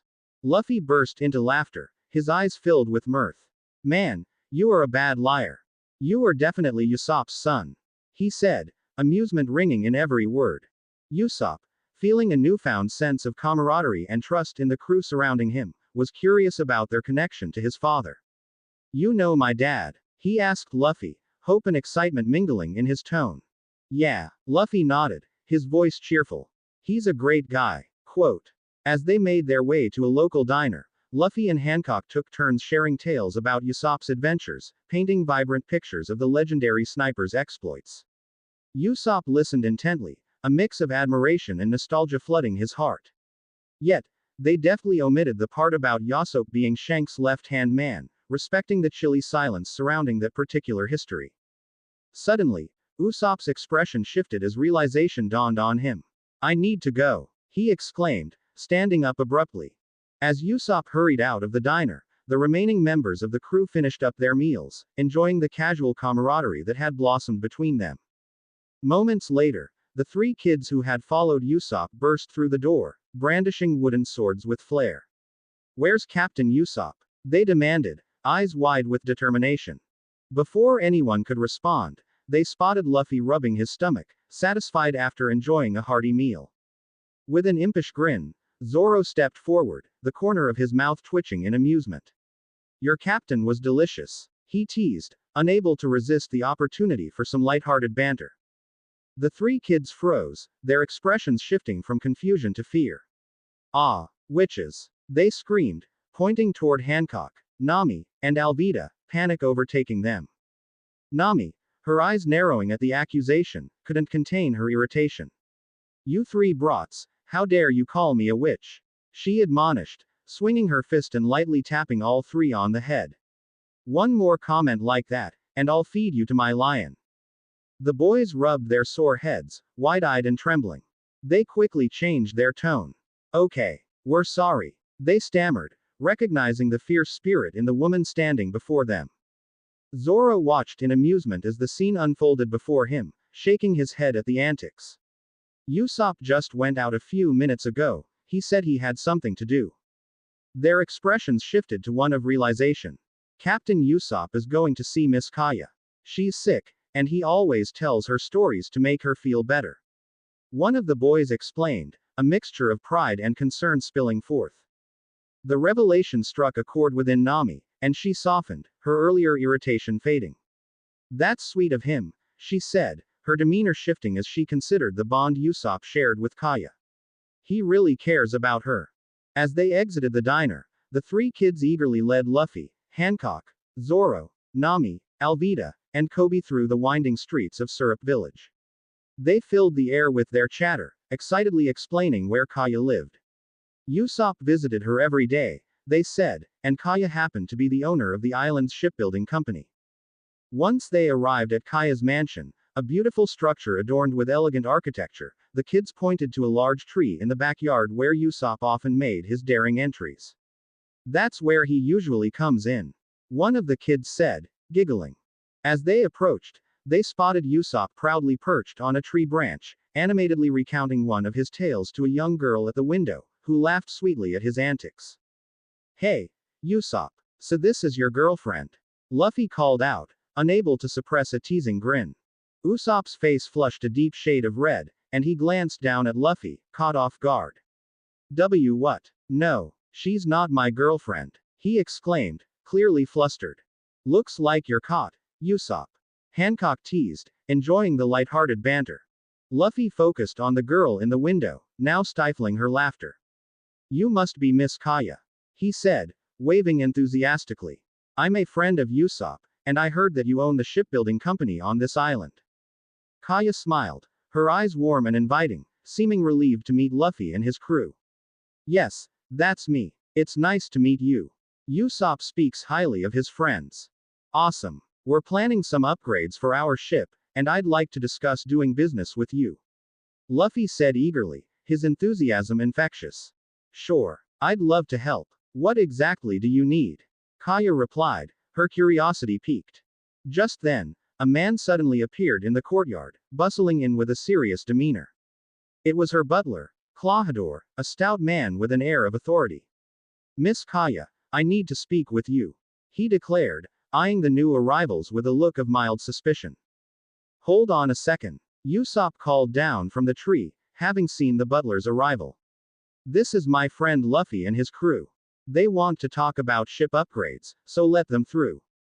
Clawhador looked at Kaya with a mixture of authority and concern. Miss Kaya, who are these people? I'm afraid they must leave, he said, his tone clipped as he shifted his gaze to Usopp. Didn't I tell you to get out of here and stop spinning your tales? Kaya tried to defuse the situation, raising her hands in a placating manner. Clawhador, please. They're friends of Usopp, she insisted, her voice steady. But Clawhador pressed on, ignoring her plea, his voice dripping with disdain. Oh, come on. I know that you're after Miss Kaya's money. What else could be expected from the son of a two-bit pirate who abandoned his family? Usopp's face flushed with anger, his fists clenching tightly. He wanted to retaliate, but before he could lash out, Luffy stepped forward, glaring at Clawhador. Man, butler, you must have a death wish. Clawhador, unfazed and arrogant, met Luffy's fierce gaze. Oh really? Then let me add to that. His father is a two-bit pirate, and his mother was a... Before he could finish his comment, Luffy swiftly unsheathed his sword, pointing it ominously close to Clawhador's neck. The tension in the room thickened, and both Kaya and Usopp gasped in shock, fear etched across their faces. Do you really want to lose your head? Luffy questioned, his voice low and serious, a stark contrast to his earlier jovial nature. Clawhador's bravado faltered as he felt the cold steel close against his skin. Wah! What are you doing? He stuttered, a flicker of fear betraying his confident demeanor. Usopp's father, Yasop, is the sniper and left-hand man of the Yonko, red-haired Shanks, Luffy declared, his intensity unwavering. And my name is Monkey D. Luffy, bounty 600 million belly, and this is Boa Hancock, bounty 550 million belly. We are former members of Shank's crew, and Yasop is our friend. So tell me, do you have the balls to repeat what you just said? Clawhador's bravado crumbled entirely under the weight of Luffy's proclamation. Looking between Luffy's fierce glare and the astonished expressions of everyone around him, he realized he had underestimated the young pirates before him. As Luffy sheathed his sword, he sensed the tension. Usopp, Kaya, and Clawhador were still visibly shaken at the revelation of Luffy and Hancock's powerful identities. The implications of their presence reverberated, as they had just witnessed the untamed spirit of the Shadow Dragon pirates. We will be leaving, Miss Kaya. We'll have to discuss our business another time, Luffy stated, his tone respectful yet firm. Kaya nodded, still processing everything. I understand. Thank you for your understanding.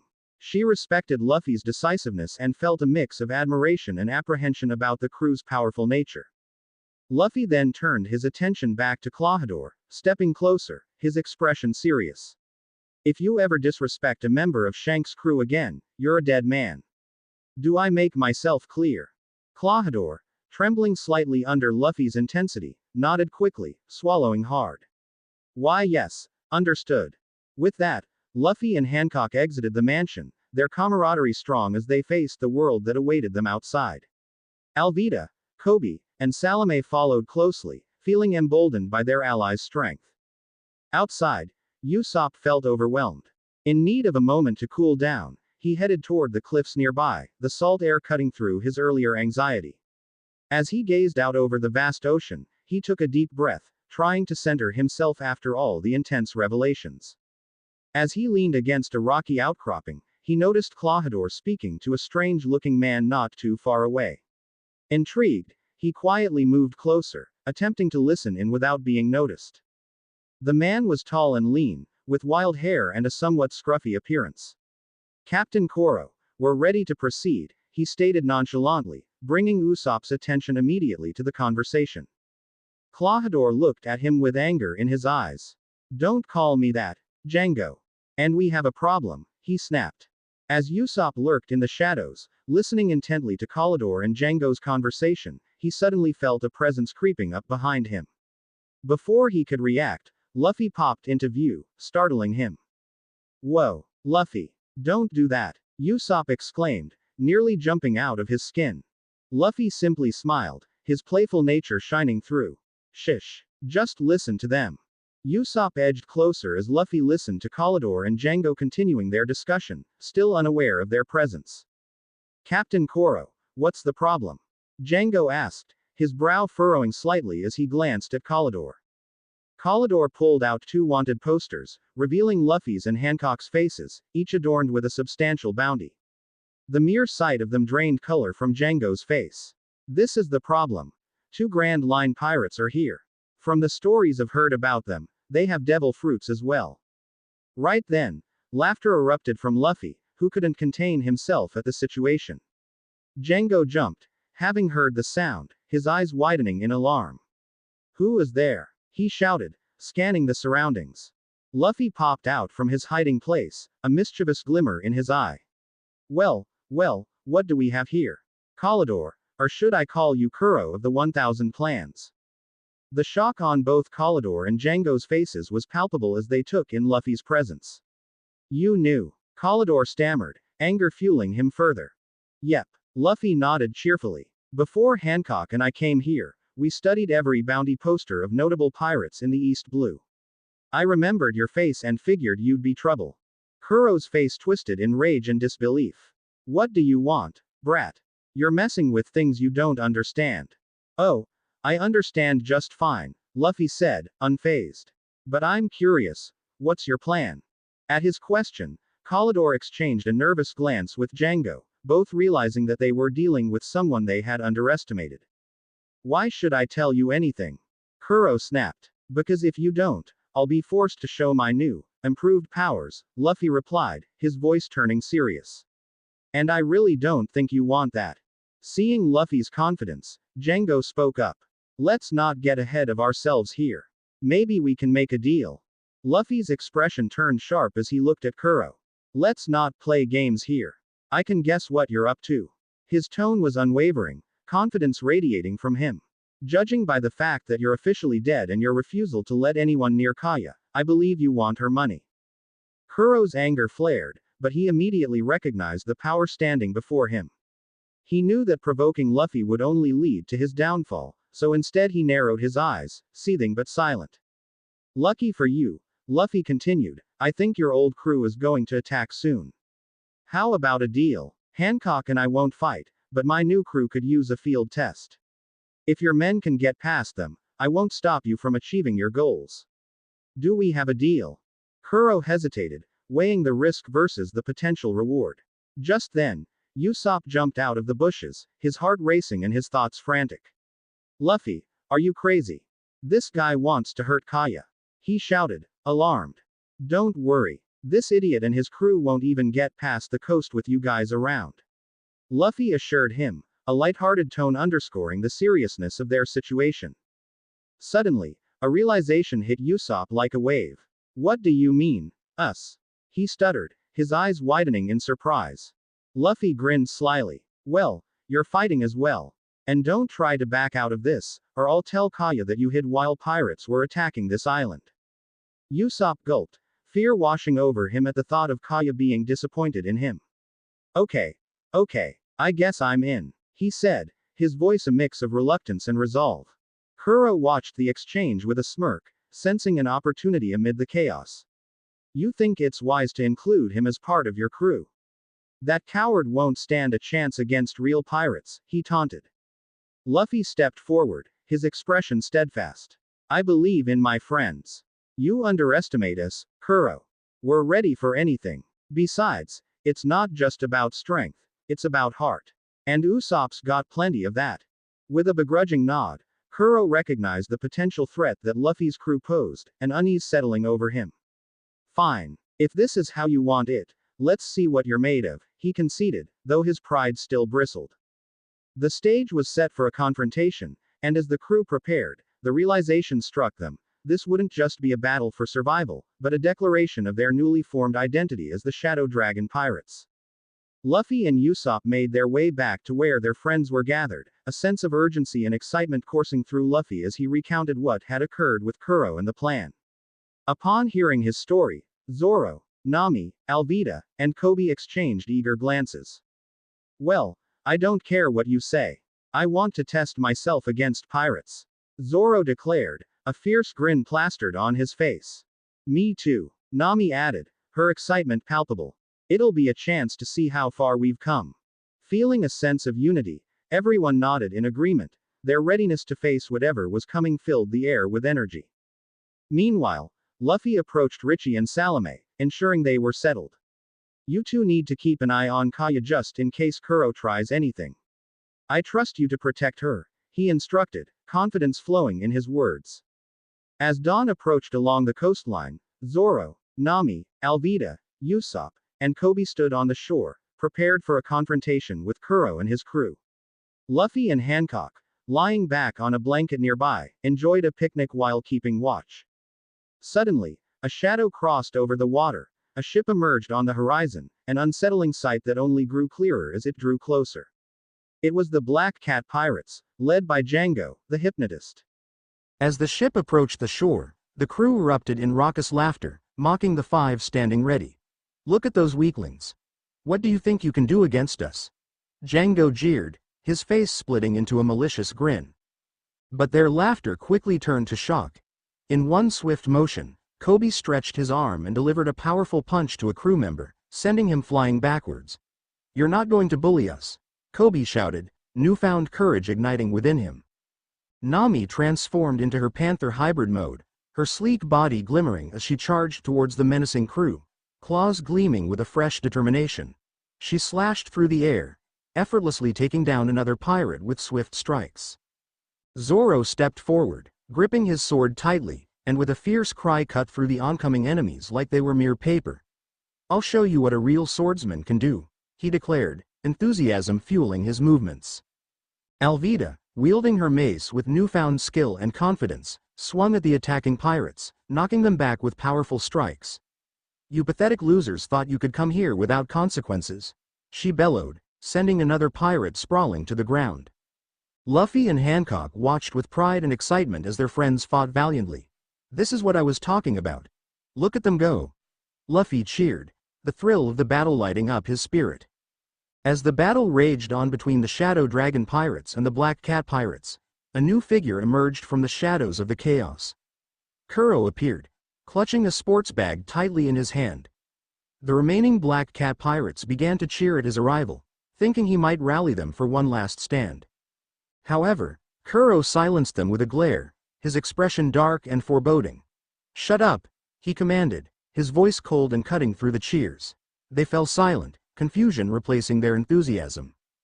Kuro turned his attention to Luffy and Hancock, his posture reflecting a surprising twist of resolve. "I surrender," he announced, surprising everyone present. Both Luffy and Hancock exchanged bewildered glances. "Why are you giving up?" Luffy asked, genuinely curious about Kuro's sudden change of heart. Kuro let out a sigh, the weight of his choices heavy on his shoulders. "Well, two things made me surrender," he explained. "First, I know that I cannot defeat you. Your strength is undeniable." He paused, taking a breath before continuing. "And the second, although I was after Kaya's money, I can't kill her. That girl and her parents took me in when I was in need. I told Kaya my plans today, and she just hugged me and told me that she forgives me." The admission hung in the air, and the crew felt a mixture of respect and astonishment. It was a bold move for Kuro, a clear indication that he realized the error of his ways and the strength of compassion. However, the mood quickly shifted again when the remaining Black Cat pirates, furious with Kuro's betrayal, began to grumble amongst themselves. "What are you doing? Get him!" one yelled, and panic surged through their ranks. "Let's attack the village and kill Kuro in the process." Before they could react, Kuro was quick to retaliate. Out of his sports bag, he pulled two cat claws, each armed with large blades attached. Using his speed, he lunged at his former crew members, cutting through them with precision as if he had been practiced for this very moment. "You think you can threaten me?" Kuro shouted, slicing through the chaos as if he were a butcher cleaving meat. One by one, the Black Cat pirates fell, shocked by the betrayal of their captain, their audacity crumbling under his onslaught. In sheer panic, the remaining pirates scrambled for their ship. "Run! Get out of here!" they yelled, abandoning ship and fleeing the scene without a second thought, their camaraderie disintegrating in the face of a once loyal captain now turned against them. With the last remnants of the Black Cat pirates fleeing into the distance, Luffy turned to Kuro, an eyebrow raised. "So, looks like you really are siding with us now, huh?" Kuro, still catching his breath from the intensity of the battle, nodded slowly. "I have no intention of going back to that life. I'd rather ally with stronger pirates than be associated with those losers." Luffy grinned broadly as Hancock stepped forward, crossing her arms with an approving smile. "Well, if you're truly ready to embrace your new path, welcome aboard the Shadow Dragon pirates." As the preparations for departure fell into place, Luffy turned to Usopp, who had decided to join his crew. With a broad grin, Luffy asked him, "So, are you ready for this adventure?" "Absolutely," Usopp replied, filled with enthusiasm. The idea of sailing with Luffy and having the chance to take on new challenges thrilled him. With newfound confidence, Luffy approached Kaya, who stood a little further away, still processing the whirlwind of events. "So, Kaya, do you want to join us as well?" he asked, a hopeful gleam in his eyes. Kaya was taken aback by the question. "Me? But why do you want me to join? Kuro is my friend, and Usopp as well, but I hate to leave them," she hesitated, uncertainty flickering across her face. "Because you're a really good medic and nurse," Luffy cut in, his tone earnest. "You'd be welcomed aboard, and when we find a doctor, you can train under him. Just think about the adventures we could have together." Kaya's heart raced as she considered Luffy's offer. She loved helping people, and the thought of being part of a crew that sought to explore and bring about change was thrilling. I don't know." Luffy's excited expression didn't waver. "Come on. Join us. You could be part of the Shadow Dragon pirates." Kaya weighed the realities of leaving her home and her friends against the dreams of adventure Luffy painted so vividly. After a moment of contemplation, she nodded, her resolve strengthening. "Okay, I'll join your crew." "Awesome." Luffy cheered, thrilled at her acceptance. As they prepared to set sail, excitement filled the air, and the crew looked forward to their new adventure together. Once they pushed off from the docks of Syrup Village, a party atmosphere erupted on board the Shadow's Sorrow. The crew celebrated their new alliances, welcoming Usopp and Kuro into their fold while cherishing Kaya's commitment to join them as well. With the ship sailing smoothly beneath them, Luffy called out the newly formed roster for the Shadow Dragon pirates. Captain: Monkey D. Luffy. Vice Captain: Boa Hancock.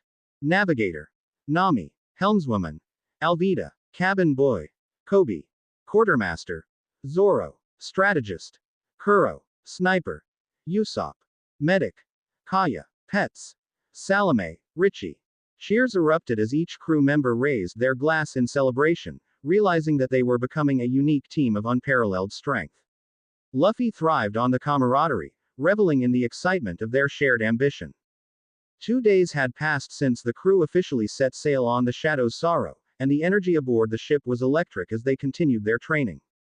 Zoro, Nami, Alvida, and Kobe had begun to excel in using observation haki, honing their skills and developing a heightened sense of awareness. Meanwhile, Usopp, Kuro, and Kaya were still learning the basics, taking tips from their increasingly skilled crewmates.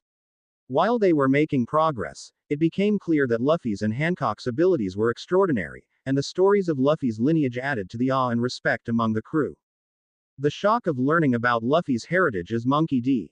Dragon's son and the tie to the fearsome red-haired Shanks left a lasting impression on them, who never expected their captain to be of such incredible lineage. When Luffy and Hancock demonstrated their powers, Kuro and Kaya were left in a state of disbelief, and Usopp simply fainted on the spot, overwhelmed by the display of power. One day after training, Luffy summoned Kaya over to him, excitement bubbling inside him. "Kaya, I have something for you," he said, pulling out a unique devil fruit. "This is the Guro Guro no Mi, the Rumble Rumble fruit." Kaya's eyes widened as she looked at the fruit, understanding the significance of what was being offered. "You want me to eat this?" she asked, hesitating at first, aware of the risks and rewards of consuming a devil fruit. "Yep. Hancock and I got it a year ago when we were on Sky Island. Some idiot named Enel was posing as a god. We took him down and claimed his fruit," Luffy explained proudly. Kaya glanced at the fruit, its swirling patterns and rich colors capturing her attention. "But, what if I can't handle it? What if I can't control it?" she asked, her voice wavering. Luffy leaned closer, offering reassurance. "You have the spirit and strength to take this on. Just think of the power you'll gain. You can be a Thunder Woman." After a moment's pause, Kaya took a deep breath. "All right, I'll give it a try." With resolve, she bit into the fruit, the flavor exploding in her mouth, and it was disgusting. The transformation began almost instantly. A surge of energy coursed through Kaya, electrifying her body. She gasped as an incredible power enveloped her, and soon the lights around her flickered in response. As the energy subsided, she blinked, feeling entirely different. "Wow! I feel incredible," Kaya exclaimed, looking at herself with wonder as she embraced her newfound abilities. "Now you can use your powers to help us," Luffy cheered, thrilled at her transformation. Meanwhile, Kuro and Usopp watched with a mix of respect and caution. Kuro remained focused on his haki training, determined to master his techniques rather than delve into the unpredictability of a devil fruit. "I have my plans with haki," he said, maintaining his steadfast resolve. Usopp, still rattled by the earlier revelations, shook his head vigorously. "I'm not taking a devil fruit," he insisted, feeling a mixture of fear and admiration for Kaya's transformation. "I still need to grow stronger without it." Kaya beamed with excitement as she embraced her newfound powers. Harnessing the energy of lightning, she felt an invigorating spark in her veins. "Luffy, I'd like to treat you all to lunch. Since we still don't have a cook, how about we go to a restaurant nearby called the Barati? They have first-class chefs," she suggested eagerly. Kuro nodded, his memory igniting at the mention of the restaurant. "Yes, I remember that place. It has some great cooks, but the last time we were there, the sous chef was being a nuisance. Flirting with you in the presence of your late mother and father," he pointed out, smirking at the memory. Luffy chuckled, finding amusement in their history. "Well, maybe we can recruit a cook if they're that good," he replied, his enthusiasm igniting again. "Let's head there." "All right. Let's get going then," Hancock said, a smile on her face. "I could use a good meal after all that training, and it's a chance to see if we find someone who can really handle the kitchen." With a renewed purpose, the crew swiftly readied themselves, excitement radiating as they prepared to set sail toward the Barati. As they sailed toward the restaurant, they couldn't help but think about the possibilities. If they found a capable cook, it would elevate their crew significantly. As the Shadow's Sorrow glided smoothly toward the Barati, the bustling energy of the restaurant barely in sight, the crew's anticipation buzzed in the air. However, their journey was suddenly interrupted as they crossed paths with a marine ship anchored nearby. The commanding officer stood proudly on deck, glaring down at them with an air of authority. "Pirates! Surrender to me now and identify yourselves, he commanded, his voice booming across the water. Luffy and Hancock shared a glance before bursting into laughter, the sound loud and carefree. They both knew that the Navy would have to send a fleet just for the two of them. This guy looks serious, Luffy said, unable to contain his amusement. Before they could revel too long in the fun of it, a girl appeared behind Full Body. Hancock raised an eyebrow, her smile teasing. Is this your gold digger, or are you paying her by the hour? The girl looked taken aback, unsure of how to react to Hancock's remark, while Full Body's expression darkened, rage boiling over. You think this is a joke? Open fire on that pirate ship, he ordered furiously. As the commanding officer yelled at his crew, cannons were readied, and a cannonball was fired toward the Shadow's Sorrow. Time seemed to slow down as the projectile raced through the air, threatening destruction. Luffy, however, wasn't fazed. In a moment of showmanship, he extended one arm, catching the cannonball with ease. Seriously? That's your best shot? He laughed, showing off for his crew and shaking his head. With a swift motion, he tossed the cannonball back with all his strength, launching it toward Full Body's ship. The impact was thunderous. The cannonball pierced through the deck before crashing into the hull, causing an explosive rupture. The ship began to sink rapidly, water rushing in as panic enveloped the Marines aboard. Get to the lifeboats, Full Body shouted, his face pale as he witnessed the chaos unfolding on his ship. The crew scrambled, desperately trying to escape the sinking vessel. Luffy, still laughing, called after them, next time, don't mess with us. Maybe you'll think twice about declaring war on pirates. As they entered the Bharati, the lively atmosphere surrounded them, filled with the sounds of clattering dishes and merry chatter. A tall man with bulging arms greeted them with a friendly smile. Welcome to the Bharati. Luffy, excitement radiating from him, grinned widely. A table for 10, please. The waiter raised an eyebrow slightly, assessing Luffy and his ragtag crew. No problem, but I must ask, do you have money? Luffy rolled his eyes, exasperated at the question. Of course, we have money. What kind of idiot goes to a restaurant without cash? Now, get us our table. The waiter, slightly taken aback by Luffy's hearty confidence, chuckled and escorted them to a large table in the center of the bustling bar. Once seated, the crew began chatting animatedly, their excitement building as they surveyed the menu and made plans for the day ahead. Luffy was just about to dive into a conversation filled with dreams of adventure when another man approached them. This newcomer had curly eyebrows, blonde hair, black pants, and a blue shirt adorned with a black suit jacket. He came to a halt upon catching sight of Hancock, his eyes widening in admiration. Oh my goodness! What a privilege it is to have such beauty here, he exclaimed, kneeling theatrically before her. Luffy's expression shifted from enjoyment to irritation in an instant. He placed a protective hand on Hancock's shoulder. Hey, waiter, she's my girl.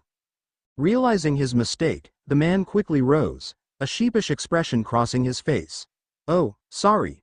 If the lady is taken, then a true gentleman does not have the right to flirt with her.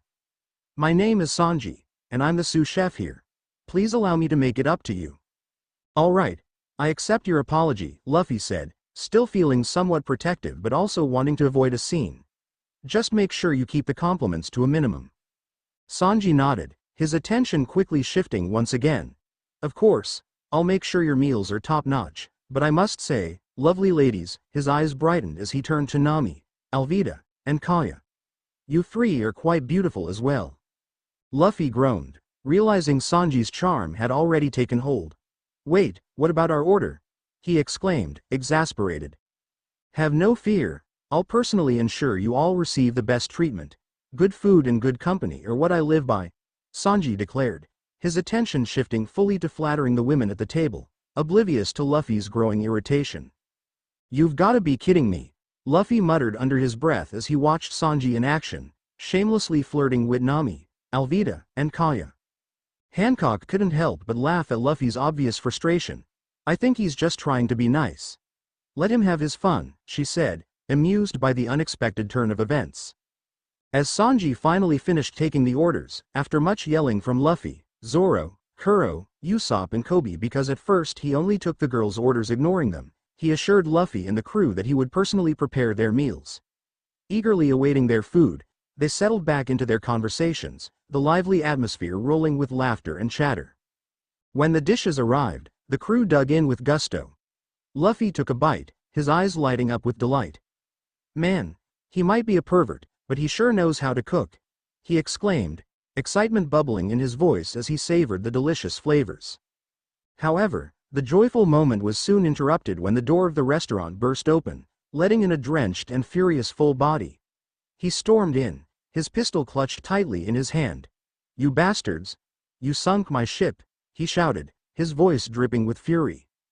Luffy, still with food in his mouth, shrugged nonchalantly. "Well, you started it, you jackass. Now go, or I'll throw you in the ocean myself." Full Body's rage escalated as he pointed his gun straight at Luffy, his eyes filled with anger. But just before he could pull the trigger, Sanji sprang into action, grabbing Full Body's hand firmly. "Hey! No weapons in here, buddy," he said, his tone resolute. Despite Sanji's intervention, Full Body stubbornly seethed, his arrogance fueling his anger. "Let me go, you shit waiter. I'm a Marine, Lieutenant Full Body," he snarled. Sanji, unfazed by the threat, retaliated with quick reflexes. He kicked Full Body in the face, sending the man tumbling to the ground, shocked and disoriented. "You'll be needing a lesson in respect." As Full Body struggled to regain his footing, Sanji didn't hold back. He delivered another swift kick, this time sending the lieutenant flying through the door. There was a moment of silence before the crew erupted into laughter, relief washing over them as the tension dissipated. Sanji straightened up, turning back to Luffy and the crew with an apologetic smile. "Really sorry about the inconvenience, everyone," he said, a look of sincerity etched on his face. Luffy looked around, still laughing at the display, and turned to Hancock. "I think we just found our cook," he exclaimed, excitement edging into his voice. "Looks like it," Hancock replied, a grin crossing her lips. "I like him already." Just as the laughter from the earlier events began to settle, a figure emerged from the upper floor of the Bharati. He had a tall chef's hat perched atop his head, a large mustache with braids, and a peg leg, an unmistakable presence announcing his arrival. It was the famed head chef of the Bharati, Red Leg Zeph.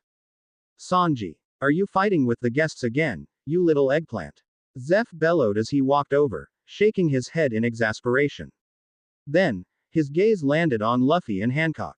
Well, Monkey D. Luffy and Boa Hancock. "I thought you were still part of red-haired Shank's crew," he remarked, a mix of surprise and curiosity filling his voice.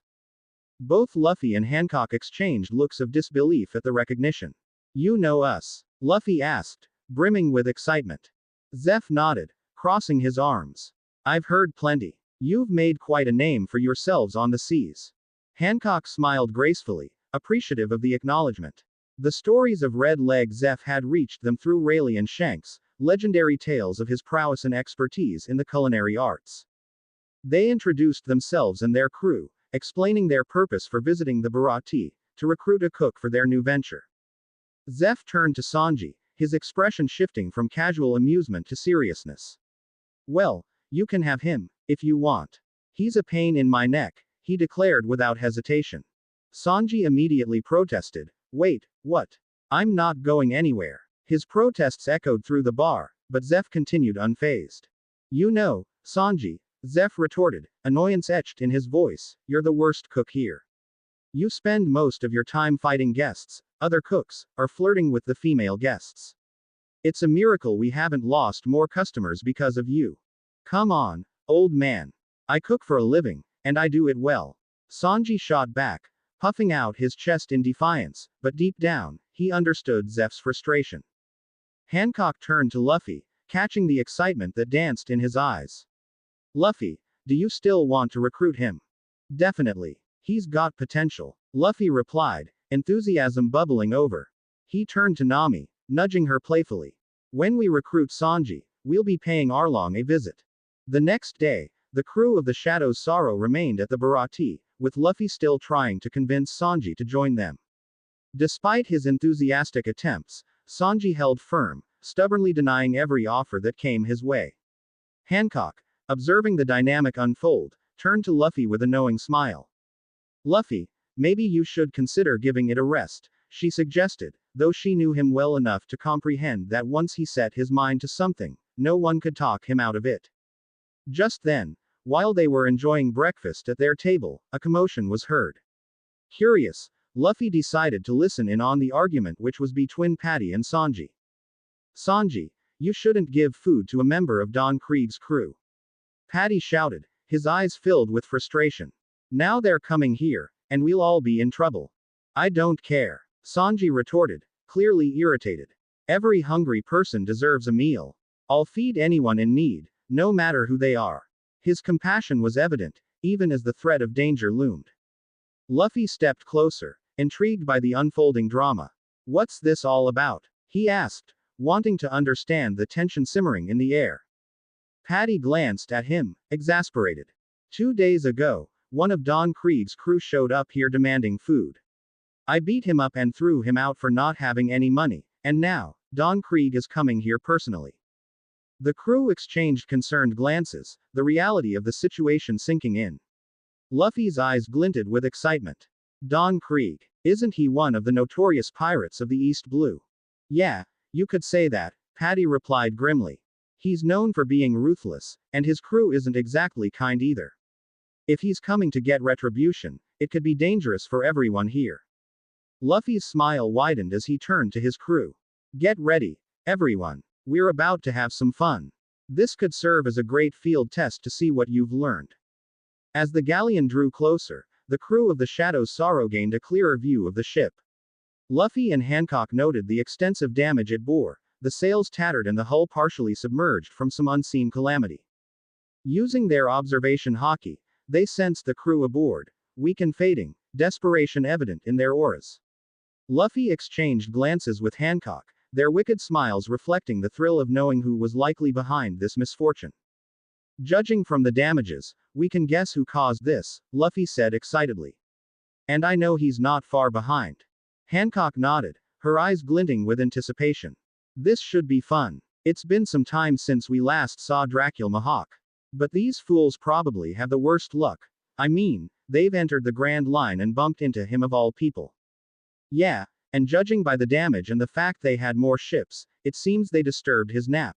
Luffy chuckled, unable to suppress his excitement at the thought of facing off against the remnants of Don Krieg's crew. As the Shadow Dragon pirates settled back into the bustling Bharati, the atmosphere was filled with anticipation and excitement for their next encounters. Luffy, still riding the high of their victory and newfound freedom, turned to Zoro, a playful glint in his eyes. Zoro, Dracula Mahawk will be here soon. Want to spar with him? It'll show you how much more you need to improve to become the world's greatest swordsman. Zoro's expression changed from playful interest to shock. What? Mahawk is coming here? He stared down at his white katana, feeling the weight of the challenge looming ahead. No, Luffy, I can't challenge him yet. These past few days training with you made me realize I'm no match for him. Luffy's chuckle faded slightly, sensing Zoro's seriousness. Look, I understand. But you'll get stronger. I promise I'll help you find 2 new swords as soon as possible. Zoro nodded, grateful for Luffy's encouragement, but still feeling the pressure of his ambition. He had respect for Mahawk that wasn't easily dismissed. Just then, the door of the Bharati swung open, and 2 men stepped inside. One was a slim-looking man of average height, wearing a striped shirt, striped pants, and a striped bandana. The other was tall and imposing, clad in armor that gleamed ominously under the bar's light. Alvida immediately recognized them and turned to the crew, her eyes sharp. Well, look at that. The tall one in armor is Don Krieg, and the other one is his vice captain, Jin. Kuro confirmed with a nod, his tone serious as he observed the new arrivals. Looks like they've seen better days. Don Krieg strode weakly into the Bharati, surveying the patrons. Please give me some food. He shouted, his voice weak and pitiful. Patty, the waiter, stepped forward, visibly unimpressed. You either leave now or prepare to be thrown out, Krieg. This is not your territory. He challenged, attempting to stand his ground. As the situation escalated, Sanji appeared from the kitchen, carrying a plate of food. Without hesitation, he approached the 2 intruders, his expression calm but firm. If you're hungry, you're welcome to eat. But you need to understand that this is a place for guests, not for brigands. Don Krieg eyed the food, and as he took a bite, his gruff demeanor softened momentarily. He closed his eyes in bliss. "This is delicious," he exclaimed, savoring the flavors. But the moment was short-lived. As he finished the plate, an evil smile crept onto his face. In an instant, he punched Sanji hard in the face, causing the chef to stumble. "I'll take this burrati and have you prepare food for my men," he declared with intent to seize control. Luffy couldn't help but burst into laughter alongside Hancock, finding the situation both humorous and absurd. "Well, that was a mistake," he shouted, taking a step forward, the amusement lighting his features. "You think you can just walk in here and dictate terms? Luffy, let's not forget our goal," Hancock said, though a smile tugged at her lips as she found Luffy's enthusiasm contagious. "As if that would stop me," Luffy replied, grinning. "I think it's time to teach this wannabe pirate a lesson about respect." With the atmosphere thick with tension, Don Krieg approached Luffy and the crew, fury radiating from him. "How dare you disrespect me? Do you know who I am?" he demanded, his voice booming with arrogant bravado. Luffy met his gaze with an unwavering grin. "Yeah, I know an idiot who got his ass handed to him in paradise. You're that guy." The entire crew shared a moment of disbelief and shock as Nami chimed in. "What do you mean, paradise? How can the Grand Line be called paradise?" "Simple," Luffy explained, waving a hand dismissively. "The first half of the Grand Line is called paradise because, in comparison to the second half, it really is paradise." This revelation left everyone momentarily stunned, the gravity of Luffy's words lingering in the air. Hancock added, "And Nami, before we enter the Grand Line, we should get you a log pose. Thanks to the magnetic waves, compasses don't work there." Don Krieg, refueling his anger, snapped back, "I don't care. I am Don Krieg. What do you and that bitch of yours think you are?" Hearing the derogatory term used against Hancock sent Luffy's anger roaring forth like a wildfire. Nobody insults Hancock. Without hesitation, Luffy rushed at Krieg, landing a powerful punch right in the captain's stomach. The force was so immense that it left a large dent in Krieg's armor, and with a strained gasp, he was sent flying out of the burrati. The crew stared in shock as he soared through the air, crashing into the shoreline. "Is he serious?" Kobe whispered, wide-eyed. As Don Krieg struggled to stand, Luffy reappeared in front of him, an intense and unyielding expression on his face, his eyes glowing with a fierce determination. Grabbing Krieg by the neck, he lifted him off the ground, looking down at him with an intensity that sent chills down the spines of his crew. "Listen here, you bastard. No one insults my girl," Luffy said, his voice low and furious. With that declaration, Luffy began to transform into his hybrid dragon mode. His figure grew larger, muscles rippling, wings extending from his back as scales covered his body, creating a terrifying sight that seemed to come straight from the darkest tales of legend.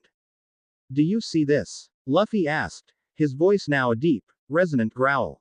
"This is what awaits you in the second part of the Grand Line." Just then, the terrified expression on Don Krieg's face turned to pure horror as Luffy tightened his grip around his neck. He could feel the crushing power, the realization dawning on him that he was utterly trapped. "You have brought chaos into these waters," Luffy said, his voice low and threatening. "Today, that ends." With a swift motion, Luffy snapped Don Krieg's neck, ending the pirate's reign of terror in one decisive action. The shockwaves of his actions rippled throughout the gathered crew as Luffy, in his dragon form, stood tall over the body, holding it as a reminder of the power that came with their choices. With a flick of his wrist, he tossed the body out into the ocean, letting the waves claim the remnants of the once feared captain.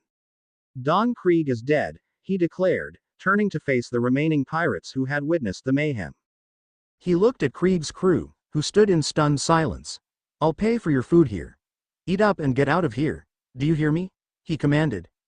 The remaining pirates nodded slowly, fear overtaking their previous bravado. They recognized they had no chance against Luffy and the formidable crew he commanded. As the atmosphere shifted from chaotic confrontation to determined resolution, Luffy reverted back to his human form, letting out a breath he had been holding. Just as the dust began to settle from the confrontation, Luffy focused intently, sensing two powerful presences approaching with his observation haki. A broad smile spread across his face, a thrill coursing through him. "They're coming," he declared, a spark of excitement in his eyes. The rest of the crew, including Zoro, Nami, Alvida, Kobe, Kuro, Kaya, and Usopp, exchanged confused glances. "Who's coming?" Kobe asked, genuinely puzzled. Hancock, sensing the same energy as Luffy, muttered, "Dracula Mihawk," while nodding in acknowledgement. "And it seems that Jinbei is with him." As the figures grew closer on the horizon, Luffy squinted, eager to get a better look. A small, coffin-shaped boat glided toward them, and Luffy soon recognized the two figures on board. One was a tall man dressed like a Spanish swordsman, wielding a gigantic blade strapped to his back. The other was a blue fishman dressed in a traditional kimono, definitely Jinbei. Luffy turned to his crew, especially focusing on Nami. "I think that you and Jinbei should talk," he suggested, sensing her curiosity peaking. Nami nodded, feeling a rush of anticipation as the prospect of meeting such a powerful figure filled her with intrigue. Using Jinbei as an ally could be a game-changer for their crew. As they prepared for the arrival of Mihawk and Jinbei, the atmosphere around them shifted, a sense of gravity settling in as they awaited the presence of two of the 7 warlords of the sea. Each member of the crew braced themselves for whatever conversation or confrontation lay ahead. The boat finally reached the dock, and the legendary swordsman and the fishman stepped onto the ship, their imposing figures casting long shadows over the crew. Mihawk's intense gaze swept the gathered pirates, assessing them with a calm demeanor, while Jinbei's warm smile and reserved presence put the crew at ease. "Luffy, Boa Hancock," Mihawk greeted, his voice smooth yet authoritative. "I see you have gathered a rather interesting crew. I trust you are prepared for the trials ahead?"